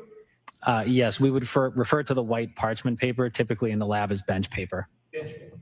And that's what we see in the photographs. Yes. And then, after you collected these items, you then transported them or caused them to be transported to the lab at the Mass State Police? Yes. And I thought I heard you testify that you had transported to various parts of the lab? The evidence, I believe what I had said was that the evidence will eventually travel to its respective facility where it needs to be stored. But I did submit at one laboratory with all the items. You did? Yes. And after you transported the items to the lab, did you have any further, did you do any further work on these items? No, I did not. Thank you, sir. Any redirect? No, Your Honor. Witness may step down. Thank you, sir. Thank you, Your Honor. Your Honor, may we approach? Yes? Oh, we're going to stop early today? Can't imagine.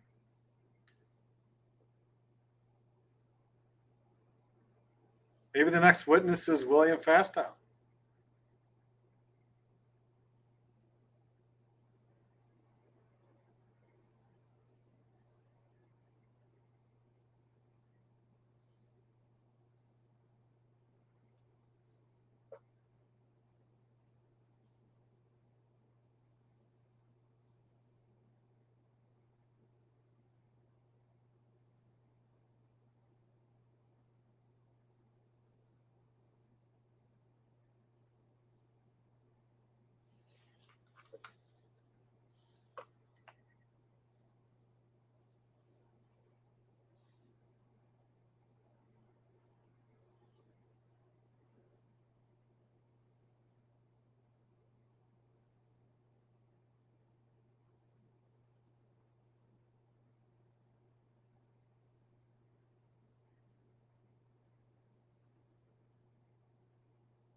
Well, I see some people are asking about the solo cups.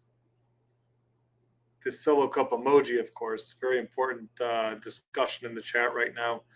And the answer is that I believe after Karen Reed's trial, we got rid of these solo cup emojis and replace them with other ones. Because we figured, why is it going to be relevant on these other trials? So I think that's what happened.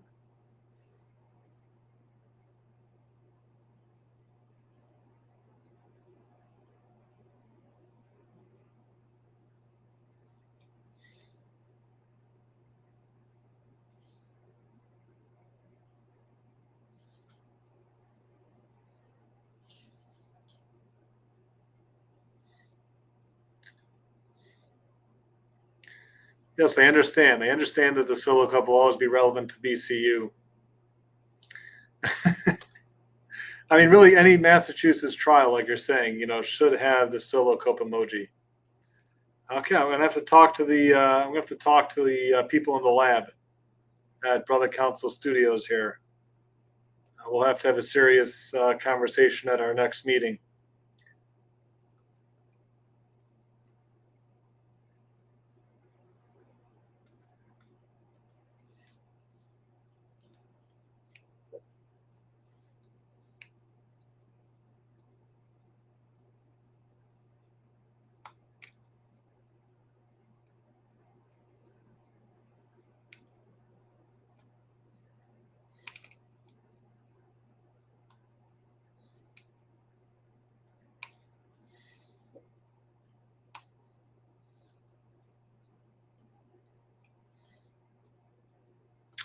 And I've actually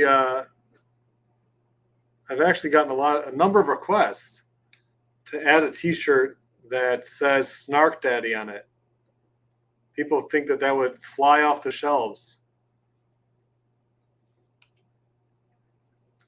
Friday, I think I told many of you during empanelment, it seems like a long time ago, so you may not remember, that my plan always was to go 9 to 1 while the evidence was presented on Fridays. And that's frankly just for your own education, to let me continue with the other cases that are in this session. So I see them on Friday afternoon when I have a longer case. So that's what I'm going to be doing Friday afternoon. But what it means for you is our day on Friday will likely be just 9 to 1. All right? So you have a layout. Parties tell me so far we're right on schedule, maybe a little ahead of schedule. So I try to keep you informed. Because again, I know the sacrifice you make. Have a good night. But before you leave, I remind you, jurors, don't do any research about this case. Don't go on social media or any news media. Don't speak to anyone about this case. And continue to have open minds as you listen to the evidence. So have a good night, and I'll see you back here tomorrow, ready to work. All rise for the court, please. Notebook.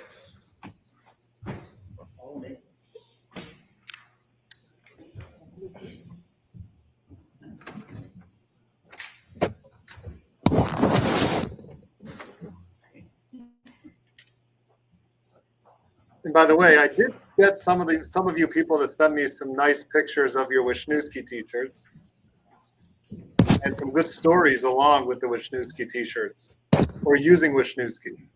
So that was fun. Some great stories there.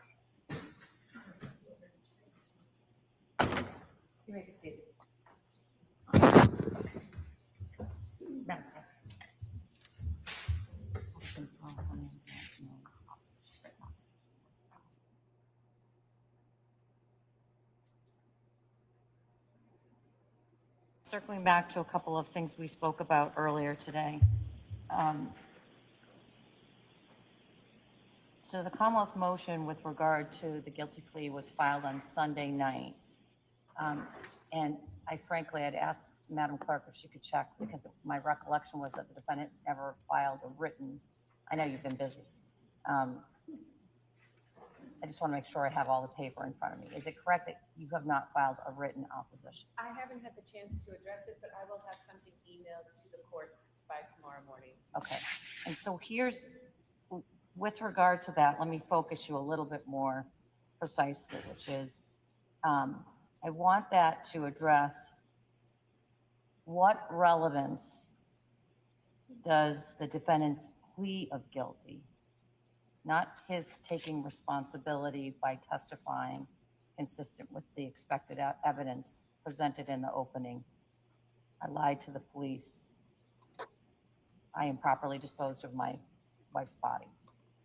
What relevance does the fact of the plea, if you are seeking to get the plea in of guilty to indictments or counts 2 and 3, have to any permissible fact finding that this jury would do, recognizing that the jury is prohibited and will get an instruction consistent with almost every criminal case, that they may not consider punishment or the consequences of its verdict. So one of the things I'm concerned about is in line drawing, that I'm inviting the jury, if I allow them to hear evidence that he pled guilty, then I'm inviting them to do exactly what I'm going to tell them not to do, which is you are not to consider jurors. You stay in your lane, I stay in mine. So it's not clear to me entirely, and again, no fault of the parties. You may be thinking through a lot of the information I gave you earlier today.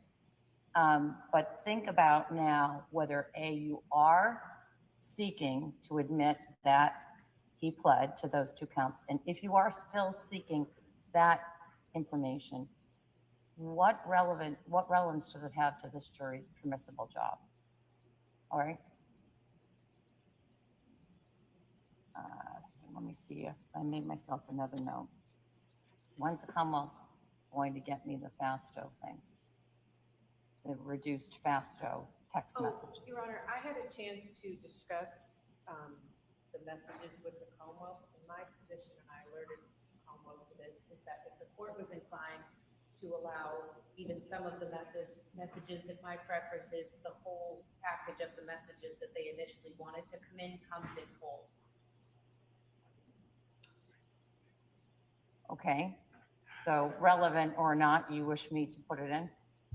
Given the court's ruling that some of the messages are coming in, it is our belief that the context of all the messages Is more beneficial as a strategic matter for your client? It's strategic, it's relevance, it gives a full context. I think otherwise you'd be able to cherry pick certain statements and make an argument that another argument could be made on the exact opposite side of the coin had the other parts been admissible. So it is a strategic I request. said this probably a million times. You know the evidence better than I did. I started before I assigned the Commonwealth to reduce. I started to try to reduce it myself. And I was able to reduce it. But again, I don't know your cases nearly as well as you do. I'm just consuming it as the jury's consuming the evidence. All right. Anything, those are the 2 things that I wanted to talk about before we suspended for today. First, go to the Commonwealth, and then I'll go to the defense. Anything that the Commonwealth needs to talk about. Your Honor, with respect to the text messages, we did send counsel a copy with names and images of certain individuals blurred out and redacted. I don't know that that's an issue with. It's just the text content. I don't care about the photographs that are blurred. All right. So particularly of the third parties, the minor third parties that are in those text messages, those absolutely need to be blurred. But you're not suggesting that the photo, or maybe you are suggesting that the photo that Anna Walsh sent at 10:07 is blurred. No, Your Honor, only the third party minor children. Okay. All right. That seems appropriate.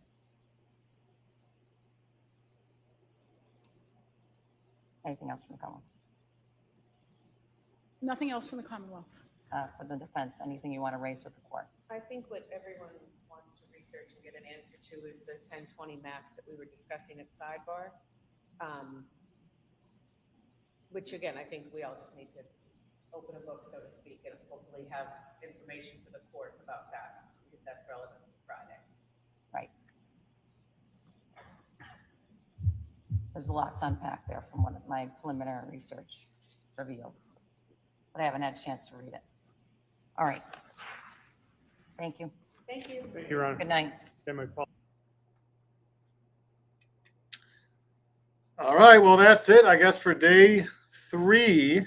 Tomorrow is definitely going to be interesting because we're going to be hearing from William Fastow. We're going to be probably going through a lot of text messages that he had with Anna. So that'll be interesting for tomorrow. So we'll see you all tomorrow. But before that, you're also going to see, if you tune into NBC Boston tonight at 7 p.m., around 7 p.m. is when they're going to be having me on, asking me a few questions about the trial so far. And I'll be on for a couple minutes, I guess. So if you want to tune into that, go check out NBC Boston, NBC 10 Boston's YouTube channel, or wherever you get your NBC 10 Boston feed. So that's that. I know that there's been some other filings in Karen Reed's case, and there's still the question about recapping today, day 3. So there's a lot of work I got to get to before the end of the day today. So thank you all for coming and hanging out in the chat, watching with us. Not a terribly exciting day, but tomorrow should definitely be an exciting day. So you don't want to miss tomorrow. So join us right back here tomorrow. Before you leave, and we're going to do tomorrow 9:30 a.m. again. Before you leave today, make sure to hit the subscribe button. Make sure to hit the like button. And if you're feeling in a generous type of mood, there is a link to this special charity and organization that I am collecting for in order to play in their ice hockey tournament in the description. RCCS, a really, really special organization, helps families stricken with cancer. I need to hit my goal before I'm able to take the ice. The game's in February sometime, so we do have some time to get there, but let's hit that goal out of the park, and then you don't have to hear from me again about it. So we'll see you all tomorrow. We'll see you a bit later. Hopefully get the recap out. We'll get the NBC 10 Boston, maybe even talk about Karen Reed, and we'll get all caught up and then ready for tomorrow at 9:30. Have a wonderful evening, you all. Thanks again, and we will see you next time.